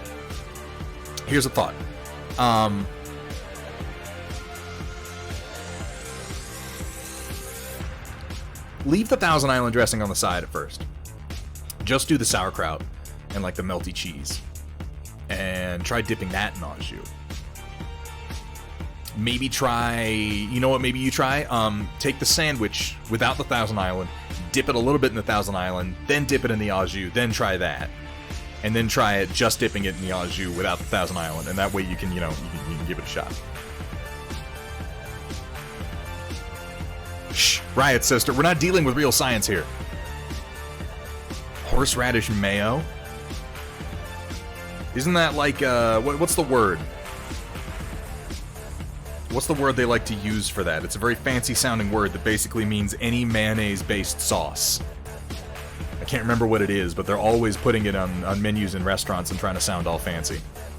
Aioli. Thank you, POV. Yeah, call it an aioli. A garlic aioli with horseradish.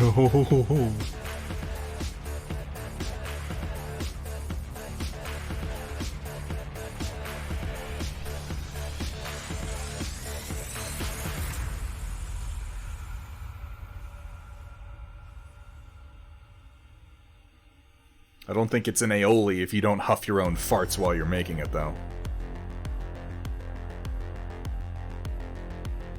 Of course, Hethrier has no problem with that.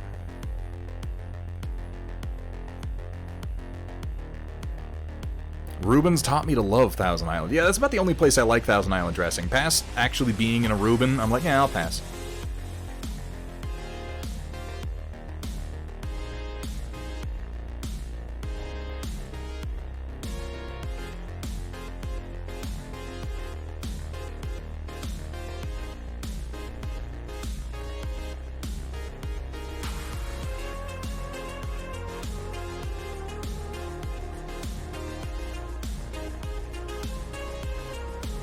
I always found Thousand Island dressing to be very sweet.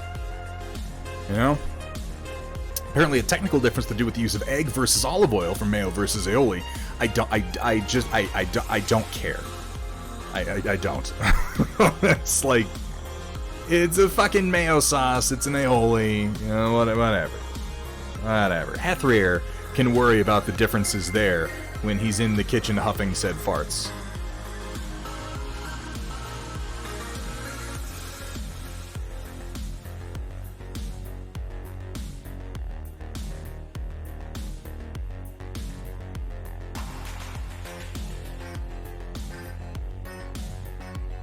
Oh my god, is it really? Yeah, it is about time for the storm report. Let me finish this round of highlights and we'll get over to it.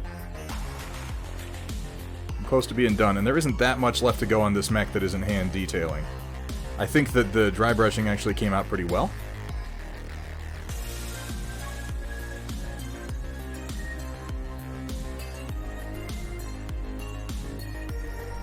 Okay, fair enough. I will... You know what? Shutting the fuck up. Good point.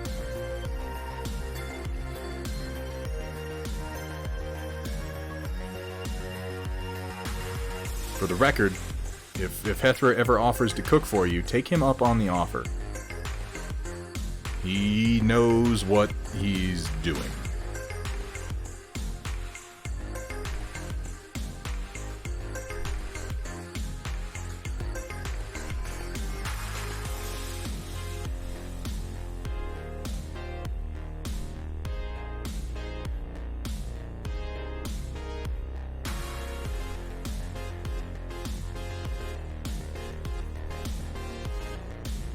Is there really a market for miniatures? Thought starting business making miniatures would be cool, but doubt they'd sell. Love You So Hard, it's an interesting business to be in. You definitely need to have a niche or be just like okay, it's an art. It's an art-related business, and so exposure matters a whole lot and not just quality. There are plenty of quality miniature makers out there who don't get much attention because they don't have much exposure.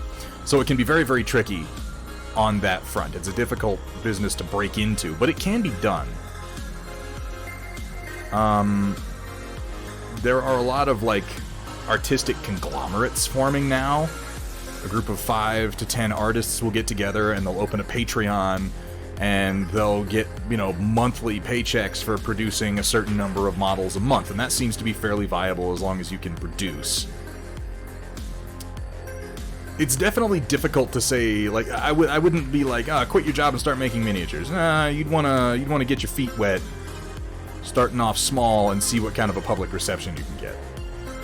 But there's definitely, like, it is doable.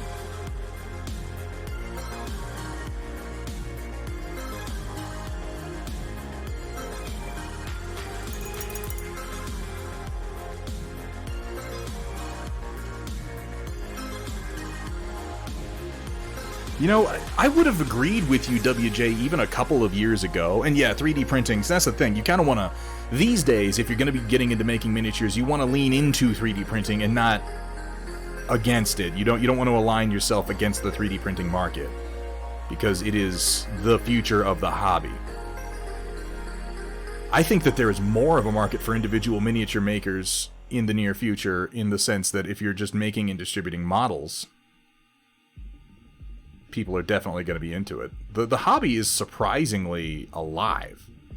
You would think it would be more dead than it is with the rise of the popularity of the video game console and the Call of Duty generation, but if anything, it's grown. Games Workshop was one of the businesses to take the government COVID loans over in the UK, and a bunch of businesses did. The thing that sets Games Workshop apart is they were one of the only ones to repay their loan well before the debt limit, well before the deadline. There is a market. People like miniatures. They like miniature games. There's something that can't be replaced about the tactile nature of having a miniature in your hand and rolling dice while you're playing a game. And if anything, nerd culture has grown so strong that the nostalgia for it is actually greater than it was in the past. Not just nostalgia. Obviously, nostalgia is greater than it was in the past because that's the nature of nostalgia, but the demand, the popular appeal. By the way, Metal Core Collectibles, I'm loving these racks. They have a fantastic amount of detail on them. I think they're just right. They're easy to paint. Like I said, I painted a lot of racks that wind up muddled in the details. These ones are amazing.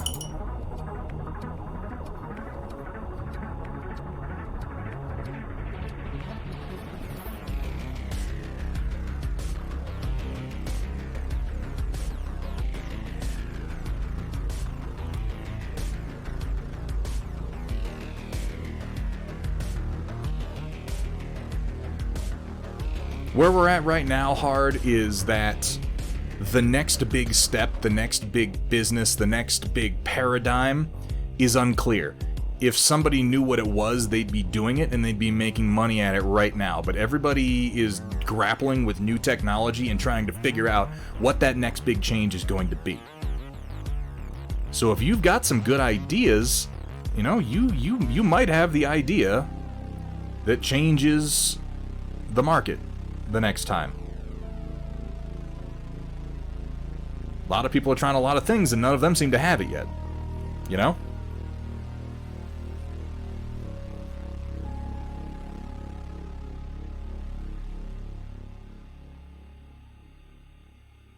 If you just want to sculpt and distribute minis, though, STL distribution and 3D printing has made that easier than ever. For a minimal investment, you could get started 3D sculpting. And then if you can establish some prices that you're happy with as a seller, you can sell STL files, people can print them and paint them at home. And there are risks. There's always the fundamental risk that once you sell the file, won't people just share it and then you won't make any money? And I mean, possibly, but I haven't found that to be as much of a problem as people... It's one of those problems that I think is bigger in people's heads than anywhere else, because the community that is consuming these models aren't really a bunch of thieves, and most of them tend to recognize that if they don't give money to the people who are making things, they won't get more things. That has been my experience. At any rate. Are they going to be available on Steel Warrior Studios? Are you talking about these, Time Stop? Metal Core Collectibles would have to answer that. I know that a number of Metal Core Collectibles minis are available on Steel Warrior Studios, but I can't speak as to whether this one will be. I don't think the STLs for Metal Core Collectibles minis are ever available, but you may be able to buy physicals.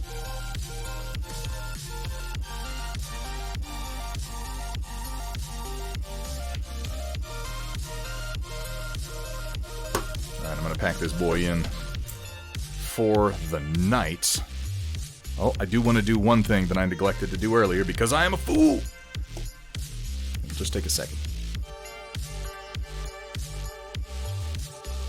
There's a trick when you're selling STLs that as an artist you have to like stop yourself from investing. Like you have to decide how much time am I willing to invest in a file that I could potentially lose control over, and that you also have to remember when you're selling STLs to people, like if you're selling models, someone might buy a model and then a week later buy another of the same model, and then they'll be like, well, I want 4, so they'll buy 4 or 10 or what have you. Once you sell an STL, you've sold that STL to that person and they'll never buy it again. There's also the chance that they'll distribute it to other people.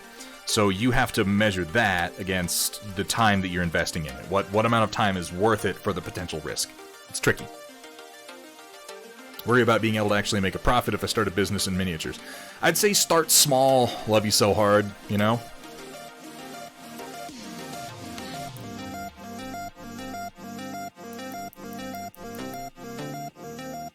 So the mud actually brightened this up more than I had planned on it. It is a lighter color than I thought. I might have used it over a brighter yellow base.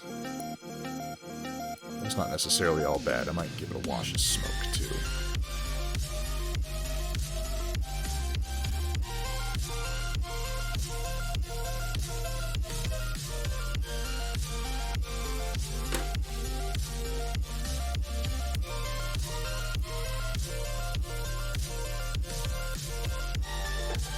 Pull out some of my old Hexos Pale Sun and see what I can do with that. Yeah, Metal Core Collectibles is a good person to ask about this. He's in the biz. I dabble in the biz from time to time.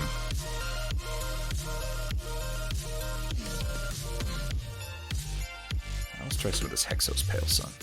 Just throw on another layer. Yeah, I think I probably will. I'm going to try some more of the mud before I continue with these.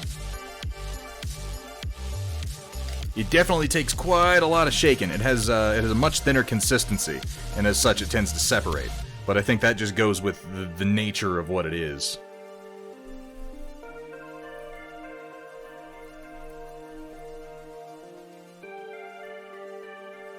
I'm going to put down this slightly lighter color in Hexos Pale Sun this time before I apply it, in the hopes of leaving some of this higher up.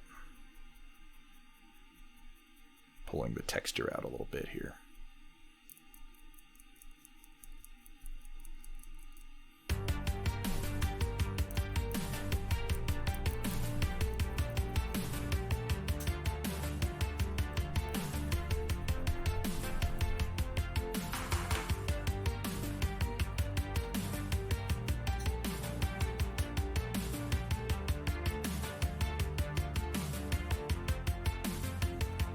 I wasn't paying as much attention to this project as we worked today, or I probably would have done a few more rounds on it. Ah, get off, get off! Get off my brush! Alright.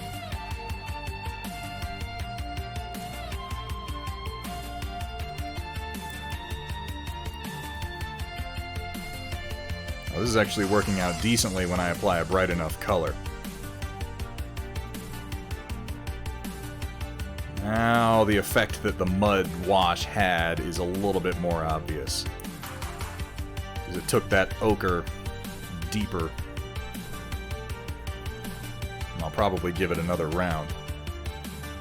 But now you can see the texture at least starting to come out.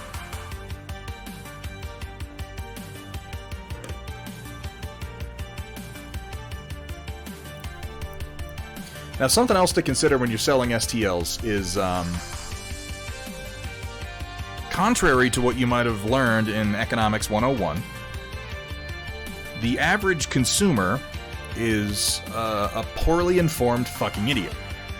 I know this isn't popular to say, perhaps. It's certainly not something that they're going to say in most reputable classrooms. But the average consumer is poorly informed, is very reactionary, is extremely vulnerable to FOMO, or the fear of missing out, and is, psychologically speaking, easily victimized by simple tactics like the collector's bug. Simply labeling something a collector's item or saying that it will only be available for a limited time will set off a reaction in the average human brain. It makes that person think they need to get that thing and must own that thing because they might not be able to get it later, and they would like to collect all of a thing. I mention this because in selling STLs, I have analyzed my own buying habits. And I am an idiot, and I will buy STLs that I'll never use. I have bought STLs that I have not ever used, and that, looking back on it, I probably never will, simply because, oh, it's a part of a big package, and it all goes together, and it's amazing, and I might as well buy it right now, because it won't be for sale later. And I've just never printed the thing. By the time I got around to the point where I was going to do that project, like I had better ideas or some other file set had come along. And people have huge libraries of 3D printable STLs that they're simply never going to get around to using. They won't. So if whatever stops you is this feeling of like, yeah, but somebody else already made this thing. And the other part of this is there tends to be a feeling when you're making files to the effect of, yeah, but somebody else already made this file, so I shouldn't make it. Because it already exists, and everybody will have already bought that because of digital distribution. Most consumers will not see most files.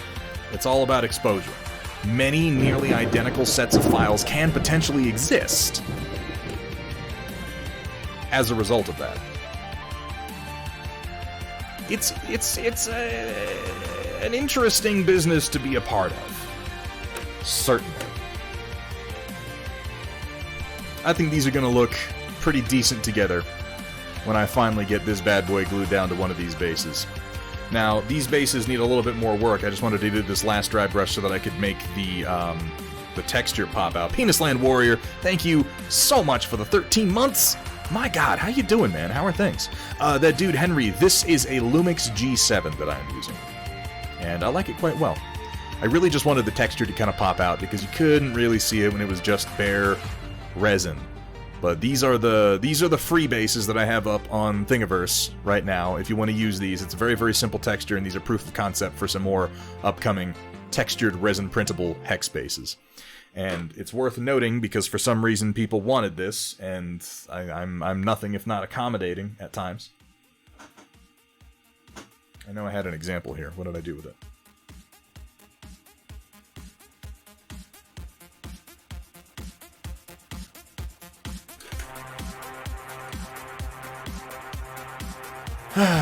Why do I do these things to myself? It's the same damn dimensions as the CGL base. I know a lot of people wanted that. It's the same height, it's the same angle, it's the same size hex. So using these bases next to CGL-based mechs, they will not look out of place. Is there much difference to the GX7? I could not tell you that, dude, Henry. I am not much of an AV guy. This stream is the most into AV I've ever gotten in my life, and I'm still pretty bad at it. I can tell you that I rather like the G7. It has served me very well since the wonderful people on this stream allowed me to buy it with their very generous donations. I was shocked by that one. We put up a donation goal for the camera, and I was like, yeah, maybe next year this will happen. Like a month later, people were just, like, here, have like $500. Like, Jesus.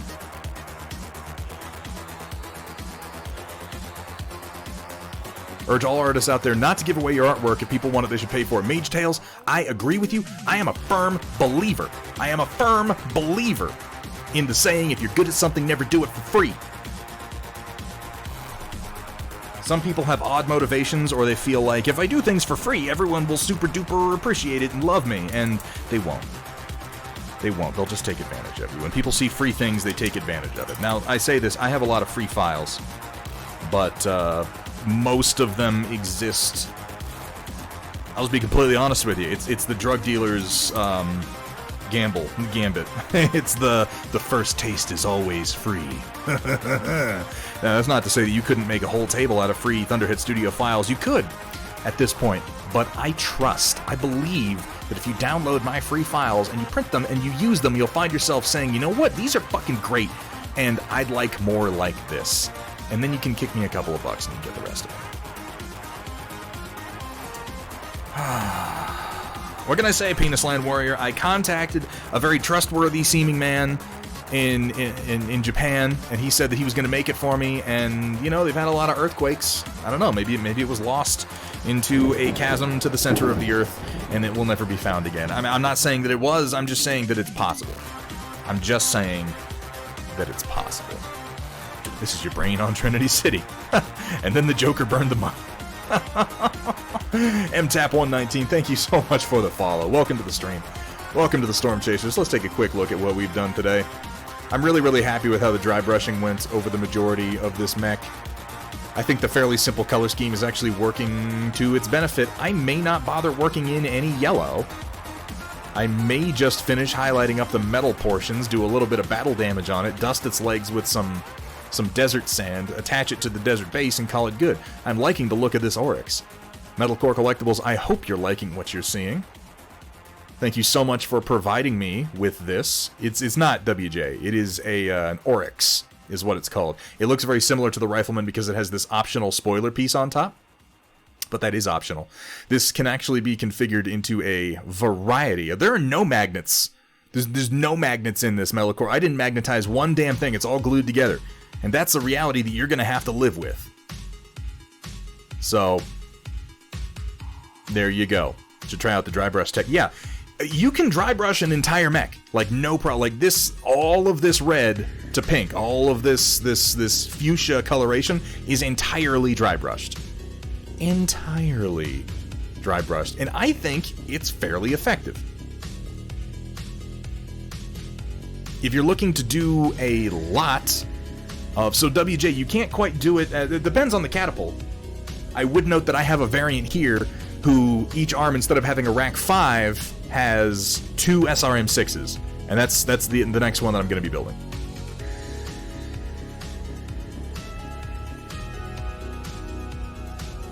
I agree. This is the best looking mech that he's made so far.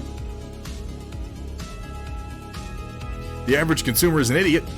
No market is completely free from leverage, and market players don't respect the letter of the rules. Of course they don't. Let alone the spirit thereof. Of course they don't. Econ 101 shouldn't be thought of as anything other than conceptual introduction. That is what it is. It's like the average consumer is smart and well-informed, and it's like, you know, they're not, though. They're not. They're easily manipulated. I'm really quite liking the way the burnt plum worked into the overall fuchsia color scheme. But yeah, don't be afraid of, when you do your first dry brush layer, if you're going to do this, do it real dark and just be real sloppy with it. Just try to get every surface that you can. The only things you're trying to leave are like the panel lines. Dark, and you're not going to be able to get into those anyway. And then give yourself a mid-tone that is, again, very aggressive, but leaves some shadows, and then come in with a real high tone and just hit your upper corners, your top edges and stuff like that, and you'll get this fairly nice dry brush tone overall. It really does leave some great shadows.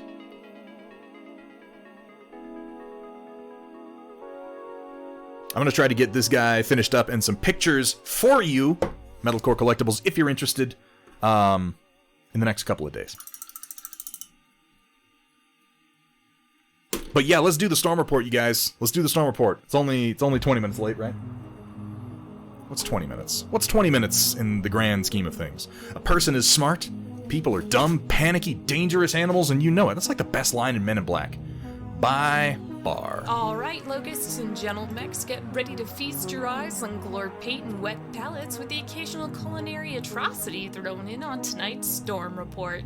Brought to you by viewers like you.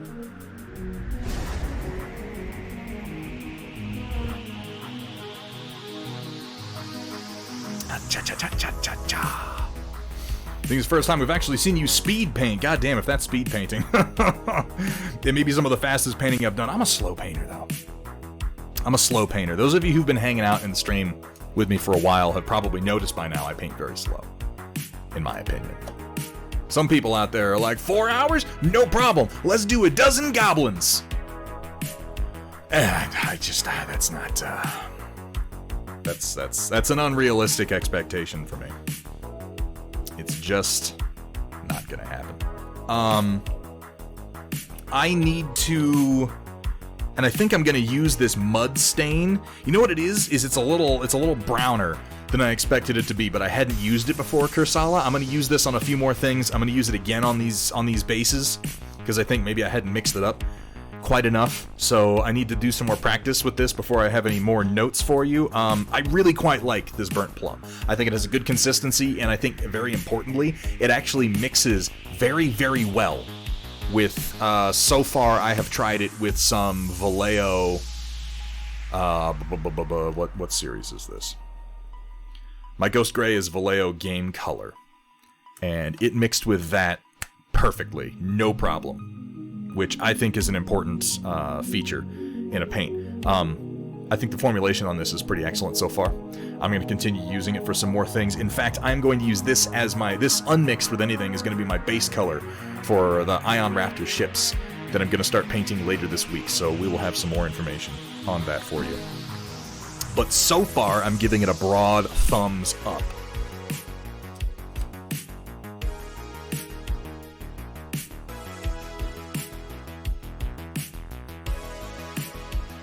I'm just rearranging my desk a little bit here so that I don't, knock a beer over into my metal models or something else really, really dumb like that is absolutely within the realm of possibility for me. Organizing my brushes a little bit. Guys, if you're dry brushing, always be sure to clean your dry brushes immediately after using them, at least a little bit. It's even more important than it is with other brushes, because dry brushes, they get abused. Dakafang Mortquest, that's a great name. Dakafang Mortquest. Oh, thank you so much for the follow. Welcome to the stream. Welcome to the Storm Chasers. Welcome, in fact, to the Storm Report. Here we have, starting us off, our very own Cyber Knight Metal Core Collectibles, starting off first with Setup Sunday. Decided to pull the trigger on a webcam. I needed to find some way to mount it where I wanted it. Proved to be a bit of a challenge, but as Thunderhead says, 3D printing is the future. So I designed a little adapter cap for my monitor stand and printed it up on one of my photons. Had to add some tape for a solid fit, but otherwise seems to be holding up. Oh, that's clever. That's slick. This is the same one that I got on the recommendation of Teal Security. I believe this is the same one. And I would love to know what you think of it since you are using it before I am. If you're going to be doing some streaming, it'll give me a chance to actually check out the quality of it. Because these are the cameras that are going to wind up being used when I get my game room actually rolling for some streamed games. Yeah, it was 30% off. Pretzel, you son of a bitch. Stop playing this song. Okay. I'm loving this. I'm loving the little monitor mount that you did here. I think a lot of us have the same mount. If you felt like making this generally available, I'm sure people would be appreciative. Becca's been role-playing in Orkald. Oh, that explains a lot. Okay. Because he's here to loot your stream. Oi. Here to take all them gubbins. Something else. Bad Cockney accent, oi! I'm not gonna. I don't do a good accent of almost any kind. Unfortunately. It's a nice looking camera though. I'd love to hear what you think of it as you continue to use it. Here we have from Rogue 19K, no new miniatures.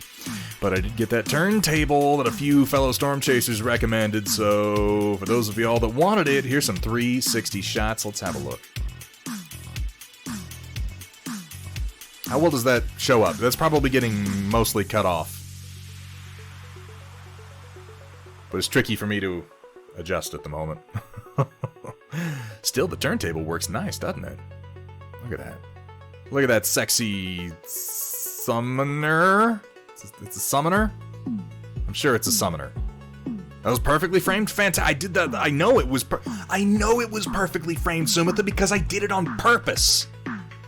Because I tested it, and I did a test stream. You know, I sized it just so. I got really fucking lucky.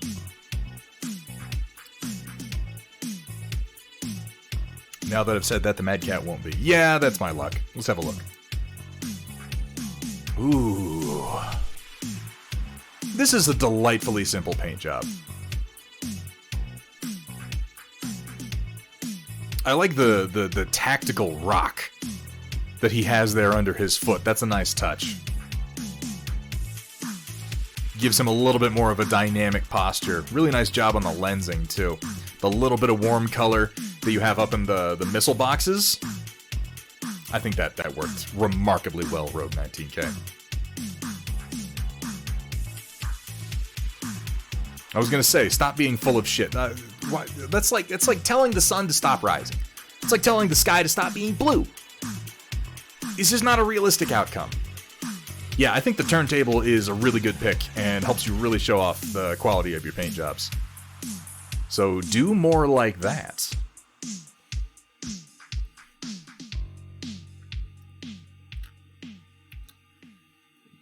Oh man, oh man. What have we got up next? We have from Wandering XP! Wandering XP. One of my favorite new people. One of my favorite new people. I love Wandering XP. He's a great dude. He has an obsession with film that is very similar to mine. One of my favorite streams we did recently, which was ironically, I think, one of my worst streams for audience interaction, was when we had Wandering XP here chatting with me. We've been talking a little bit about doing some projects together where we both just kind of bullshit about movies without having to interact with an audience, because neither one of us really liked ignoring our audiences for the sake of painting and chatting at the same time.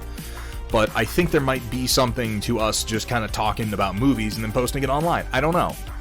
We both like the idea. It's sort of unformed right now, but it might we might do like a little testy test of that concept and see how it goes. This is... I love the very subtle green of the eye lenses on this Death Trooper model. And as much as my... Even if he looks like he doesn't look homeless. Just a little scruffy. I know that I said this when he posted this in the showcase, and it's not something that I want to go off on, but I fucking hate Death Troopers. Like... I come from the era where every book was making up a new variant of Stormtrooper. It was like, this is a Stormtrooper, and this is a Space Trooper, and this is a Lava Trooper, and this is a Nova Trooper, and this is a Snow Trooper, and this is the ice trooper, which is somehow different, and then there's the cave trooper, and then there's the grass trooper, and then like, I get it. My problem with the name Death Trooper is that it implies that normal stormtroopers are not deadly, and that does not help there. It does not help the joke. It does not help the joke. The stormtroopers are incompetent, but that has nothing to do with this paint job, which is actually pretty nice. I like the kind of satiny, shiny finish, and I like what he's done here with the sort of warm gray for the undersuit. I think that the warm gray makes more sense than a blue gray, which is what I usually go with for stormtrooper undersuits, just because it's already kind of a very cold color. The black and then the greens. Very nicely done though, Wandering XP. Experimenting with gloss and matte finishes. I don't like to use finishes other than flat on my minis for the most part. I'm not a fan of satin or gloss. I know that some people are. Now, the fact that I'm not a fan of them means I haven't experimented much with them, which makes me very curious what Wandering XP is going to discover as he continues to experiment with them. Omnigast, the ghast that is all of the ghasts, apparently, according to the name Omnigast. Thank you for the follow. Welcome to the stream, and welcome to the Storm Chasers. Let's keep going. Here we have from Lore Friendly some more of today's work aside from the hobby haul. First time doing this, probably lost more paint than a skilled person, but just buy paint that already comes in droppers. But that obviously is not the answer you're looking for. I will say that this is a much better idea than keeping it in their pots. Absolutely a better idea. Looks like their metallics are pretty nice too. If you're doing this with their metallics, I don't blame you.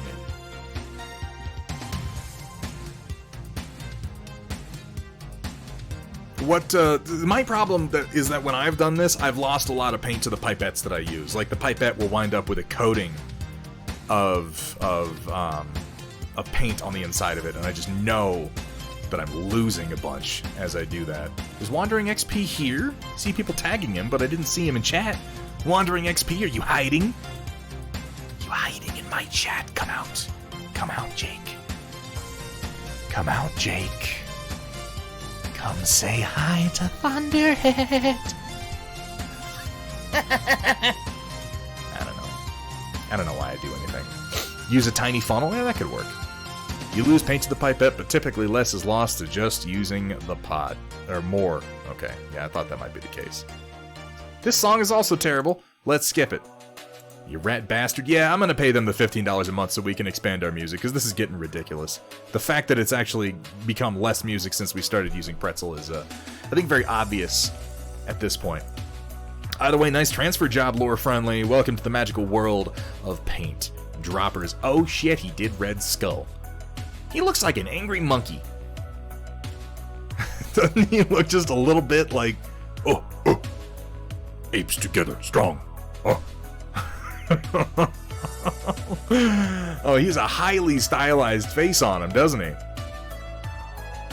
I like the kind of muted, fleshy reds that you've gone with. It reminds me of... They tried to mute him down somewhat in the movie, so he wasn't, like, bright red. And this kind of reminds me of that, but even a little bit more. Jesus, Dakafang, there once was an orc from Nantucket. No. Stop that right there.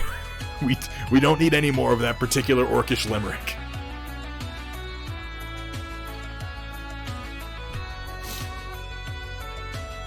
Yeah, it's become really... The problem is, Sumitha, is that we sit here for 4 hours and we listen to the music, and I've noticed that the number of times that I'm like, stop playing this song, I told you not to play this song. Like, it happens more and more often, so naturally the same songs have to be cycling quicker. And yeah, when we started using it, there was a bunch of Scandroid instrumental stuff on there. But there isn't now. I haven't heard any instrumental Scandroid in like over a month. So obviously something happened there. This is a really nice paint job you got here. I love the cell shading on the grays. I like the differentiation of the grays across the whole figure. And of course, Zombie Brush Studios has a very unique, very muted kind of comic book-like painting style that I personally really... I think it's the chin. I think it's the fact that they made his chin huge that when I look at him, I'm thinking,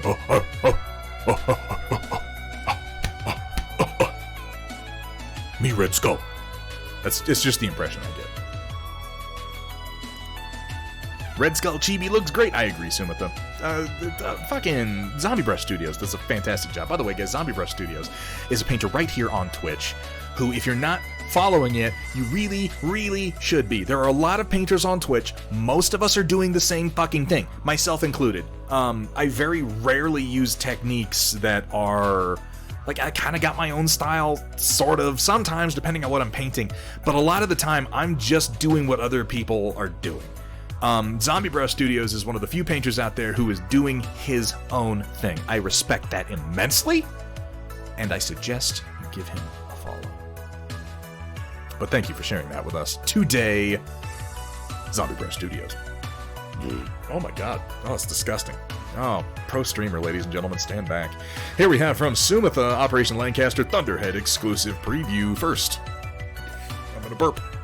A small update in terms of progress on Operation Lancaster itself. Currently at 407,000 words and counting. At present, I'm working my way through the first major editing pass of this massive document and am on page 284 of 460. Stop adding things. Stop.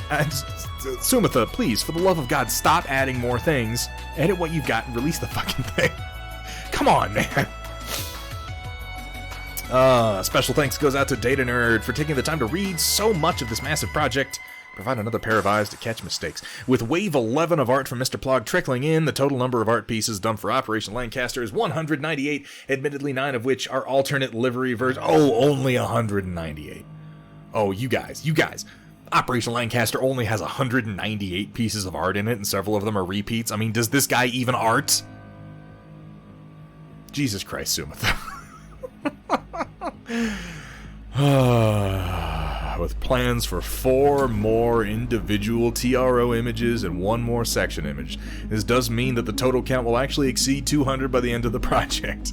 The total count of record sheets related to the project is currently 472. The craziest number related to the project, however, the size of the bloody PDF file, over 140 megabytes. I don't even. I can't even anymore. It's crazy.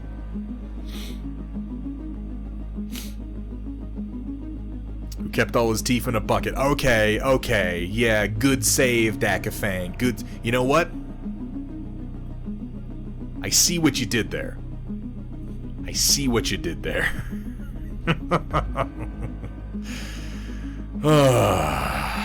Okay. On to tonight's submission. Just received the first of the 2 Plog art pieces featuring the Oryx. In this case, the 2G variant. Absolutely loving the Taurian Concordant livery that Plog did with this one as a tribute to the nation from which the mech originated. The Oryx, of course, is written and spec'd by myself, and has been brought to life as a collaboration between our very own Metal Core Collectibles Cyber Knight and myself. However, while I'm proud to say I got to help a fair bit in the miniature design process, as I've done with the Lancaster-related designs, and I pushed Cybern as an artist, let's be honest here, I was effectively just a consultant, and Cybern knocked it out of the fucking park, and I think this art depicting it turned out fittingly awesome. It is. Yeah, this is another variant of the same mech that I've been painting tonight. And yeah, I agree. The Taurian livery, particularly the check marks, are a very nice touch. But Plog, he has an eye for good shapes, doesn't he? I think he does. Just scroll randomly to a page and start reading. I've been very impressed as the quality of the writing in Operation Lancaster. It bears real reading more than most real TROs, in my opinion. Oh, Matt Plog. I love the broken ground around his feet, too. It's just such a nice touch. It could just be a blank slate, but this adds some interest down here. And I like his sort of Art Deco background blocks that he uses sometimes, like the square's been taken out and shrunk, and the square's been taken out and blown up a little bit. It's very cool. Very, very neat, and thank you so much for sharing that with us today, Sumitha. Here we have from Roland. Roland has been painting some of our Trinity City Hexless Street Files. There is, by the way, yeah, for those of you who don't know, which you probably do by now if you know what Trinity City is at all, a fairly massive project that we have worked on over the course of the last year, bringing urban terrain to Battletech. There is also a Hexless version. A lot of what we make works into hexes, for those of you who like to play classic Battletech, or just like to play... Here's the thing, Alpha Strike can be played on hexes, too. And for my money, I like doing it, because I think that hexes are kind of a superior form of board, even to the open board. There just aren't that many things you can do with freedom of movement that you can't do with hexes. And hexes eliminate so much of the question marks, but that's my personal preference. The fact is People want to play on open boards a lot of the time, and there's no reason not to facilitate that. But this is a set that I haven't personally painted, even though I designed it, and so I'm incredibly grateful for people like Roland who are out there printing this stuff and painting this. Roland. Shut up. This is fucking fine. I did like.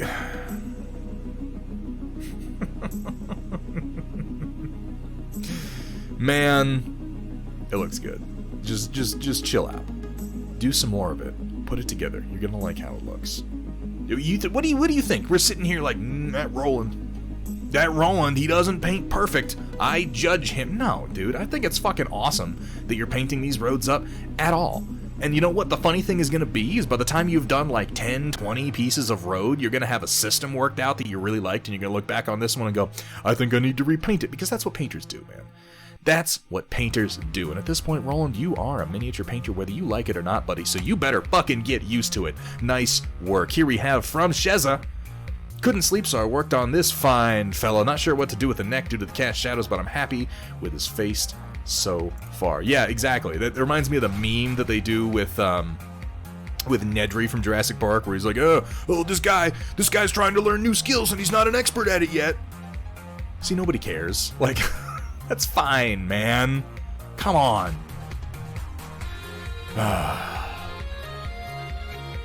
In for invading Canada with me and Amish Stig? The plan is to invade after the mooses get out rut season.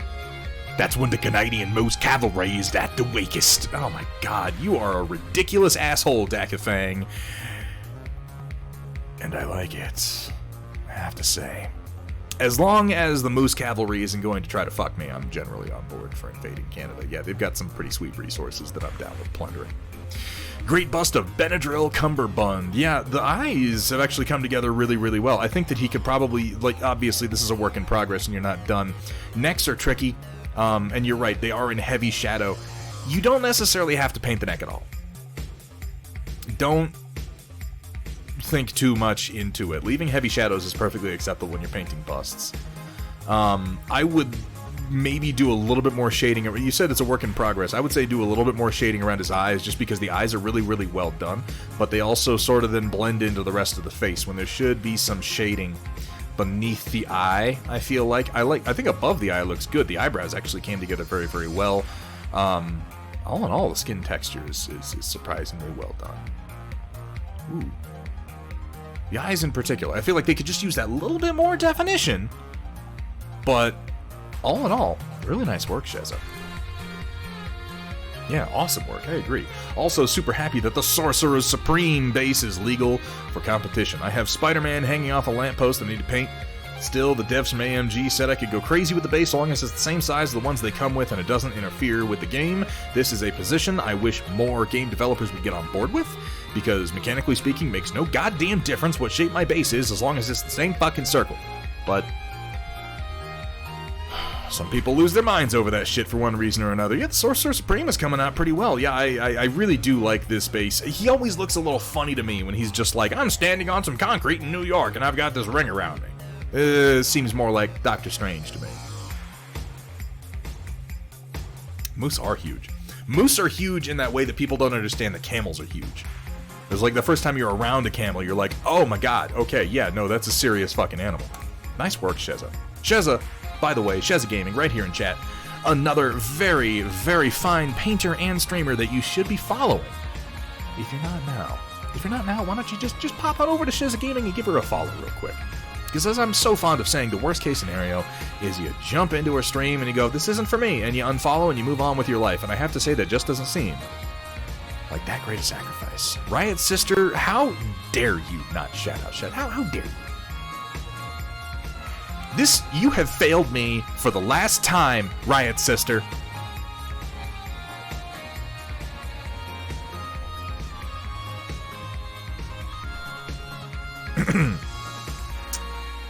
Let's move on.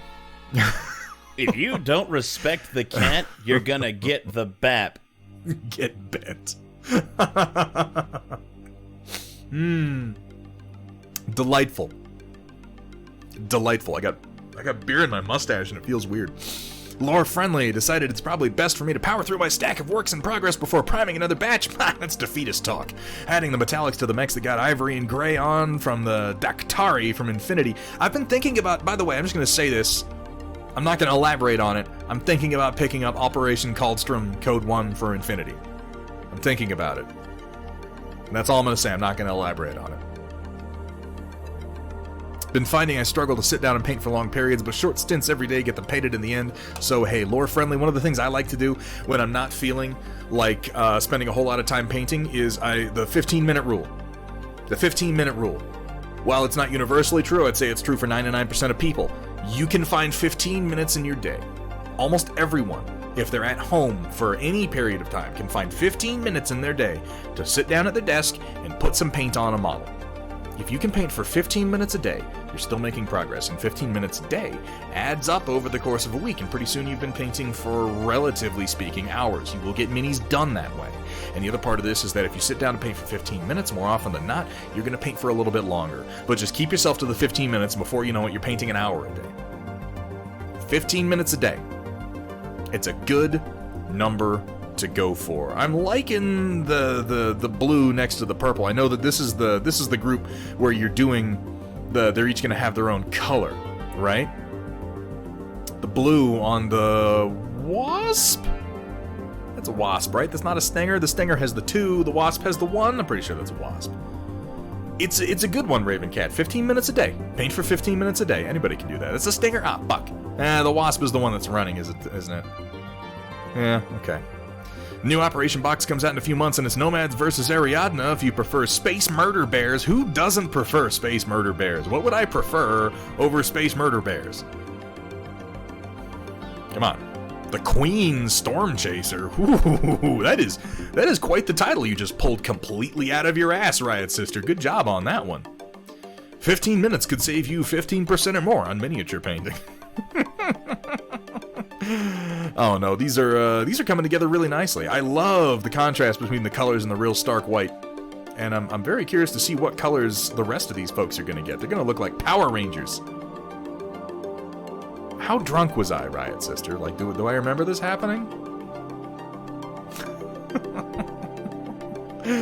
Oh, looking good though, Lore Friendly. And yeah, give that 15-minute rule a try. Just paint for 15 minutes a day. Everybody can do 15 minutes. Here we have from White Wolf, some would playfully say there's a reason they call it going out into the black. Yeah, because it's black out there. The deeper you go, the darker it gets. I'm not going to take the sentence out of context. I'm not going to take the sentence out of context. I'm not going to take the sentence out of context. Almost like there's fewer stars the further you get from the center of our spiral galaxy, and it's expanding. Still fun as hell to fly out into. Haven't decided if I'm going to try forging my way into the Tenebrae region like originally planned, to the east, quote, of Sol, or just say screw it and fly into the Abyss. Yes, the northernmost region is called the Abyss. So of course it's probably dark because I'm more or less puttering around where the outer Orion Spur just kind of dies off in between Hawking's Gap and Achilles' Altar, 12,000 light years away from Sol and counting. At some point I'll probably want to start heading back towards the bubble simply because I have a strong suspicion I'll have to do such if I want to get any of the fancier items when Odyssey drops. See, I'm curious what they're adding with that one. Since I haven't purchased that expansion yet, I'll worry about that closer to when the beta goes live. It is rather sparse out there, isn't it, star-wise? Yeah. Disowned and Dethroned. Ooh, that's a good band name. Disowned and Dethroned. Maybe it's a good name for a song. I don't know what the band would be called that would sing that one, though. For those of you who are unaware, White Wolf is playing Elite Dangerous, a very cool space shooting / exploration / really whatever the hell you want to do game. It's a very, very cool game. I love the physics in it. The band should be My Own Throne. The album will be Disowned and Dethroned. And the song will be Get Boned.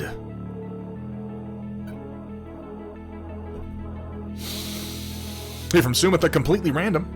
But I decided to log into Facebook for whatever reason and was shown a memory from 3 years ago. I hate those. It's always like, did you know that 10 years ago you were fucking stupid and you said this stupid fucking thing? And I'm like, yes, Facebook, I know. Please stop reminding me. My original comment, Marvel, Avengers Infinity War is the most ambitious crossover ever. Star Trek, I see you've forgotten about us already. I'm hurt, asshole. It's amusing to think that this book was created long before Patrick Stewart ever played the part of Xavier. Apparently at some point, Someone finally came along and asked if Stuart would be interested in playing the part. That would be Brian Singer, the Diddler, showing him an X-Men comic that featured Xavier on the cover, and his response was, "Why am I on the cover of a comic book?" Goofy as this book may sound, I have fond memories of reading it. It was also, in a way, at least kind of prophetic. Actually featured Patrick Stewart's famous character Captain Picard come face-to-face with the actor's future role, long before he was ever even aware of the X-Men, and Picard actively took note of an astonishing similarity of appearance between Xavier and himself. Yeah, I wouldn't doubt it. He'd be like, aren't we the same? Like same guy? A little bit. More than Shinzon, anyway. Fucking Shinzon, I swear. Riot Sister, don't leave. Please, I just tease. I just tease. Oh, I have this, like, next time I see Riot Sister in person, it's gonna be like this whole, oh, hey, what's up? Hey, it's been forever, it's so great to see you, you know? And maybe it'll be like a little hug or whatever, and then immediately, as soon as that's calmed down, I'm just gonna get, just like right in the neck, just right. She's gonna smack me with little bony knuckles and everything. It's gonna fucking hurt, too. And the sick thing is I will have earned it. Here we have from Amish Stig, achievement unlocked. Gonna get domed. See what I mean? She's gonna fong me until my insides are out, my outsides are in. It's gonna be pain. Lots of pain. Printer isn't crying for mercy, so we must go deeper. Plate facing side is a little bubbly, but I can tune that out in the coming weeks. Oh, look at that. Look at that Orky boy. He's a big boy. That actually looks pretty damn good for an FDM printer. I know you do, Hethria, but you're not allowed to be there. Because it's genuinely going to hurt, and I'm probably going to cry a little bit. Well, I mean, that was at the end of a long wrestling match, Roland. I think she's just going to shank me from a standing position. Oh, this print came out, damn, looking damn good. Did you have him on his back? Like the layer lines were arranged this way? Because this came out surprisingly detailed. That's a fairly large print, but still, woof. Nice work, Amish Stig. There we have from Shock21, taking advantage of the spring weather to fry up a little bit of chicken and sausage. Stop. Is there a way that I can make it so that Riot Sister can't see what Heifer is saying? Is that like an option? Mods, let's look into this. You know what? This is not making me as hungry as food posts in the Storm Report generally do. Not because it doesn't look like it smells absolutely amazing. But I think that the crackers did it, you guys. I think snack time with Thunderhead may be a thing. Here we have from Shock21 and a callback. It is both from Shock21. I'm confusing myself. And a callback to the beginning of the stream. Once you hate someone, everything they do is offensive. Look at this bitch eating those crackers like she owns the place. It's true. Look at this motherfucker sitting there breathing the air like it's all his. Fuck him. The crackers like he owns the place. I do, as a matter of fact. This is like one of the few things I do own. I'll have you know. From Spoopy Pants, Riot Sister herself. Ooh. Oh, that's some buttery frosted breads. This is like did you make a pound cake? Lemon loaf. Oh my god. Oh no. Oh. I fucking love lemon loaves. Lemon cakes in general. Just, oh my god. Lemon muffins with a lemon glaze. Riot Sister, I'm sorry for everything I said. Please save me some lemon. Please save me some lemon loaf. I want it very badly. Like right now, I was just talking shit about how I wasn't getting hungry in the Storm Report, and it's just like, that's gone now.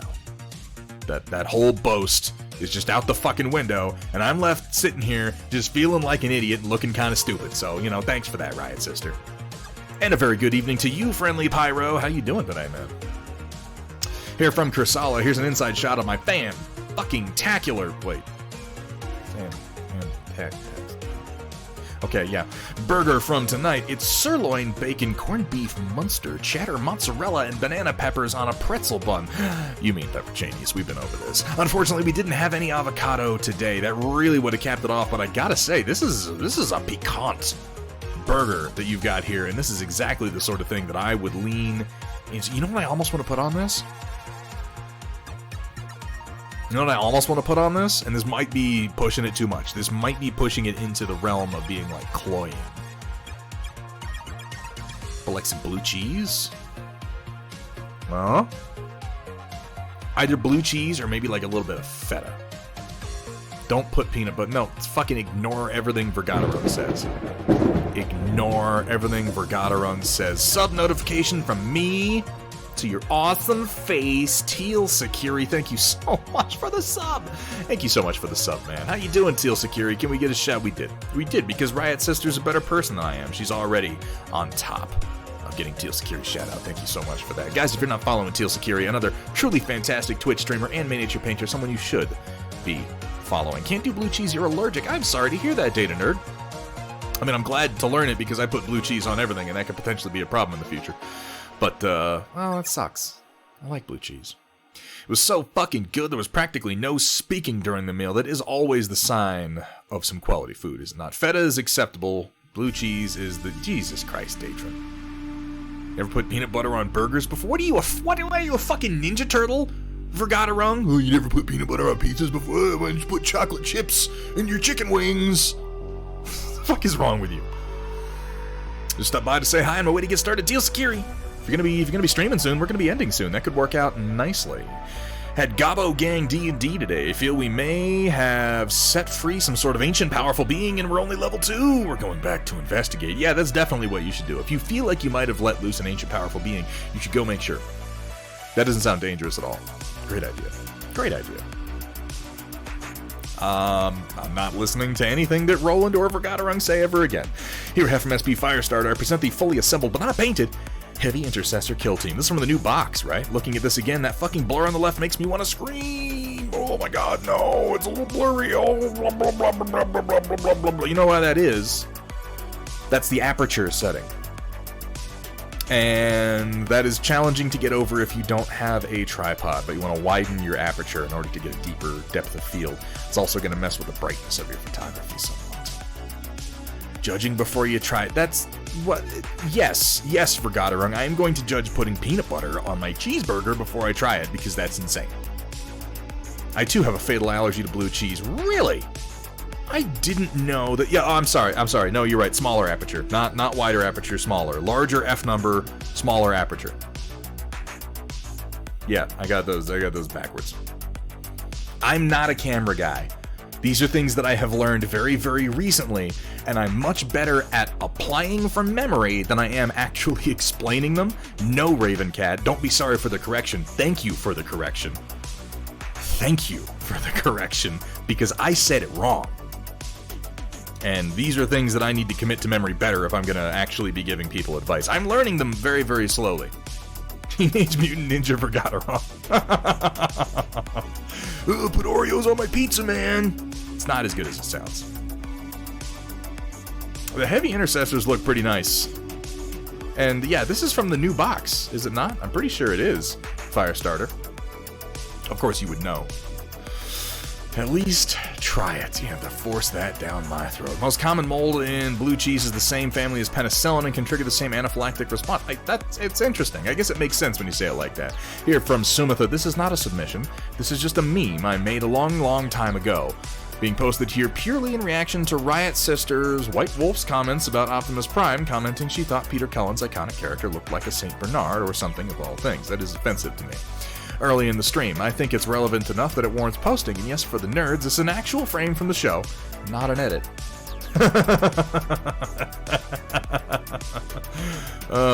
That's solid. That's pretty good. Yeah. He needs the face jaw shield thing. Optimus Prime is not as cool without it. Not by any stretch of the imagination. That's a good one, Sumitha. And well placed. Very well placed. It was printed X, rocket launcher side down, a lot of fiddly geometry, worked being supported, 0.04 millimeters, 0.4 millimeter nozzle, unmodified Ender 5+, common wisdom says physics should say no, but printer says that all you got? I mean, you can get some really, really fine Z measurements with the 4 Z rods on that plus, so I'm glad to see you really giving it a workout, Amishtig. I think it came out well. Here we have from the POV 42, been experimenting with underpainting for the first time. Here's my SLDF Olive Drab Oryx and Word of Blake Horizon 2 with a bit of Solaris 7 flair, because pure white is not as fun. It's certainly challenging. It's certainly challenging. God, this mech is... It's like a bizarre alien monster. Look at this insane thing. I like the little bit of red on there. I agree. It gives it a little bit more interest. Ah, there we go. There's another Oryx of the same style that I'm doing. Now, you note that he used the correct plugs here to give it the small laser and the medium laser, and I used the wrong plugs. But I just did that because I like the look of it better, and because, you know, I break all the rules, you know? I put the wrong guns on it because, you know, fuck the police. That's what I apparently have to say. But yeah, this is looking nice. I love how each Oryx winds up looking different because it's designed to be super posable when you're putting it together. Like, you can buy the same Oryx kit and you can pose it in a whole variety of different ways. Use the right plugs because it was closer to a rifleman too. Yeah, I can see that. Loving the SLDF colors, and that red really, really pops in the middle POV 42. Nicely done. Nicely done. I do love the Oryx. Forgive the not great camera quality. If I've said it once, I've said it a million times, POV. Taking pictures of models is as hard or harder than painting them in the first place. And it's a skill that I have only very recently picked up to the point where I can take okay photos of models. I still don't think that I'm taking great photos of my figures. I still think they look better in person, but it's better than it was. As long as it was a conscious choice. You mentioned that you printed the wrong side torso plugs after I posted. Yeah, and then I looked at it and I was like, I just want to put the medium lasers on it. If I play with it, nobody's gonna give me, like, I play mostly with my wife, and she's not gonna give me too much shit about having the wrong number of lasers on my mech. But yeah, it was ultimately a conscious choice.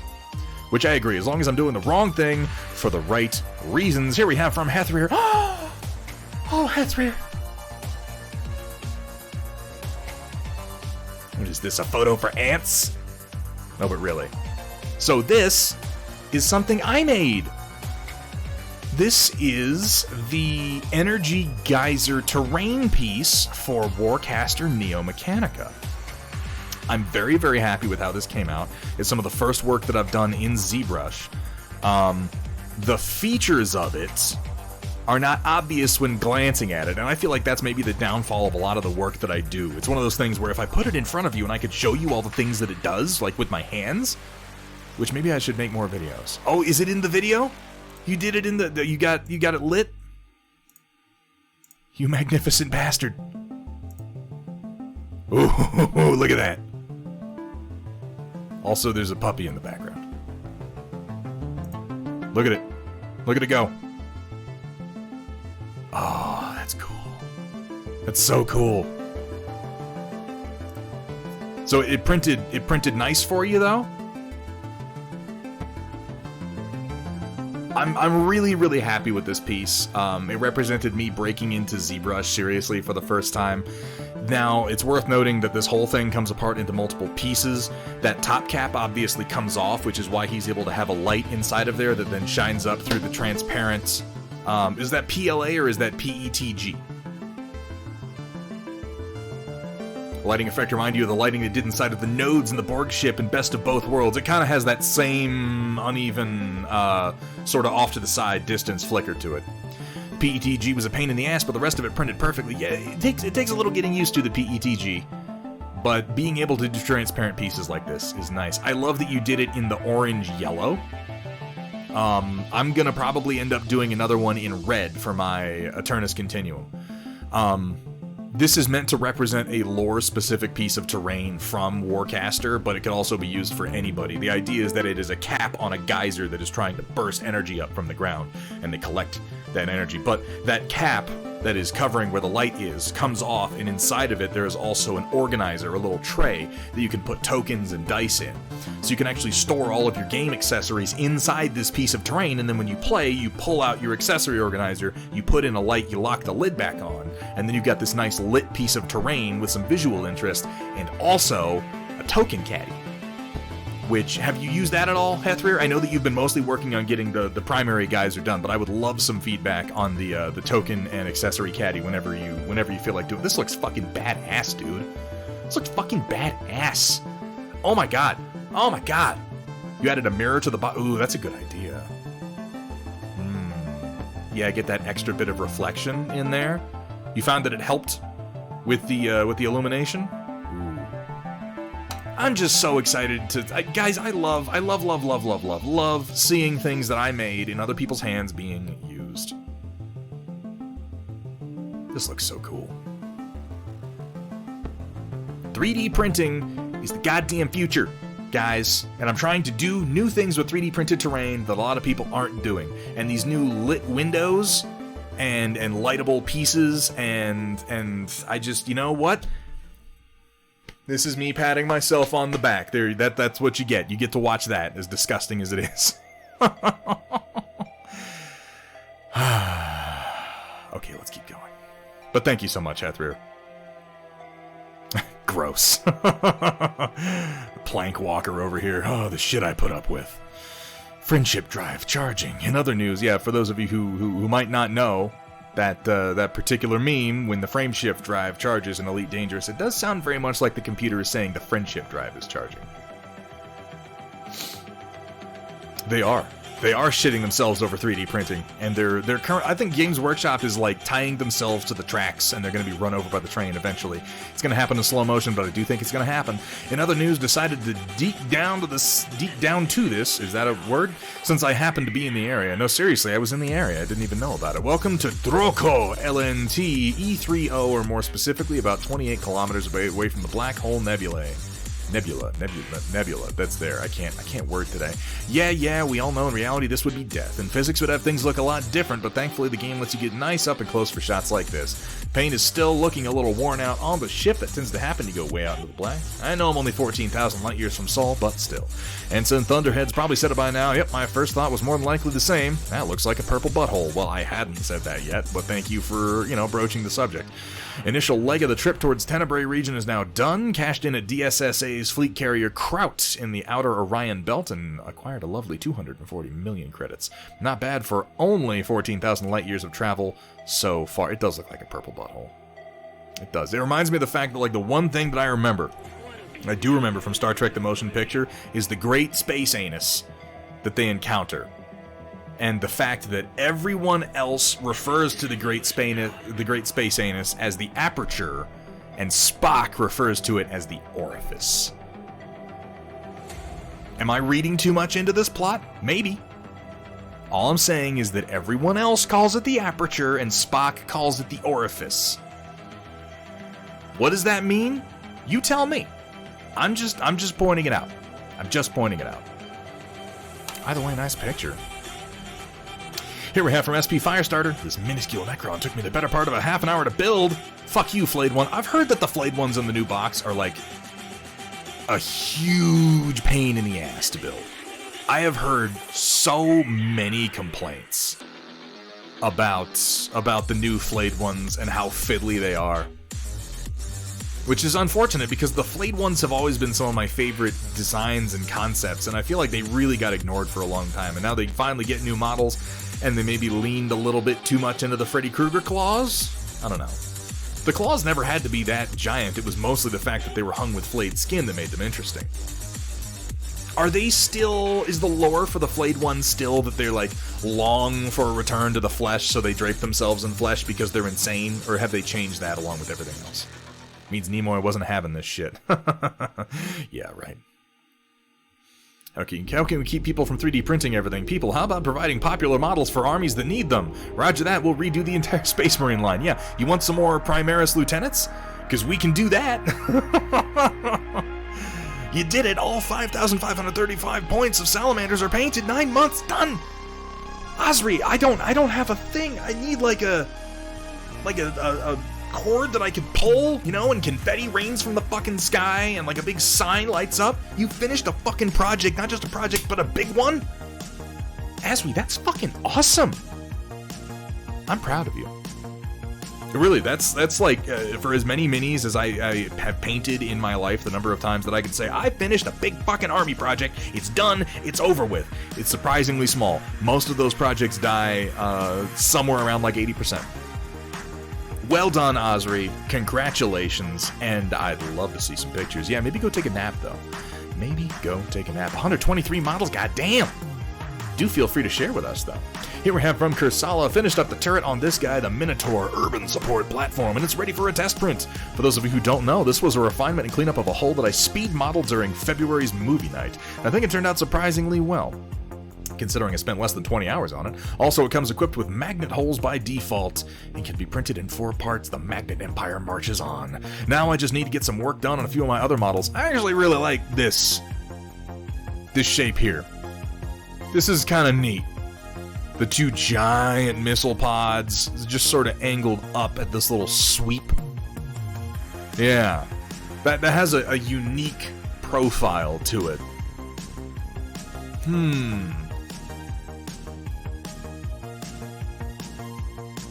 All painted. One of them needs to have the oil wash on the base dry so I can put plants down on it and call it. That means the project isn't done yet, Asri. Don't jinx yourself. Don't say it's done yet. Get it done. Get it done, for the love of God. Now I'm worried. I'm worried something's gonna happen. I'm worried that there's gonna be some Final Destination shit that's gonna result in the destruction of the army before it's finished. I'm really concerned. Asri, I need you to finish this last model. Please. For all of us. Please. I don't know what I would do. I don't know what I would do if something happened at this point. Wasn't sure what to call it until I realized the rocket pods kind of look like horns. Yeah, the Minotaur. I could totally see.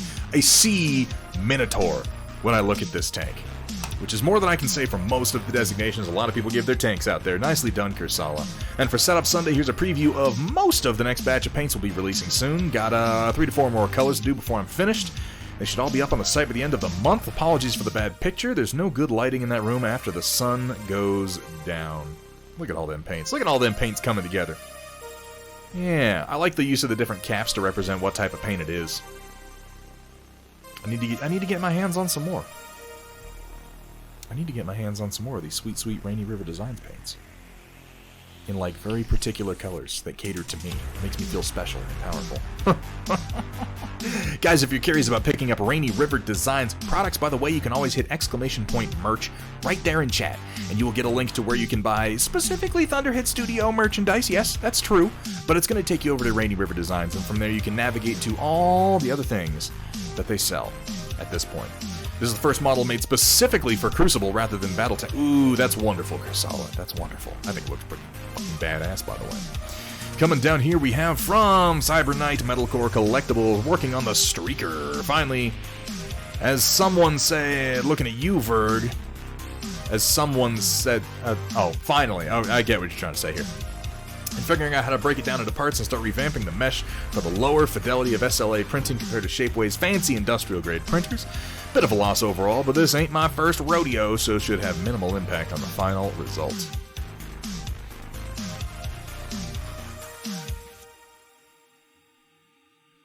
Okay, I'm not gonna sneeze. Yeah, more streaking.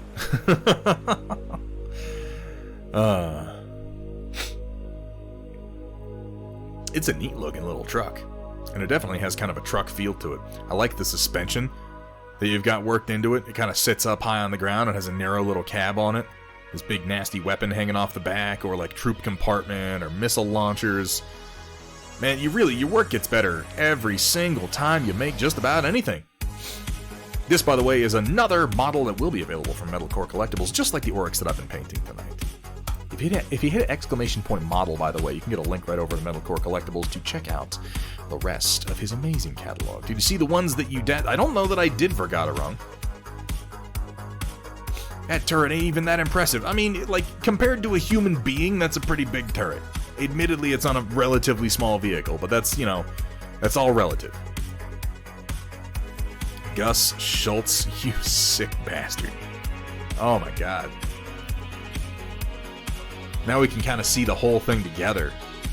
It's upsetting. One of my favorite details on this thing is this part here. You can see the human torso. The bone, the rib cage split open. His skull is worked down here into the base of the fly head and kind of forming its mandibles. You can see where his arm was that's being melted. There's an aspect of body horror. It is grotesque. And it's so, like, just the vision behind this is so well realized. The way the armor plates have become like this chitinous, nasty, smooth, fleshy, textured plating. These little spines coming off of it, the wings have sort of melded back into the upper carapace. The engine stacks have become fleshy and terrible. There's a big nasty mantis arm that incorporates the chainsaw blade.